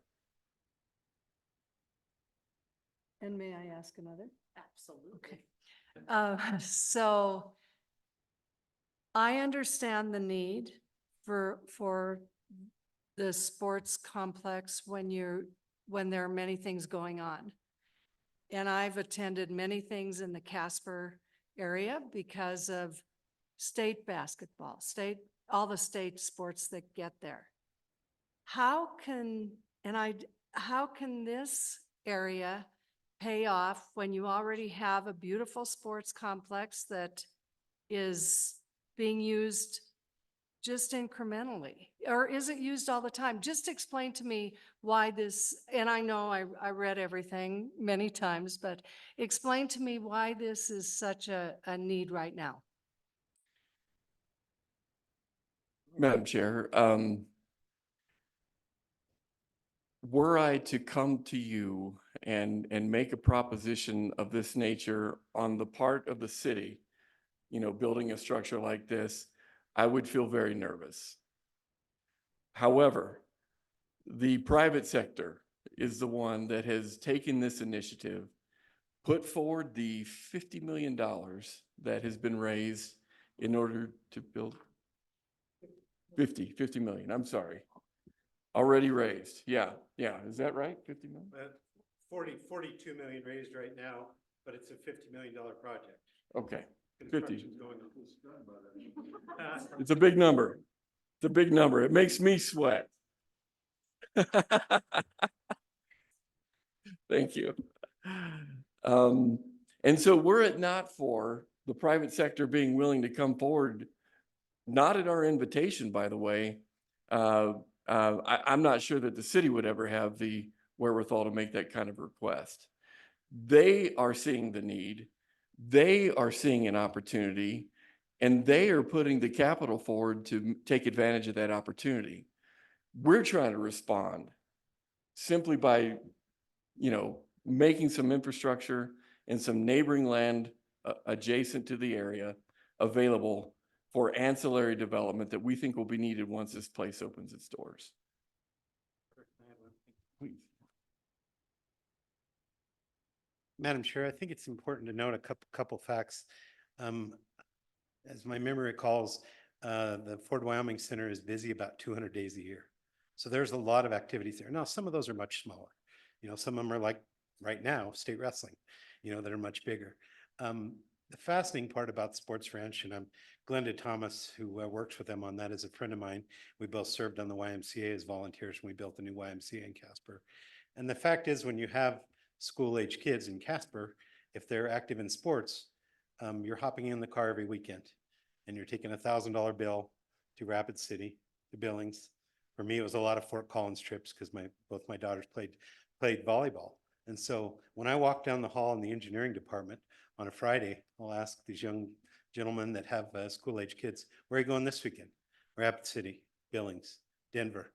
And it's all those $1,000 bills. And that's just roughly what my recollection was. 2 nights in a hotel, feeding 3 or 4 of us for 5 meals. I just planned on $1,000 bill every weekend. Now that they're gone, I miss them.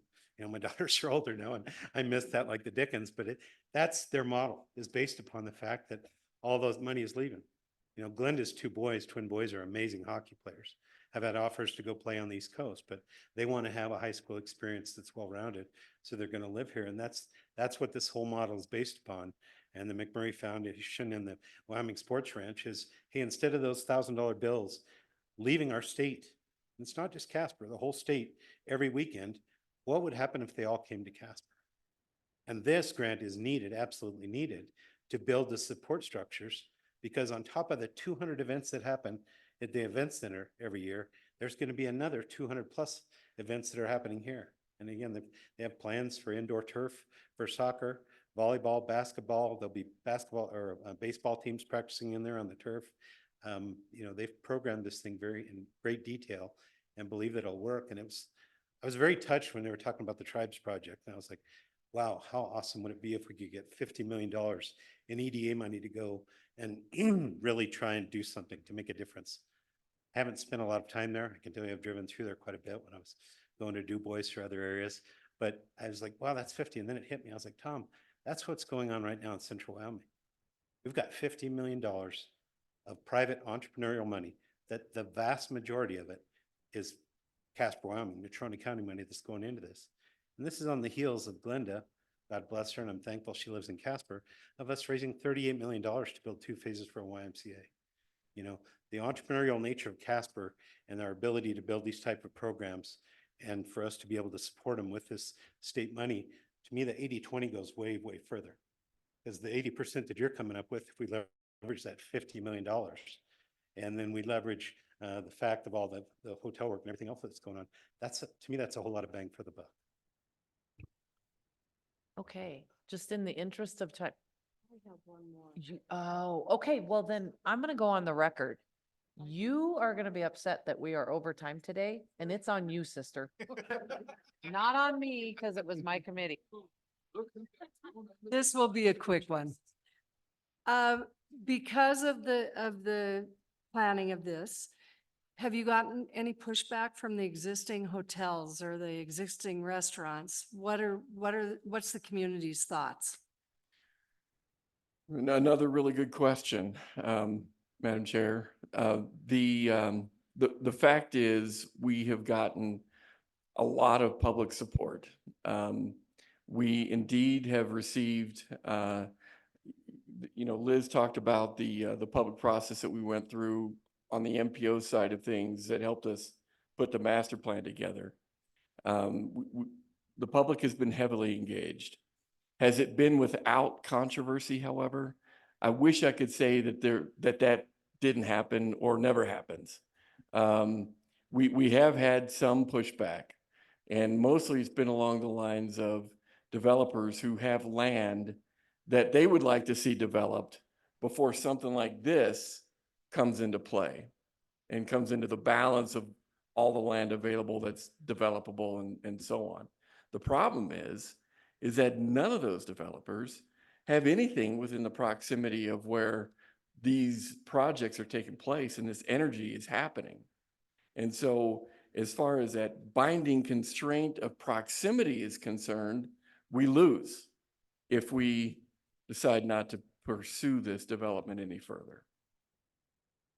You bet. You bet. Okay. Thank you all very, very much. We are going, Mayor Can I Kathy, make a follow-up to what Carter just said? only if you promise to make it quick. Part of our whole deal about just blanketly turning this over to a developer is we want to try to control some of that development to where we don't harm our existing restaurants and hotels. So that follows along with that. Thank you. And so And then- that was worth the extra time. Thank you. And I would go ahead, since you want us gone, to say thank you for listening to all of our presentations and everything. We do appreciate that. Thank you all. Thank you all for coming up. It is very evident, there's only a couple here, that this is a part of their daily duties, and many of you are doing it in your non-paying fourth capacity side gig. So we recognize that and we appreciate that. Okay, Noelle, back to you. Hot Springs. Thank you, Madam Committee Co-Chair. Ben, can you get the presentation back up? Thank you. So the next project comes from Hot Springs County. Hot Springs County is requesting a 1.27 million community readiness grant to prepare the former Hot Springs County Airport property for reuse. This 105-acre site is located on a scenic butte adjacent to the golf course and state park trail system located in Thermopolis, Wyoming. Our recommendation is to fund in the amount of $1,327,895. You will notice that the amount that we are recommending is higher than the request, and we will go into a little bit more details on that during the project consideration slide. The scope of this project includes the demolition of all the liabilities remaining on the site, preparation of the site for development, construction of a new access road, and that construction is part of the community's match for this project.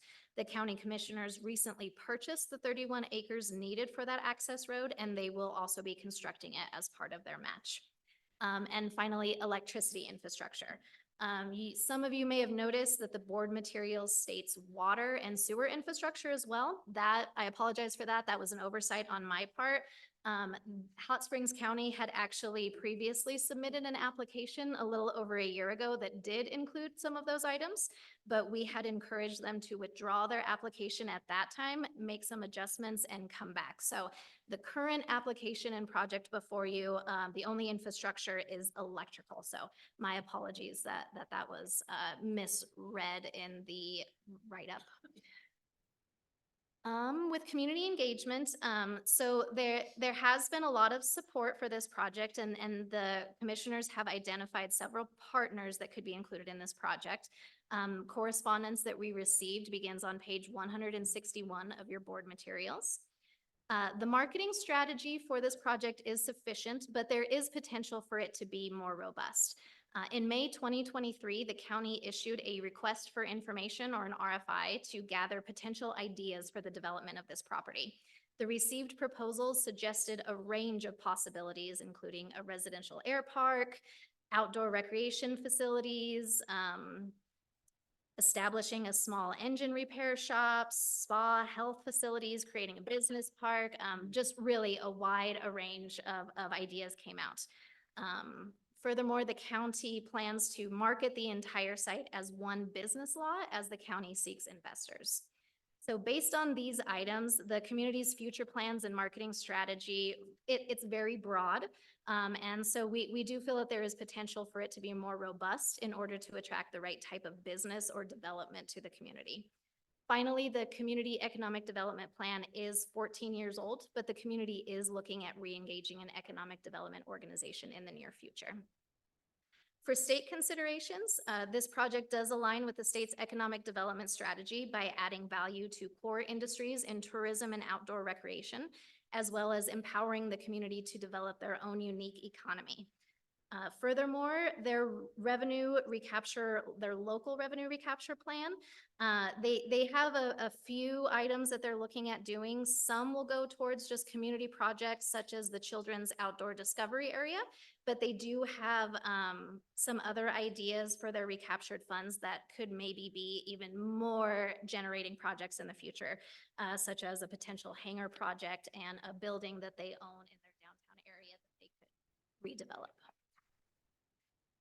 And also BRC funds are only 53% of the total project cost. So the county is putting in quite a bit of dollars in in-kind match for this project.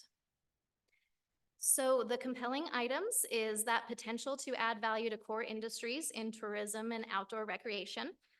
The local match is 37% higher than what is actually required per rule. We've also included in the write-up the county tax structure for Hot Springs County. Let's see, I'm not sure what page that's on, but right now they have a 6% county tax. They have their 4% state, 1% local, and then they are currently using a 1% special purpose tax for their hospital that they need to do some upgrades and some reconstruction on. Concerning items is their marketing strategy. We would like it to be more robust to attract business to the community. And then in general, their project plan, economic development plan, and partnerships need some work. We would like to see all of that a little bit more robust. So that's where we come in with our recommendation to fund in the amount of $1,327,895 with the following conditions. That is an increase in the amount that they are requesting by $50,000. We would like you to increase that $50,000 for the sole purposes of them doing a feasibility study on this site. The feasibility study will be conducted in conjunction with the demolition and removal, as well as the road construction. Those items will need to happen no matter what becomes of that property or what the feasibility study says should become of that property. They're going to need to demolish the old airway, and the current road that goes up to the site is not very good. So they're going to need a new road anyway. So staff believes that they can do the feasibility study in conjunction with that demolition and removal and the road construction. And then any further funds will not be dispersed out of the BRC account until the study is completed and reviewed by the BRC staff. And then we feel that it might change what they're looking at for electrical, water, sewer, those types of things. And so maybe we can get a better idea of what would be the best fit for that property. And we can work with the county and the community on making sure that they get what they need and what will be most feasible for them. So that is why our recommendation is actually $50,000 higher than what the community is requesting. Happy to answer any questions, and I know that we have a few community members here as well. Dr. Schaefer?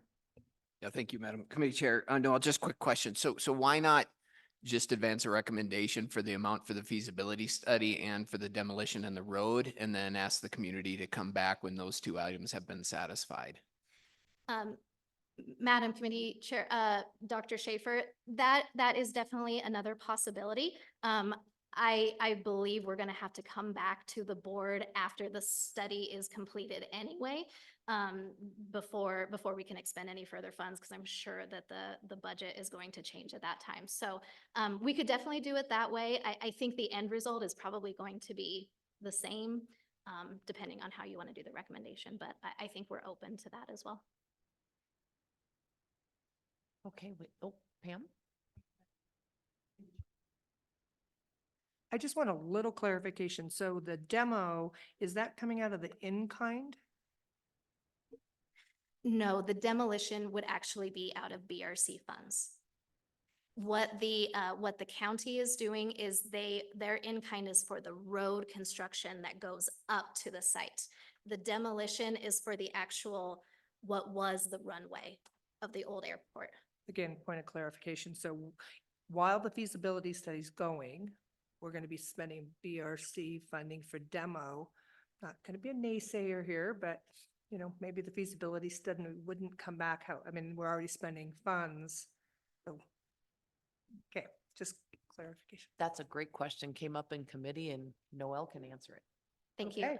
Thank you, Ms. Thayer. So, part of the reason that they want, so two things. So they would need to demo and remove that old airstrip, no matter what goes there, because no matter what goes there, you're not going to be able to have an old airstrip on that land. So it's going to need to go no matter what goes there. But in addition to that, the county, they have plans to use the asphalt from that for another road project in another part of their community. And so they're in a little bit of a timing crunch where they would like to get the demo going so they could use that asphalt to build a road in another area of their community. And just an additional, we might as well add, because Eric had just said another item that came up in committee was, isn't that a YDOT issue? Isn't the Aeronautics Commission or someone else on the hook for that? These guys went deep into that process, as did the county, and there is buried somewhere a little rule that once you decommission it, it is yours. You own it. It's your responsibility for all of that demo also. So they did exhaust that directive too. Any other questions before we bring the community up? It's maybe a little nerdy question, and Nicole, if you know this, I'm going to be impressed, but I wouldn't expect it. But just on an airstrip, how thick is the asphalt up there? No, I do not know the answer to Oh, that okay. question. I would have I'm- been really impressed with I was myself, but yes. going to be shocked. I believe our community can answer that Well, it question. just means, Thank you. the reason I ask is usually those things are quite thick, which means you're gonna have a lot of rotomil. That's really what I was just.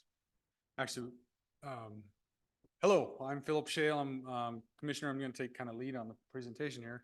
That's a great question, Mr. Law. We've actually done some geotech research on that. So some ground penetration radar to determine how much material is actually there.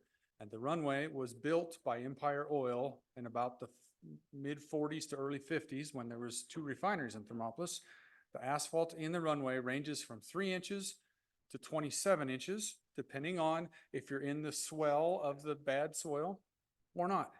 There's also a large amount of aggregate gravel material at varying different amounts throughout the entire thing. So the process that we will use to reclaim that is called full depth reclamation. It brings in a very large, super expensive machine that grinds up the asphalt material as well as deep as the aggregate material on the surface. So we can get all of that material back up and be hauled to, as the aforementioned project, which is the YDOT partnership with some federal grants, the rebuilding of Black Mountain Road. Thank you. So sorry to jump up here early, but I'm just happy to be here. Well, since you're up here, keep going. Great. Like I said, I'm Philip Shale. I'm a Hot Springs County Commissioner. With me is Paul Galovich, another commissioner. We also have some backup, some strong backup from Mike Kuziak with Outdoor Pathways.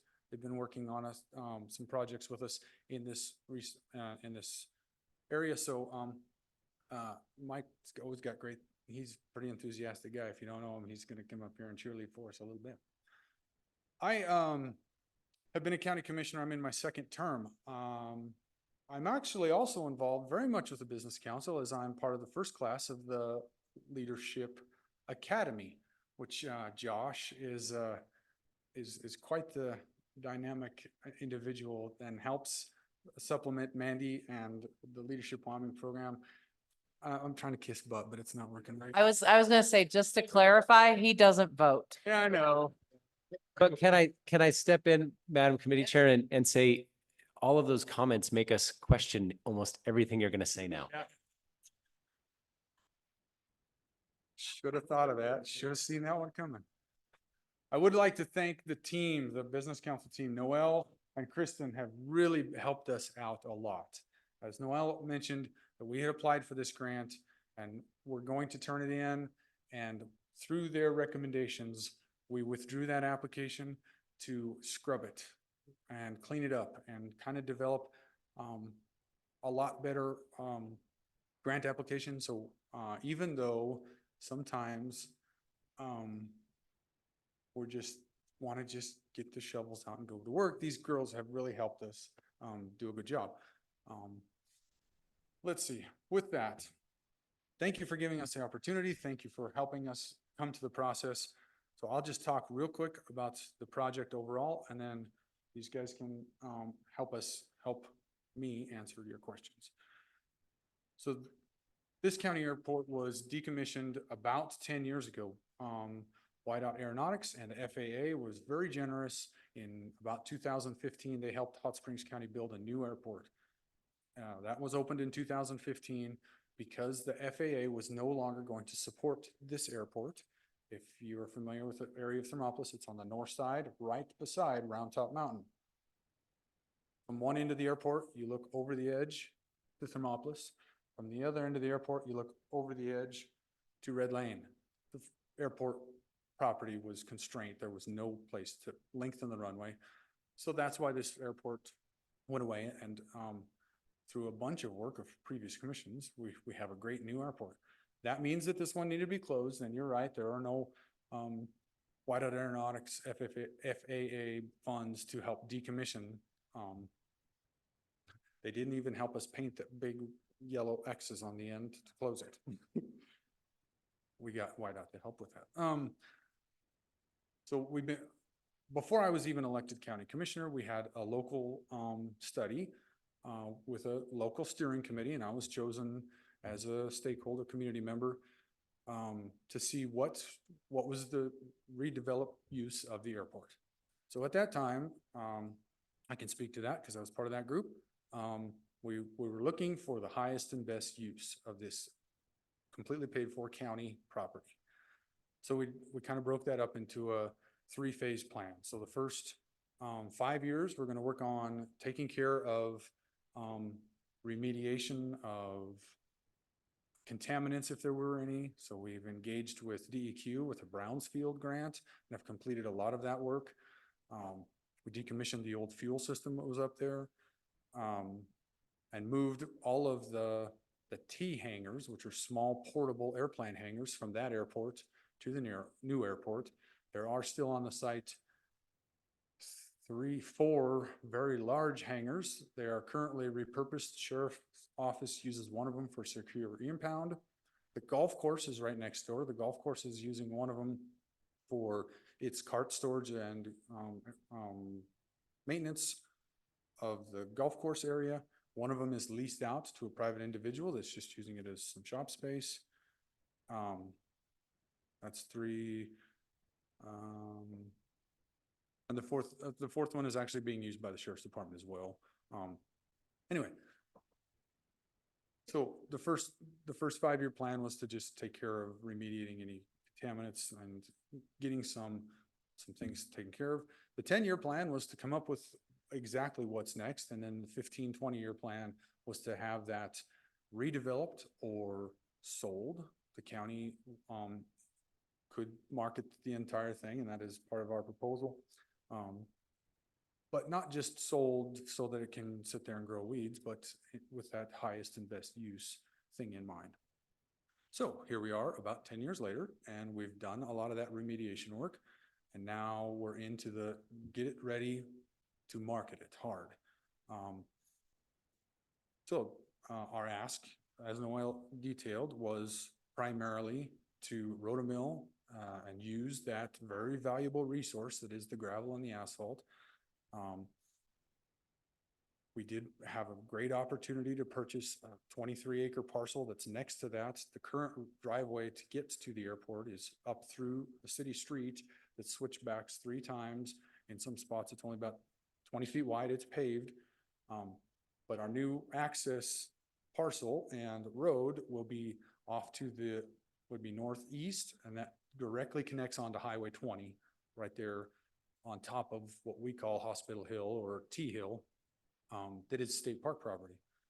The state park is an amazing part of this project as well, because it's adjacent to Hot Springs State Park. It joins all of us to the east. To the west is the golf course, which is city property, and Round Top Mountain, the iconic round mountain there, which is actually a county recreational property. Round Top Mountain was part of the Friedenthal Ranch, where Dave Friedenthal grew up. When they sold the ranch,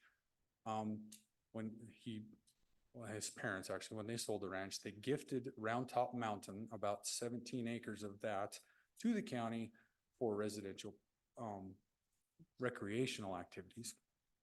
So Mike Kuziak and the Hot Springs Outdoor Alliance have been working on building lots of hiking trails, mountain bike trails on the state park property, as well as now there's a trail that goes right across the old airport that accesses the Round Top Mountain stuff as well. So my story is going in circles here. Okay, good. Thanks. How about 4?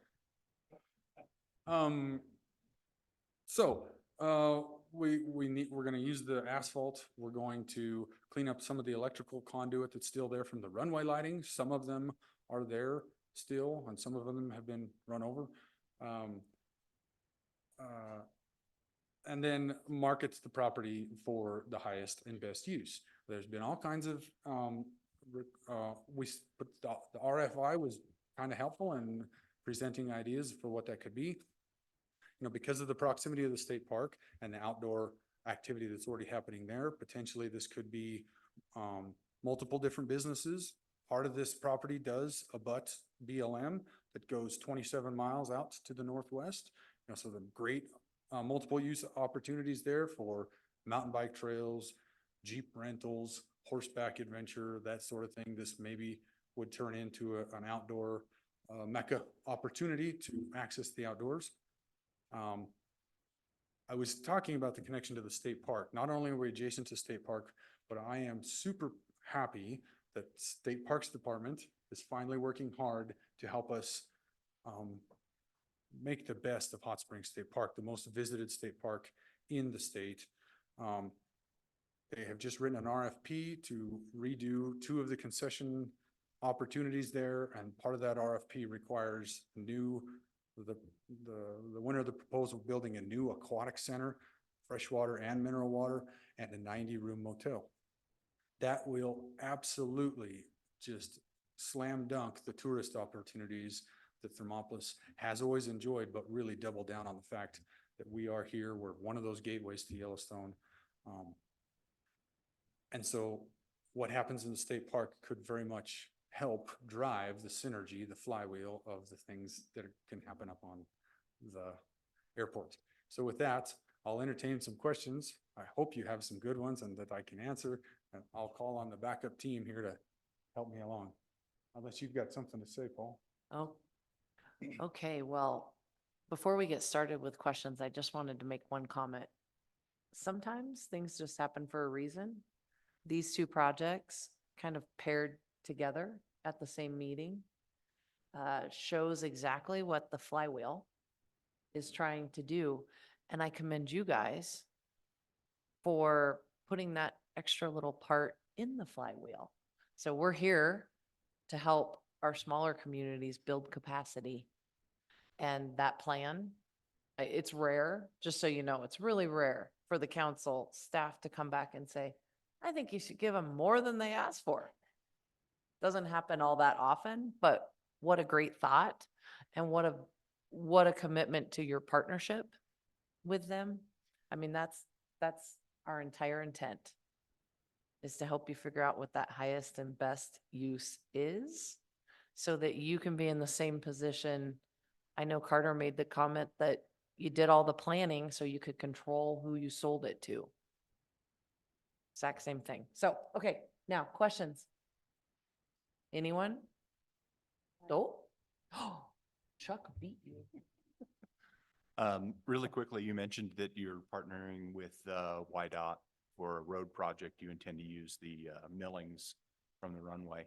Is that a done deal already? So that project would be dependent on this happening funding wise?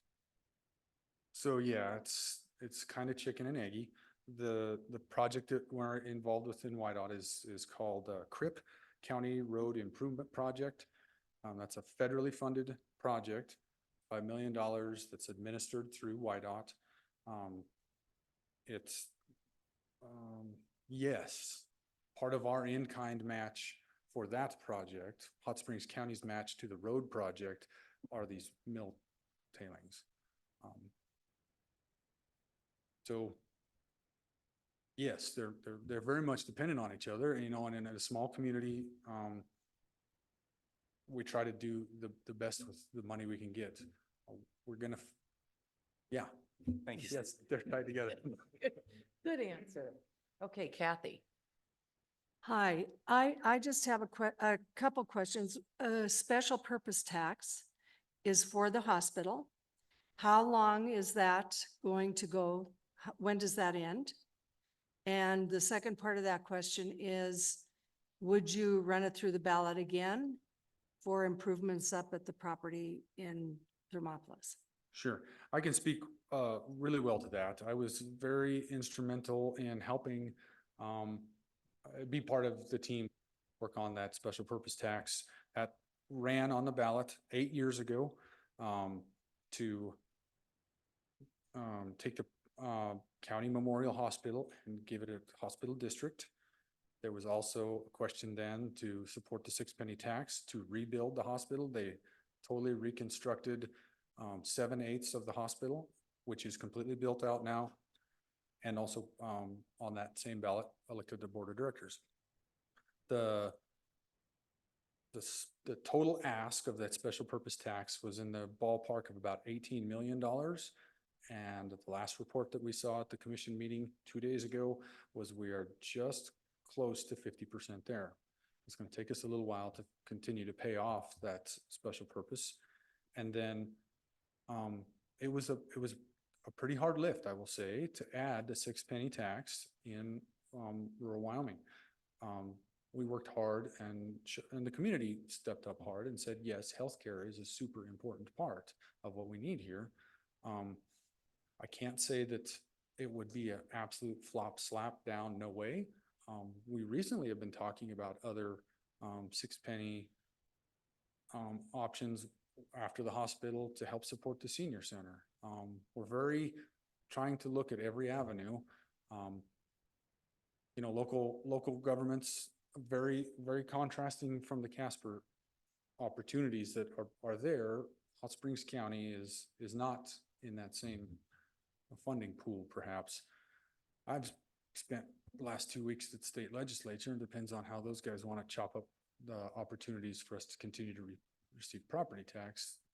It's really hard to say what the future holds as far as local government's opportunities to build community and support and services and economic development in general.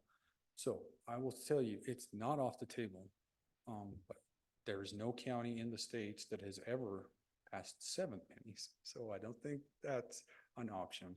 After the hospital gets paid for, we could be the first. Josh is optimistic. You're right. After the 6 penny is paid for now, it's definitely not off the table. Okay. Any other questions? Yes. Just for informational, what does a penny generate in Hot Springs County?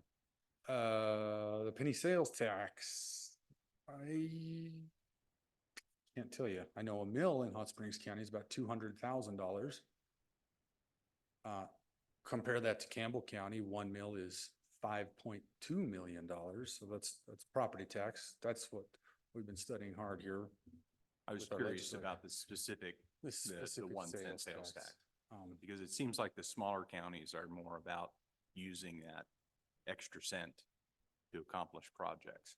I think the sales tax is an important, it's an amazing funding opportunity. Places like Park County get a lot more advantage of the sales tax because not just local residents pay that, anybody that's coming through pays that. We're trying really hard in Thermopolis just to get them to turn, 2.1 million people drive through Thermopolis on their way to Yellowstone. If they would stop and buy a candy bar and some gas, we'd get you a little bit more than that sales tax. But unfortunately, I don't really have that number for you. Thank you. I'd be happy to get it and follow up. That's the way, I like the way you think. Candy, everyone remember that. Stop in Thermop and buy a candy bar and a pop. And drive up to the new hotel that maybe is built at the state park and stay and swim and then come to the dinosaur museum and then buy some propane and you know. See? Good thinking. All right. Any other questions? We go, oh, Pam? Question for you on the community engagement. You guys are preparing a request for proposal for the new statewide shooting complex. What are your plans for the O&M? If this is one of the options that would go up there, it's a great opportunity for the state to have this shooting range, but the big question is the O&M on maintaining that. Sure. I really, Paul has really worked really hard on he's part of the group of folks that has proposed the state shooting complex to arrive in Thermopolis. That has an option of using part of this property. As far as the O&M on their proposal, I guess I'll let Paul speak to that. Kind of completely honestly, that is not so much chicken and egg, the shooting sports complex with this project, as, for example, the road project is chicken and egg. So this is not contingent.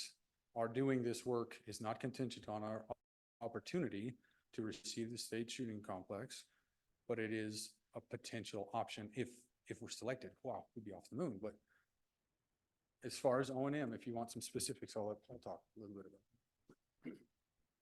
I guess I'm just looking at the end use of this. Property. Thank you for the question. We just are just completing our pre-RFP for that proposal. For those of you that may not be aware, the shooting complex, which is comprised of 11 members that the governor's appointed in that task force, and they've got a deadline of the 1st of March for the pre-RFP, and then they're going to come out with a final RFP approximately 30 days later, in which we'll apply for. I think the reasoning for that was to try to get ideas and concepts of to how this could be put together.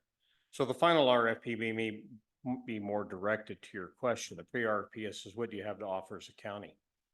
And so at this point in time, we see that kind of as a joint partnership between the county, the state, and private business. We've actually received some correspondence from very prominent people that are very interested in this shooting complex being located in Hot Springs County, which, by the way, is the least windiest place in the state. So all these other little square counties around us all come to the little oblong county in the center of the state to get away from the wind.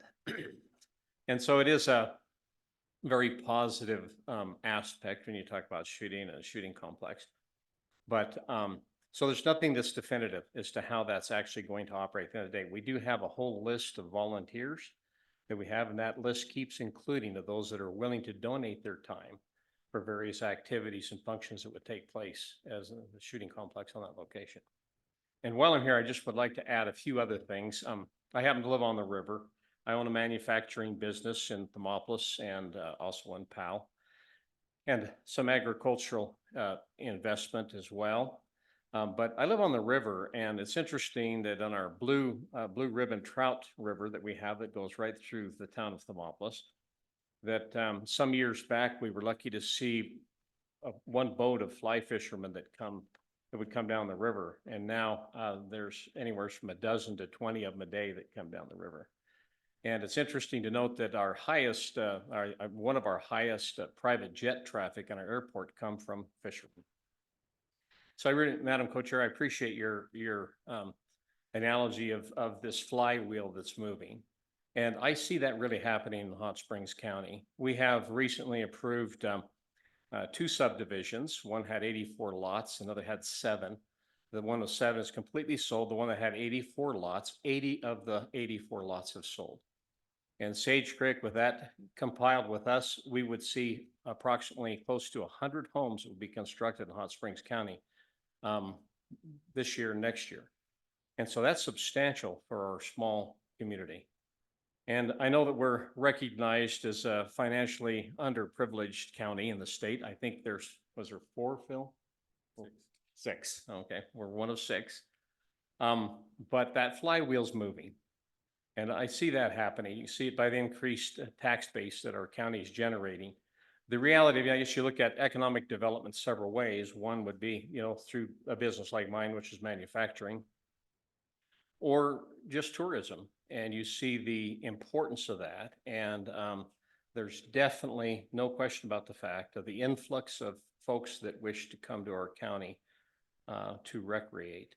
And so the opportunities for this property and this development, I think, have a vast opportunity of recreational opportunities as well as private business investment. And so I just appreciate you considering us, and I appreciate all of your service that you render to each of us here. And I'll turn the time over, maybe. Madam Chair, if you'd indulge a few minutes of testimony, I'd like to share what my organization does in Hot Springs County and across the state. Is that fair? My name is Mike Cusick. I'm the Executive Director of Wyoming Pathways. We're a not-for-profit that's state-based, and we work with communities to make them safer for pedestrians and bicycles. And we also build recreational trail and public lands.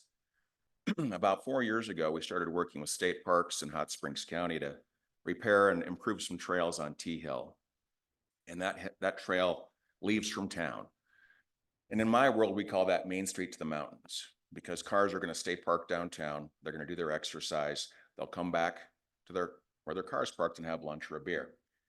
2 years ago, with some help from the Friedenthal Land Trust and the Walton family, actually out of Jackson, Wyoming, and some money raised out of Thermopolis, over $10,000 in that small town, we linked that trail across this runway we're talking about, around the golf course, and all the way to the top of Round Top and around Round Top. When you leave from town now, that's over 13 miles out and back. That's a half marathon from town in a community that doesn't have a bike shop.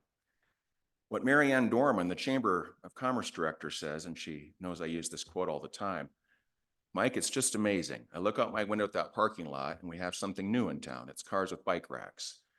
And in our world, we call that unique visitors, folks who aren't going there anyway. And it's year-round use. And what we know about mountain bikers, if they can spend the night, they average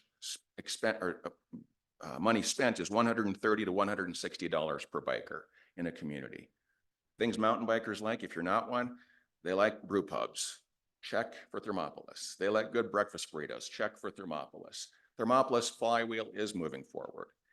This landscape, if you haven't been to it, is perfect. It is beautiful. And if you haven't been to the top of Round Top or T Hill, on a clear day, you can see the Bighorns, the Absarokas, and the Wind Rivers. It's a spectacular landscape. We're being asked from communities across the state, places like Kemmerer, Pinedale, Lovell, Wyoming, Douglas, Wyoming, to add these kind of amenities because they see the low cost and return on investment up front, or excuse me, low cost up front and high return on investment.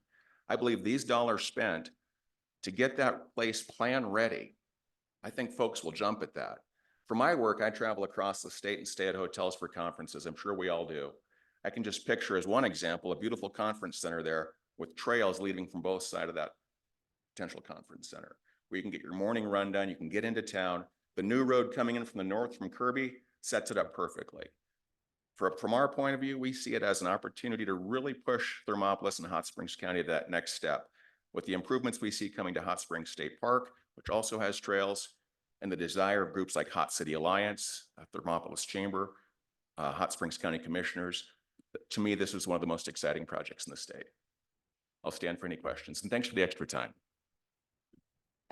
Thank you guys for coming here and sharing all of this with us. And I think unless anyone has any more questions, we can sit to consider both of the two projects. Oh. Hi. Sorry to Is that interrupt. you? This is Connie Guntley. I'm the admin assistant for the county commissioners. I was wondering if I could say a few words. Sure, Connie. Hi. So like I said, I'm the admin assistant for the county commissioners here in Hot Springs County. I started my position about a year ago, and I actually came in to this right as we were pulling our first application back. And we were told that the next deadline was in June, which we unfortunately missed. But I started digging into this application with the assistance of a local grant writer and the MC2 collaborative. And we all kind of got together and started working on this and filling in any gaps that we saw needed to be filled. I'm new to this community. I've only been here for a couple of years, but I do see a lot of drive to get this site into a business-ready lot. And tourism is a very big contributor to our community and our county. And so I just wanted to say that we're really working on it. Like I said, I'm new to this community, but I can see the passion behind this project. And I personally am going to assist with the RFP for the feasibility study and gathering all that information and getting it back to you guys to see where it takes us. I think that's a really great idea. I also wanted to add that I did talk to our treasurer, and she said in fiscal year 22-23, the 1% sales tax or the penny sales tax generated $426,670. And then in 21-22, it was $353,367. So if that's what you were looking for. Thank you so much, Connie, for two things. Number one, moving to Hot Springs County. That's a move in the right direction, and bringing through that information. I saw Ryland's face. He's like, data. You're welcome. Thank you for letting me speak. You bet. Okay. So we will now consider both of these projects. I'm going to give a little plug because I know how this usually rolls after 8 years of investment committee. And I also realize as communities that have traveled here, you need to go back.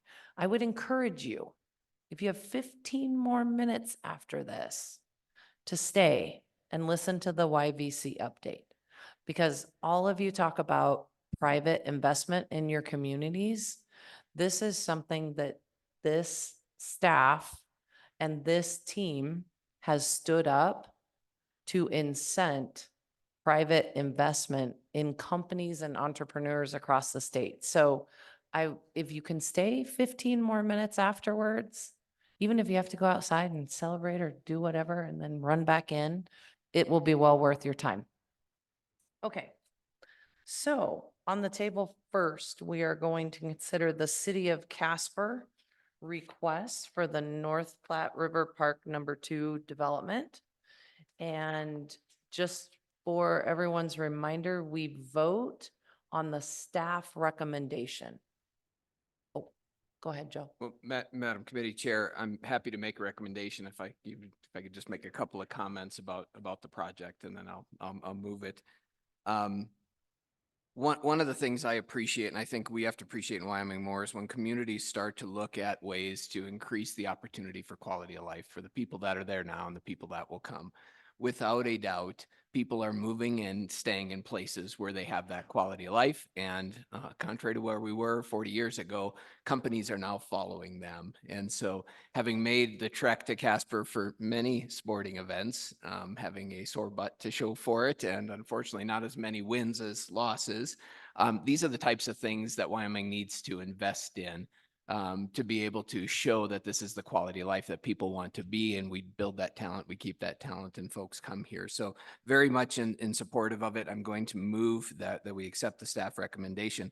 I do just want to say, though, that I worry about the continued strain on the Business Ready's community program for these types of projects. I would love to see other types of programs that provide opportunities for cities and towns to match and invest in these types of amenities that create opportunity for families and people to be here. And so I just want to be cautious of this. And then the last thing that I will say was at our last meeting, I believe, or 2 meetings ago, where we entertained another project in one of the communities that it sounds like do not support a 6-penny project. So I just want to go on record saying that when we see these projects come back, we're going to be asking for an investment in ourselves, because we really would love to see an equitable skin in the game from these communities when the state puts dollars forward. So thank you, Madam Committee Chair. With that, I would move staff's recommendation for partial funding in the amount of $4,168,000. Okay, so we have a motion to approve staff recommendation. We're going to hold that for just a moment, because in order to vote on that, we will need to vote to waive the rules specific to the maximum grant that we can make. So can I entertain a motion to waive those rules? So moved. Oh, second. So moved. Okay, in the corner, they handled all of it. So any discussion on the waiver of the rules? Hearing none, all in favor of waiving the rules, please say aye. Aye. All opposed? Okay, now we have back on the table Dr. Schaefer's motion to approve staff's recommendation. Do I have a second? Second, Madam Committee. Okay, thank you, Mr. Brown. We have a motion and a second. Any discussion? Hearing none, all in favor, please say aye. Aye. All opposed? All right, congratulations to both of your I'm sorry, the first. Oh. Wow, thank God it's my last meeting. Okay. Congratulations to the city of Casper first. Now, yes. On the record Make a that you motion abstained to, there, Madam Chair. approve staff recommendation for the Hot Springs project. Thank you for the motion, and I'm gonna call this one the Chucks. I would second that. Trying to do the same, weren't you? Yes, Okay. Madam Committee Chair. Has there been a second yet? Or has there been, oh, sorry. Oh, thank you. Yes, I did abstain from that vote. Just needs to be on the record. Thank you, Chuck. So actually, it wasn't Chuck trying to second. It's Elaine doing the second on that motion. Any discussion on the Hot Springs County project? All in favor, please say aye. Aye. All opposed? Well, thank God that played out that way, huh? Wow. Okay, now I can say congratulations to both of you. Thank you for taking the time to come up here. Thank you for taking the time of going through our process. I believe you both have withdrawn applications and then came back with it. We appreciate that. I mean, we really appreciate your cooperation and your partnership in building great projects in your communities. So, okay, this is that 15-minute park. Can we go? And thank you to both of you. And Rylan, somehow you got away with saying nothing. One time. Okay. Now, Madam Committee Co-Chair or Madam Co-Chair, we are going to move on and get an update on YVC. Oh, Rylan, you're back. So Gordon, thank you very much for all of your work on this and both of you. And I expect somewhere for you to have Rylan share some information.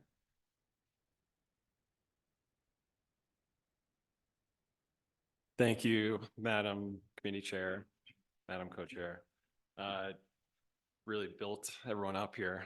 I would like to keep it brief just to make sure that we can stick on schedule and respect everyone's time, but all right, well, as long as we're past it, just want to echo a lot of people's comments shared today, thanking both Aaron and Kim for all of your time and effort. It's really been helpful for our program. So thank you so much. And also to Kathy glad you're hanging around for a little bit, but Madam Co-Chair, really appreciate it. To kick things off, I just want to point out that this is going to be a similar format as to you've seen before. We are reaching our 1-year mark. This is a program where as the fund invests, we are making investments in companies and funds. And then over time is when we're able to really see the impact that's made. So our team will be working on submitting our annual report, our first annual report this next month, which we'll be submitting to US Treasury with the help of our SSBCI representative partners. So a lot of that data that we'll then draw out of that report, we'll then be able to incorporate into future board reports so we can really start to illustrate the impact we're making. Maybe I'll have Ryland explain some of those metrics we'll be looking at and the cadence at which we'll be reporting on that information. Maybe really quick, a little background for those of you who did stay.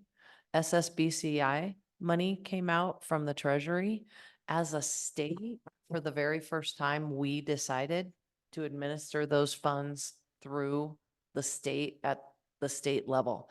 And this was our opportunity to make equity investments, either directly into private companies or through supporting an angel fund or a venture capital fund.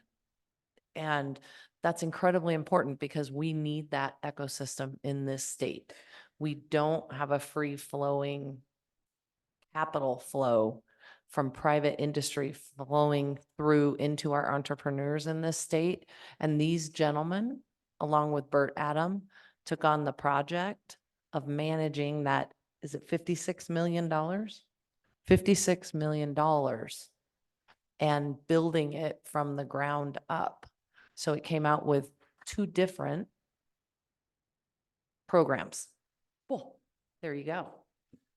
Thank you, Madam Committee Chair and members of the board. I just wanted to start off by mentioning that Gordon and I, this past December, traveled to San Francisco, where we spent 2 days at an SSBCI regional conference. That included all of the jurisdictions within our region, which used to include Colorado.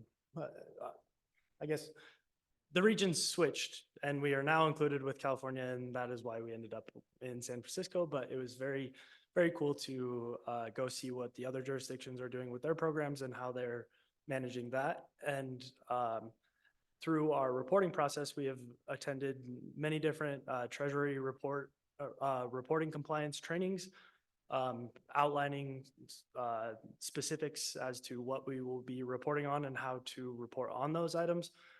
Treasury has provided us with a massive Excel sheet to complete our annual report, which Bert has ever so graciously spent 30 minutes of his life that he will never get back activating simply just macros within that Excel sheet. So kudos to him. That Excel sheet has laid out all of the investment criteria that we are forced to be compliant with.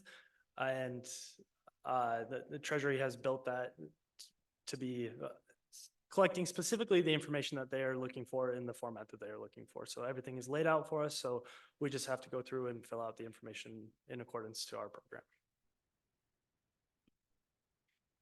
Thank you, Ron. It does seem more complicated than it actually is, because we've actually, through the use of Salesforce and our application process, we do have a lot of information already being generated, being captured. Now it's going to be the cadence of then communicating it to US Treasury, who kindly administered this program in the first place. So pretty standard, and it is very commonly done, as we are just one jurisdiction of different states, tribal governments, US territories, and through activities like the Western Conference we went to, we have a lot of peers that we can also call upon who've implemented this program successfully ahead of us. So that was the quick update. And again, thank you, Rylan. In terms of how this report will change, now I think we can jump into the regularly scheduled programming, if you don't mind pressing forward. So in Q4 of 23, we were able to invest in 3 new companies. 2 of those are public. 1 is still private or not public. Whereas a reminder to everyone, when we invest, we like to give that information or give the ability for those companies to have a PR strategy where they can hopefully elevate their platform to gain future investors, customers, stakeholders, employees. But with those 3 investments, we have now broken over 9 million in investments, averaging about 1.5 million per company so far. This is right in the wheelhouse of where we were targeting off the bat. A quick strategy reminder, we intentionally sit further down the funding pathway to begin, because that is where the largest gap is for the Wyoming venture ecosystem. As we continue to build that out, we'll be able to have a more wide presence to help fulfill needs, and also through our fund strategy, be able to work in parallel with our partners as co-investors, as syndicate partners. So the box in the top right, that number in terms of deployed is different from direct total, because those are funds that we have reserved that were committed to go into 2 of these companies. That's just a function of them closing out the round and matching our percentage, where that's one of our tools in our toolbox, where we can express our interest through an LOI and help them continue to raise private money, where we can better leverage our participation. We target 20%. We can go up to 50% in a financing round. We do not anticipate hitting that 50%. And fortunately, we have stayed below 30% so far on average.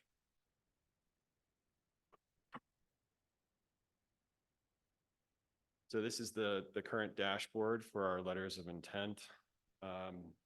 Like last quarter, I'll point out that our expiration dates, you'll note that many of them are expired. We are always in active conversation with the various firms that we have provided these LOIs to. We do not anticipate withdrawing those LOIs or not renewing them. It's just the unique landscape of fundraising and whether anyone wants to have that document updated. We will operate on a cadence of, once we hit over a year of having signed the LOI, we are beginning to require a new submission of information, where we know that we're no longer acting on outdated information. This is in parallel with us continuing conversations. So anyone that we have an LOI with, we likely catch up with them every other week, if not every other month. So these aren't things that have escaped our current focus, but just want to point that out. It does total around 20 million in outstanding. We expect this number to likely come down with what's represented here due to some functions of their fundraising strategies. But with that, we expect this count to go up relatively soon in terms of line items. And this is probably a great time to point out another reason why this will come down is because, thanks to our investment committee meeting yesterday, we have formally approved investment into our first fund. We will not announce that today because we'd like to button that up. And then, similar to with our direct investments, ensure that we can have a good PR strategy around that, because it's not raising their full fund. It's going to be approximately half of what they're ultimately targeting to raise.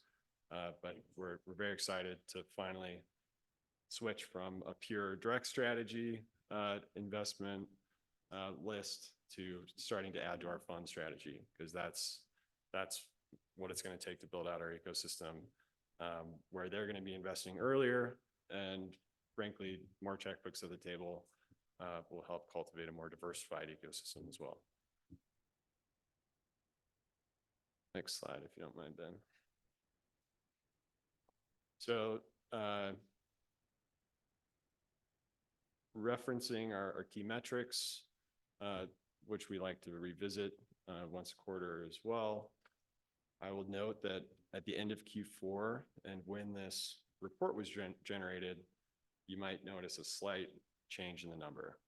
I want to dispel any assumption that opportunities have slowed down, because frankly, we have seen only more opportunities.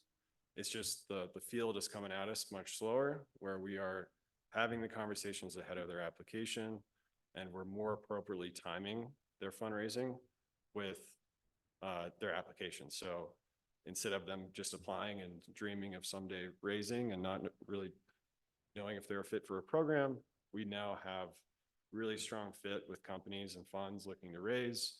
We are working with them to get to the position where we can appropriately time things.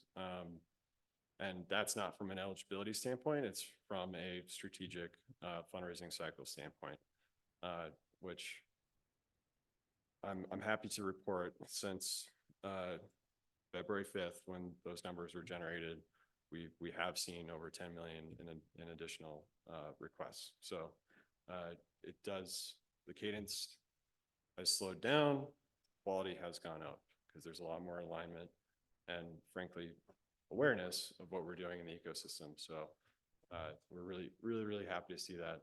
And our focus area has been on funds, although we still have active conversations in direct investments.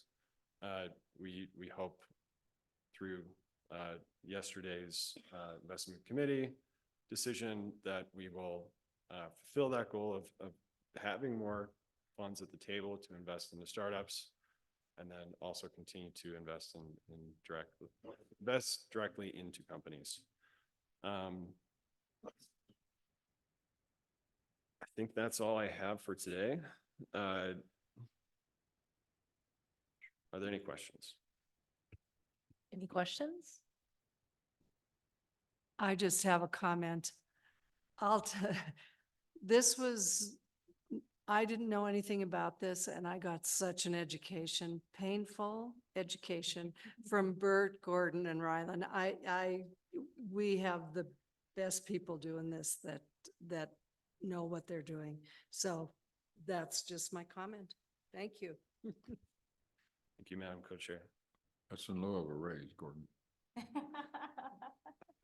If anyone listens to our continual theme throughout the day, it's always the flywheel. And we have multiple flywheels going in different areas. So BRC has its own flywheel. Services has its own flywheel.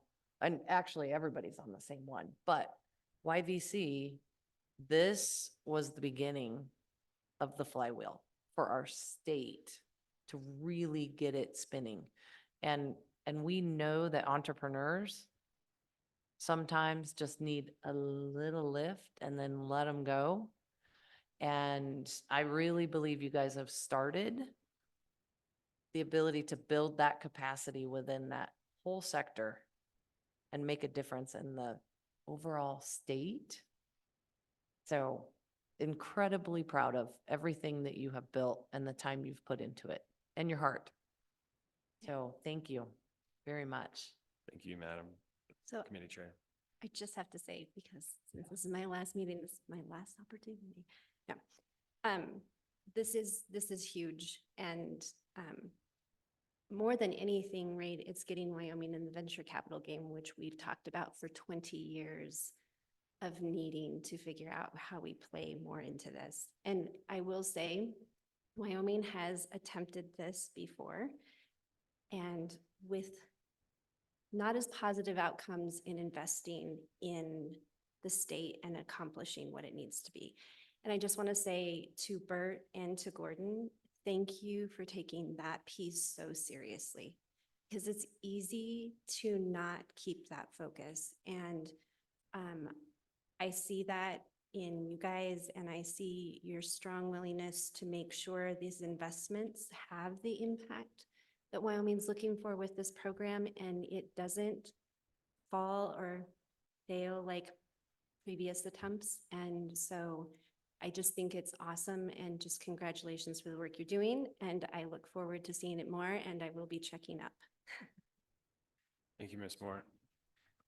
Maybe on one of your comments there, one last very quick update is YBC is now a member of the Rocky Mountain Venture Capital Association, and we are the first representative from Wyoming. We beat out Idaho in terms of the last states in the Rocky Mountain region to join the association. But we've had them leaning in quite a bit, and they want to start to have a real presence in Wyoming and also act as a connectivity from especially Utah, Colorado, up to Montana, because they have more established ecosystems. Now it can be the bridge and really help bring the region together. So that was a recent exciting update. Okay. Madam Co-Chair, I believe we're done with Investments Committee. Please don't hold me accountable for the time. Thank you. We are a little over time. Oh, my Lord. Yeah, by an hour. I haven't changed my, what? Is that she doesn't get to chair it. No, I don't.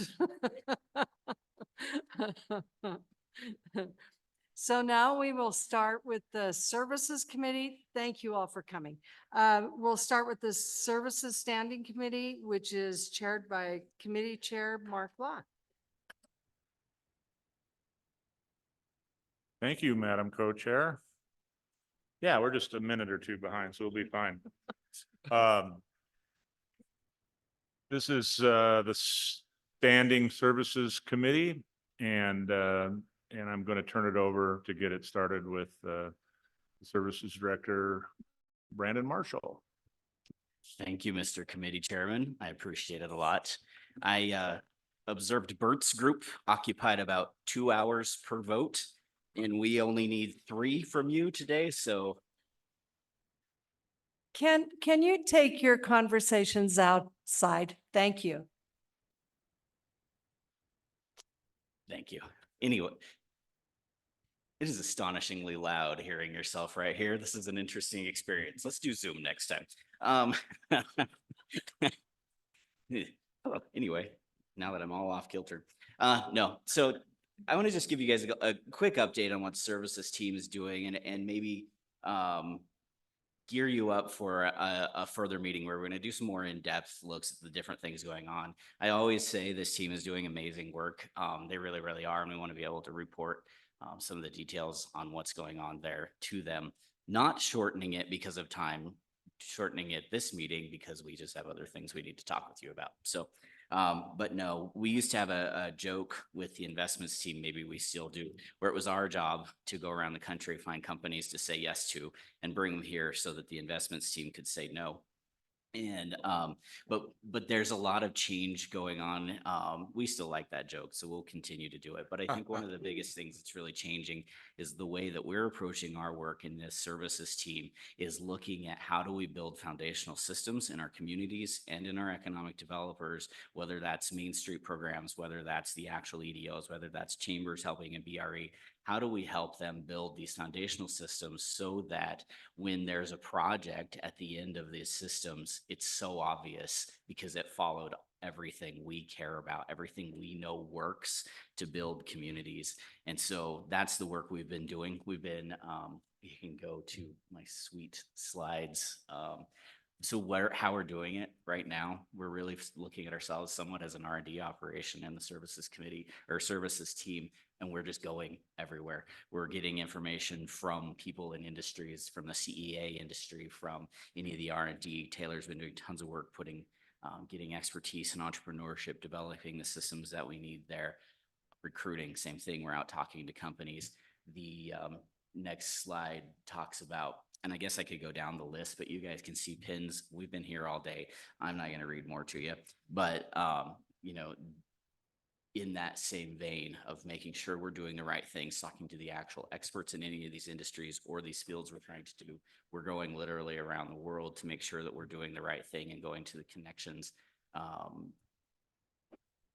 that are the real ones. We're through theorizing, I guess. We're on to the action piece here and setting these systems up. So it's very exciting. Then the other fun things, we're also getting ready to deploy something over $300 million in broadband funding. So that's just a little side note that's exciting. So anyway, I think that'll do for my awesome slides. I always joke about not having slides because people like Sarah Fitzgerald have such amazing slides. And so Kaylee made some maps for me and Wendy sent me a template from something else she had done. So I got a lot done there. And this bridge picture is really pretty. I remember being terrified as a child every time I had to walk across that dumb thing in Laramie because you could die, but it's okay. They should leave it. It's neat. Anyway, I'm sorry. I feel like we might just be like punch drunk at the end of the meeting. Can I always be at 10 o'clock? And Kim's not even here. So there's still only one person that you shouldn't be recording. With that, I want to bring up, so what we're going to ask you guys to do for today in all seriousness, we do have 3 things we're recommending action on. We need approval on the rules for the Kickstart program. Taylor will come up and talk about that. Before Taylor comes up though, Wendy has been doing a lot of work in the last year to build capacity, build out our product at the local communities for business recruitment. And so she has a amendment to a contract we have with Warehouse 21 for video production that come forth.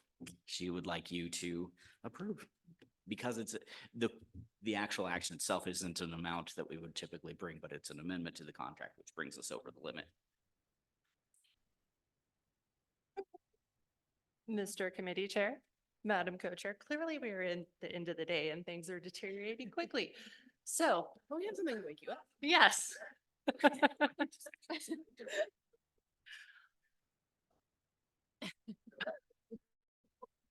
Has gone off the rails. Let this be a lesson, Mr. Ahrens, to maybe never put services at the end of the day.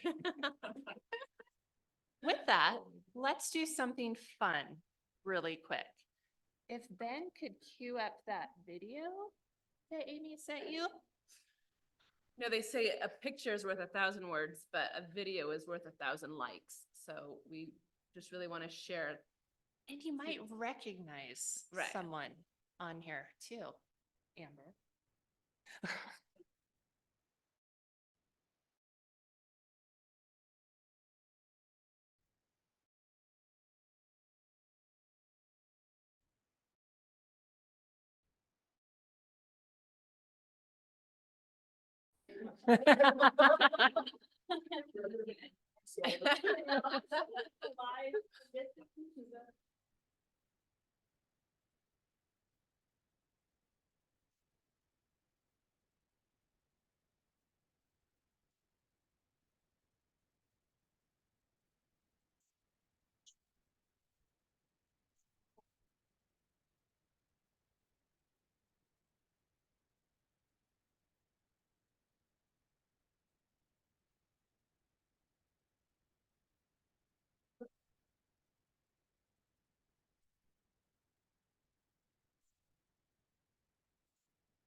I would like to thank you, Amber, for letting us invite ourselves into your business to do that really great video and being such a good representation of what a cool Wyoming business can be. So thank you for that. Thank you. And I don't know if you're taking public comment, but these people were fantastic to work with. So, bear that in mind as you're considering their contract. We had a great day with them. Super professional, obviously super high quality. We were really happy to have the opportunity to work with them and work with you. Thank you. We're done. Yeah, boom. Just to prove it. I would like to sort of add on to that though. Brandon showed you those maps. They're going all over the country. They're going outside the country. All these places we're visiting. And to do that, we sort of need to be able to market Wyoming and what a great place it is to do business here. And so I think when I looked back at my notes, I invited Amy up here because she's been my partner on this project. I think it was 2 years ago, we started talking about how we had not done video content in over 3 years. It was all very dated. It was pre-COVID. It was not where we were at now. And Amy had some funding through 3 Elephants that they were going to devote to video content. I had some funding left over from my original contract that I had done with the rebranding efforts with Warehouse 21. So we put our money together and did our first 4 videos that we released last year. This is the first one in the next set of videos that we did on this original contract for $94,300, I believe. And so they've done those 4 videos. We'll be releasing them over the next 4 months. Amy can tell you a little bit more about our marketing efforts that we've been doing around that, if you would like to hear that. And now we would like to do, the original vision of this was to be 12 videos in this series encompassing different areas of the state, different industries, and really getting a broad view of business in Wyoming. So we would like to amend the contract to add an additional $94,300, which now takes it over that $100,000 limit, which is why we're here today to do that last 4 videos now. Would you like to add anything, Amy? Sure. Yeah. So like Whitney said, this definitely started out as a recruitment push. How can we really market Wyoming? And it's become so much more than that. We've been able to capitalize again because of our 25th anniversary and just having this content on our website that is so engaging, driving traffic to our website, to our social platforms. Just in the last month, we had over 3,000 views of these videos, primarily this latest one. And Amber and her folks have been great about helping us share it. So again, it goes back to those partnerships, and it goes back to having other people help us tell the story of doing business in Wyoming, that it's not just us. We believe it, but other people do too. So it's been just a really great opportunity.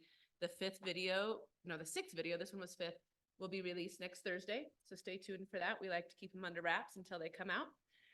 So we're excited about that and happy to answer any other questions about that strategy and how we're marketing and outreach. But the response has been incredible. From the businesses, we, again, working with partners to help us share it. But, even the outreach that we've gotten from media who want to jump on our bandwagon and share the content, or from other organizations. We had a great outreach from PBS, Wyoming PBS, who saw it, and other supporters. So it's being noticed. And they're maybe not businesses that you would think of traditionally as being recruitments. There's been a couple of those, but we've really tried to focus on a wide variety of topics, because even if I am recruiting a business here, they need to see that there's other companies here doing great things in the state, and it makes them feel more comfortable that they can be successful too. So we really do want to cover that broad range of industries and different programs that the Business Council has. So it's been great. And with that, I would stand for any questions and ask for your approval. Any questions? I just need a quick clarification. So the amendment is for the amount of 94,3, and it's for you. This hasn't been done before. Am I correct? Okay. No. Okay. And we could have done a whole new contract for that $94,300 for that last set and not brought it here. Okay. But for transparency's sake, and just for the record, and to be clear on what we're doing, I thought it would be appropriate Okay. to amend the contract to add that amount on and bring it before the board. Okay, I was a little confused about that. It's And my sort of one of second those thing, things like ask for approval, like when you're really at the end of things. did Amber bring any samples? Just Yeah. teasing. Yeah. I, Please go ahead. oh, Ms. I'm Dewar. sorry, Mark. No, go. No, I'm recognizing you if you have a question. Well, before Amber leaves, I just want to say thank you for giving the business council a second chance. You guys may not all know this, but when I first went on this board, and Amber and I have been friends for a long time, I went and asked her about something about business council, and her first experience with business council, long before any of us were on this board, was not so good. Said that really nicely in the video if you caught it. Oh, you must have said it super nice because I did not catch it. That we did some initiatives about the industry. It was. Oh, wow. That Well, I thought was. You're talking about legislators. Yeah. So, you gave us a second opportunity to work with you. You have worked in different programs really on the services side. It demonstrates the importance of what you guys do every day. Because all of the programs that Amber has participated in has been on the services side. But I'd also like to highlight that when COVID happened and we were 8 days in, and the state was running out of hand sanitizer. And Kim called you. The business council stepped up, and actually Amber stepped up and coordinated every distiller in the state and found all the ingredients. And it has turned into an amazing partnership. And it has all been through the services division. So there you go, Mark, yours. Mr. Committee Chair, I would add to that too, that Warehouse 21 does all the work on this. They meet with Amy and I beforehand.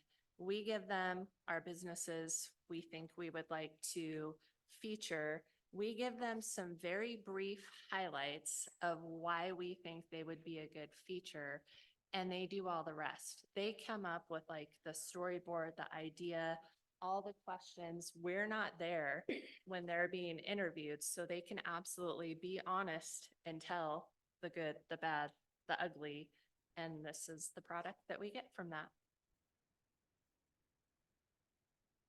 Who edits it? They edit all of it. They provide the cut downs for the social media and all of that. Awesome. I got two things really quick, and there's some other questions. Just on the hand sanitizer thing, it made me think, I took Pam over to the thing yesterday and I said, hey, check out my door. And so I didn't get any hand sanitizer from you guys, but I got some from Coltiscus, right? But the only bottle they had were those fifths. So I intentionally leave that in my door just for fun. When somebody looks down there and sees what looks like a fifth opened up down there. And plus it reminds me what a crappy time of our country was that time. So second thing, a comment I have is that pictures don't do anything anymore. It's all done with video. We all know that. And so that's the only thing that provides impact. And so, yeah, absolutely the right direction. So any other questions for the team? Question. Yes, Mr. Brown. I was calling for the question. You're calling for the question. Okay. We're going to consider the action item for staff recommendations to approve the Warehouse 21 contract amendment. I'd entertain a motion to accept that. So moved. Been moved by Ms. Thayer, seconded by Chuck Kenyon. Any discussion? Seeing none, all those in favor signify by saying aye. Aye. Aye. All opposed, same sign. Motion passes. Looking forward to seeing the videos. Thank you. Thank you. Okay. Give us some insight. Mr. Committee Chair, now the only problem is we all have cocktails on our mind. This is what happens when you're last, Brandon, but just think of yourself as the relief pitcher. Staff recommends a motion to move this to the Cool River Liquor Store. I don't know. Sorry. Not on my watch. No, go ahead. Go ahead. So being at the end, I was sort of annoyed by that. But oddly enough, this whole day has teed up this contract for me, I feel like. So as you will recall, last year, we had a contract with Insight for up to $200,000 to do site analysis across the state, looking at sites to see how competitive they would be in a national site search for a large manufacturing company. Because traditionally, we do not, we can't compete with some larger states. We don't have the sites, we don't have the infrastructure. It's really hard for us to be competitive. So we hired Insight to come and evaluate our sites to see maybe what those barriers were to being competitive. We had 25 communities that applied. We kicked out some of them because they didn't meet our criteria, because we really were looking at larger sites that would be appropriate for industrial manufacturing. We ended up having 15 that kind of completed the program, which entailed some coaching from Insight, doing a very detailed data template that did a deep dive into the infrastructure that were at the sites that we were evaluating. And as you all know, through that, the first thing that they realized was this is crazy that we cannot get electrical capacity for those sites that are in Rocky Mountain Power Service territory. So that was like the number one thing that they found. Last summer, they came and did 5 in-person site visits at 5 different communities. And the thing that they came out of from that, beyond the electrical service, I think most of you got to meet Tanya. You know that she is kind of a firecracker. She's a Southern firecracker. She gives it to you straight. And when we did our last site visit, she called me the next day and said, Wendy, I feel so bad. We failed you. We did not identify any sites that would be competitive in a national site search. And I said, Tanya, you did not fail me. You did exactly what we needed you to do. We have a capacity problem in a lot of these communities. They think they have a site, but they don't really know what they want to do with that site. And I think if you think about the 2 projects that came before us today, they were on kind of opposite sides of that spectrum. You have one that had done some very intense planning, basing it around a use that's already there at that site, and they need some infrastructure. That totally makes sense. And then you have the other community that has an asset that they have because this airport has been decommissioned. They own that property. They're trying to figure out something to do with it, but they don't really have a plan of what they want to do with it. This phase 2 contract will help us sort of figure that out for communities. One of the things we realized during that first phase is that communities are somewhere on a matrix, maybe. They don't know if they want to do retail development, commercial development, tourism development, industrial development, high-tech R&D kind of development. They just want to do something and they have the site, please put someone there. You can't do development that way in sites. You need to have a plan. You need to know where you live on that matrix. And so what Insight is proposing to do is to come in, we'll do some application process of some sort, again, that we'll define, and they really want to do asset mapping with communities. So looking at what sort of infrastructure do you have? What sort of sites do you have? What does your workforce look like? What kind of nonprofits do you have in your town? What sort of entrepreneurship climate do you have in your town? What other businesses do you already have in your town? And do those businesses need to expand? And looking at it as a more holistic approach to see kind of where they fall on that development matrix. So if they want to do some sort of site development, we already kind of know what they should be developing for. So it kind of takes out that uncertainty for them and helps them figure out what they want to be when they grow up. So this contract is $40,000 to kind of come up with that initial planning, how to do the application, that sort of thing. And then it's $25,000 per community that we would go into, do a site visit with, and work with them to do this complete range of asset mapping and helping figure out where they live on that matrix. And plenty of communities can apply for it. They will do coaching with those communities that apply. So it's not like only 5 are going to get anything done. They'll do coaching with those other ones that do apply. And then we'll come in and probably work much closer with those 5 communities that we think will have the most benefit. So with that, I would, go ahead, Brandon. Can I add? Yeah. I like talking on the microphone. It sounds fun. No, one thing I think it's a really important piece of what this Insight contract does, and our previous work with them, is how perfectly it fits within all the other work that the services team is doing. It isn't a standalone effort that's just sites. It's part of that foundation we're trying to build in communities. It works where a BRE effort that's worth its salt is so data rich that communities understand that they have a site need because their existing companies need X square footage, right? As an example. And it complements our A2A efforts that Amber Power is running perfectly. In fact, has so much overlap that we're trying to figure out maybe they should be on the same brochure sometimes. And so, except for we don't do paper, all video.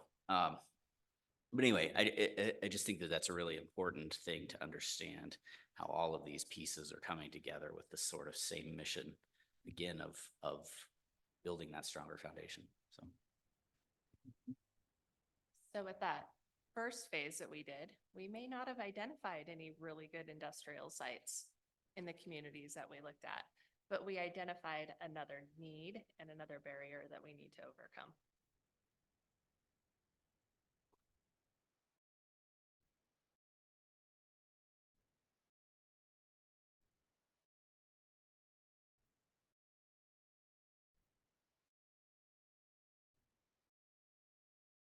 Wasn't first, can they reapply with the new asset management type? Yes. Okay, great. Anyone can apply. Okay, perfect. Thank you. Do they have the capacity to do these like same time in these different communities, or do they do one and then one and then one, or how does that? I think they'll probably, because we pay their expenses when they come out and things like that, I would imagine we'll go through the application process. They typically do a lot of like virtual coaching sessions and things like that with the various communities, and then give them like homework to ramp up to be prepared for when they come and do that on-site visit and work with them to do some of the other things. So it's a process. Sure. They'll give us a Gantt chart, all of that kind of stuff, timeline. It'll take months again. It'll probably be a year-long process when it's all said and done. Any questions? Well, seeing none, I'd entertain a motion to accept their action item to approve the Insight contract. Been moved by Ms. Harvey, seconded by Eric. Any questions, comments? Seeing none, all in favor signify by saying aye. Aye. Aye. All opposed, same sign. Motion passes. Thank you. Thank you.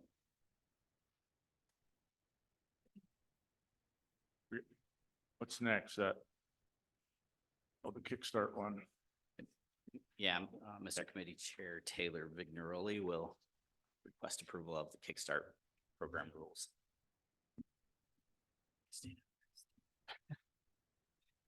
Good afternoon, Mr. Committee Chair, Madam Co-Chair, members of the board. Thank you for having us today. And since we don't have cocktails, I will try to be brief.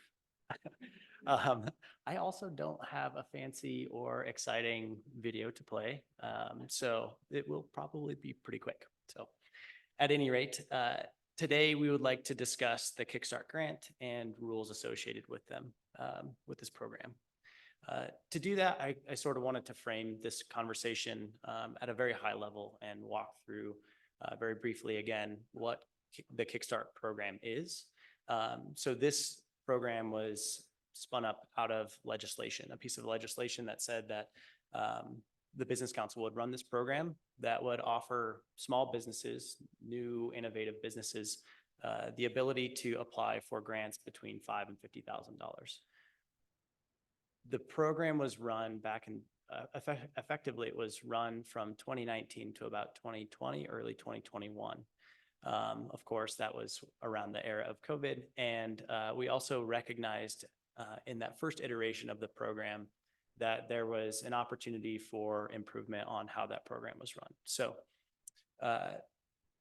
some of you may remember back in May, we wanted to go through the process of updating the program rules to better fit into where we see the landscape for entrepreneurship and new businesses in the state of Wyoming.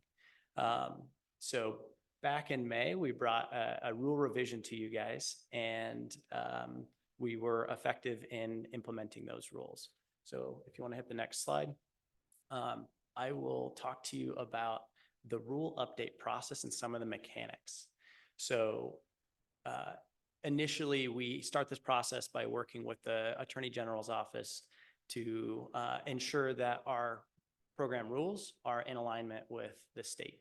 And that process ultimately we refine and then present to you guys, the board, which then gets taken to the governor for approval, where he has a couple months to approve that process. And then assuming that those get approved, the Secretary of State then takes those and implements them. So now that we're all caught up on that process and sort of the idea behind the program, we had a bit of a mechanical hitch in our presentation, or the rules that we got approved last May. And that was at the point where we took your approved rules from May to the governor. We ended up actually submitting the wrong version of those rules to the governor. So we didn't send the correct rules that you guys approved at that board meeting. And today we would like to get your approval on the same program rules that we presented in May, so that we can take these to the governor again for approval. Nothing has been changed from the previous version of those rules that you presented in May.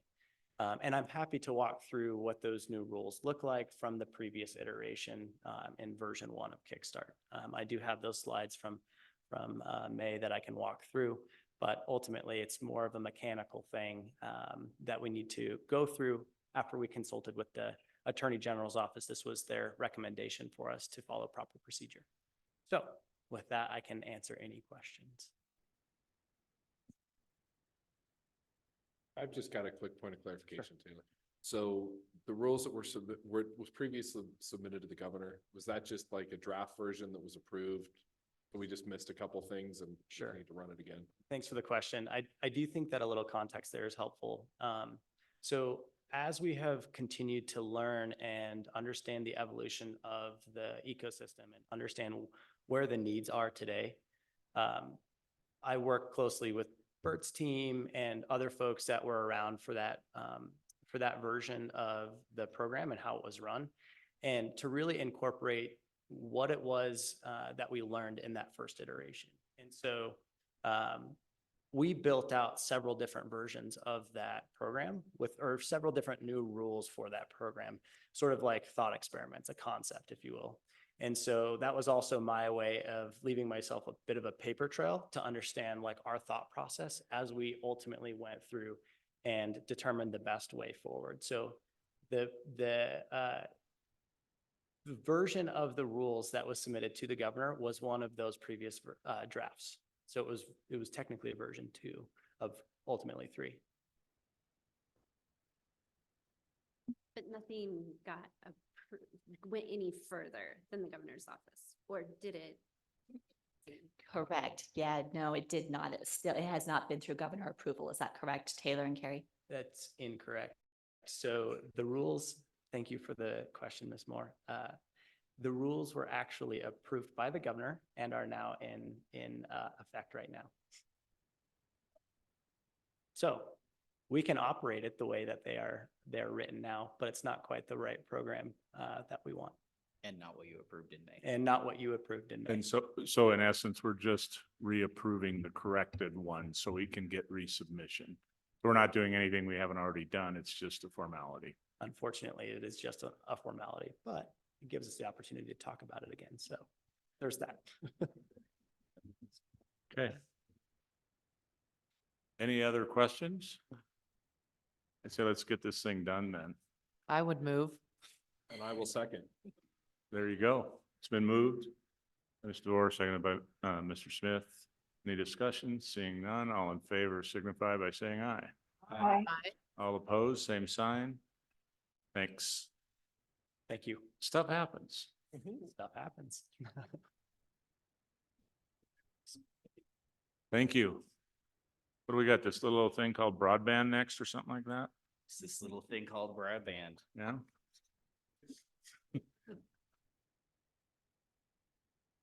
I'll let Elena get up. I believe we have virtual people joining us, or real people joining virtual. If they're still on. Madam Chair and Business Council Board, I am here with a YABC request for you, yet another broadband contract.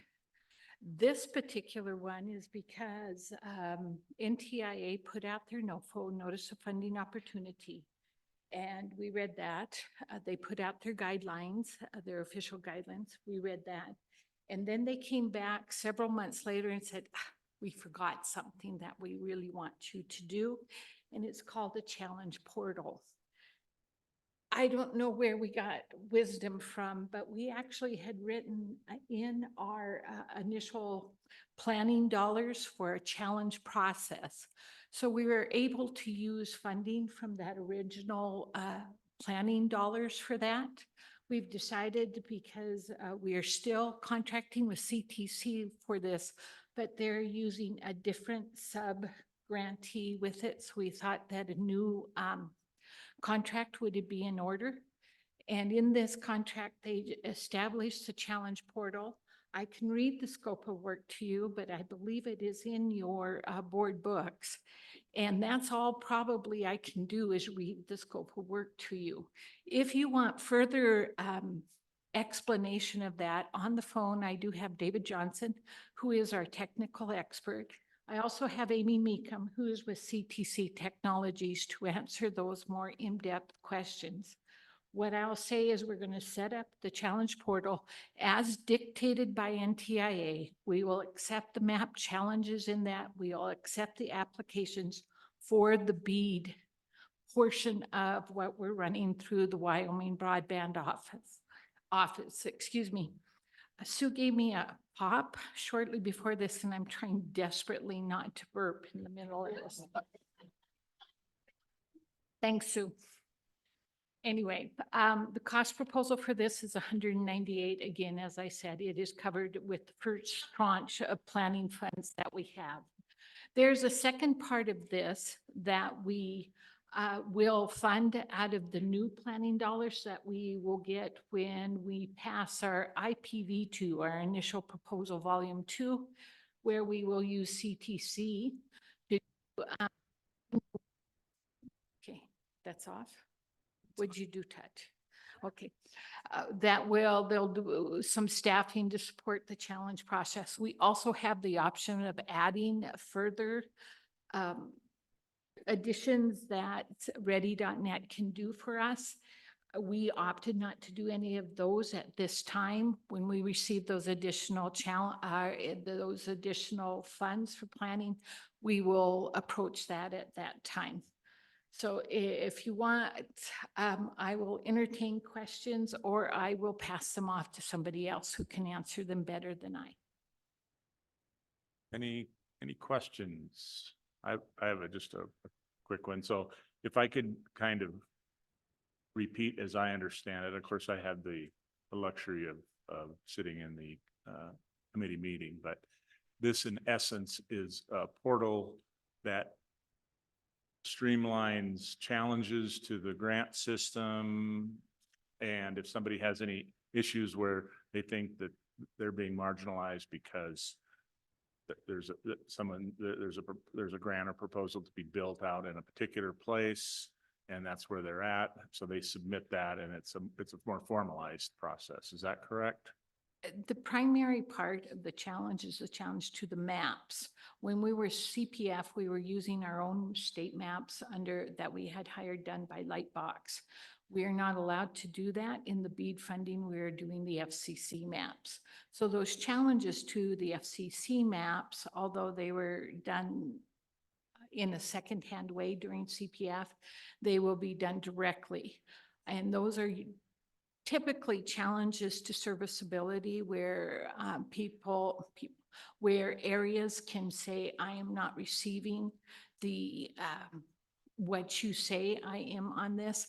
This is a unique, are a little different than CPF. We're not accepting individual challenge. These have to be area challenges, either sponsored by a local government, a nonprofit, but individual challenges are not. So the primary challenge, and probably why it's called challenge, is it's challenge to the map.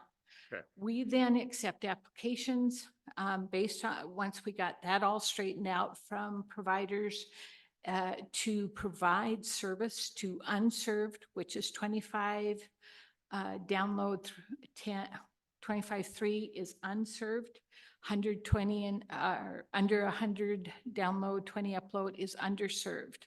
So those applications will come from those providers to provide service at 120 or 100 symmetrical or better across. We then vet those fully. We send them in to NTIA and they see if they agree with who we decide we're going to do that. During that time of the application, we will provide a way for individuals to ask questions and provide a justification of why they disagree with what scoring was attached to those. Thank you. Any other questions? Please. Can I just get some explanation as to the switch in the subcontractor and what happened there? Sure.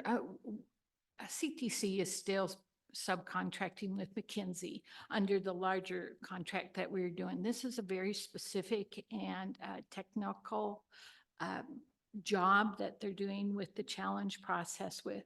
The company that they are subcontracting is called Ready.net. We did some due diligence on Ready.net. There was a couple of other companies that were doing that similar one.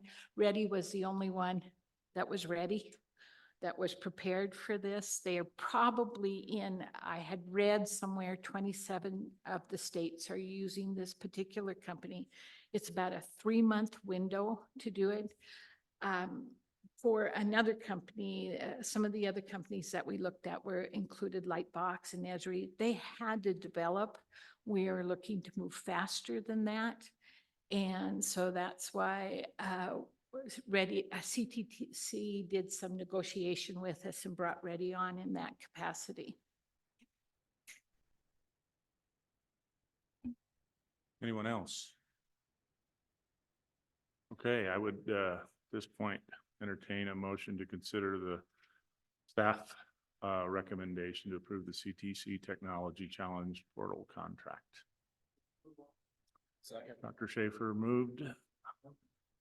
We got a second. I think he beat you to the punch, Chuck. So from Mr. Smith, any discussion? Seeing none, all in favor signify by saying aye. Aye. All opposed, same sign. Motion passes. And if I didn't desperately want to go home, I could offer you another hour of explanation of the Why don't you? broadband if- No. No. Thank you. You're welcome. Thank you both. Thank you. Thank you, Mr. Committee Chair. That is it from us. Madam Co-Chair, that concludes the services group and take it away. Well, thank you. We're almost at an empty house, so that's good. I just want to say thank you all for staying around and thank the board. It's been a long day today, but there was a lot of information given, a lot of information put through, and we all appreciate all of it. So our next meeting is going to be in May at May 7th and 8th in Casper. And Kim, you won't be able to be, well, you can come as audience. I can come watch. Yeah, yeah. to my house for a reception before? Okay, yeah, two Yes. thumbs up. Yes, we do. Yeah. So anyway, so our next meeting, May 7th and 8th in Casper, and WIDA will be hosting the workshop. We have standing committee meetings in April, and the next meeting of SLIB is April the 4th. So we can see if we get some results. So that is it. Before you do that, ma'am, can I have privilege? If it's not too long. It's gonna be really short, but you get to use that gavel for the last time today. I do. And then we give it to Eric, but we Yeah. got your own that you can use at home. Oh, thank you. Yeah. Thank you very much. Thank you. Thank you. That's beautiful. I appreciate that. Okay. I know. Door. Okay, so here we go, Eric. What, Amy? Okay. I was like. Oh, do we need a okay, what am motion I to doing adjourn? wrong? Do we need a motion to adjourn? We do need a motion to adjourn. I'll so move. And I'll second. And we are done. All right. There you There go. it is.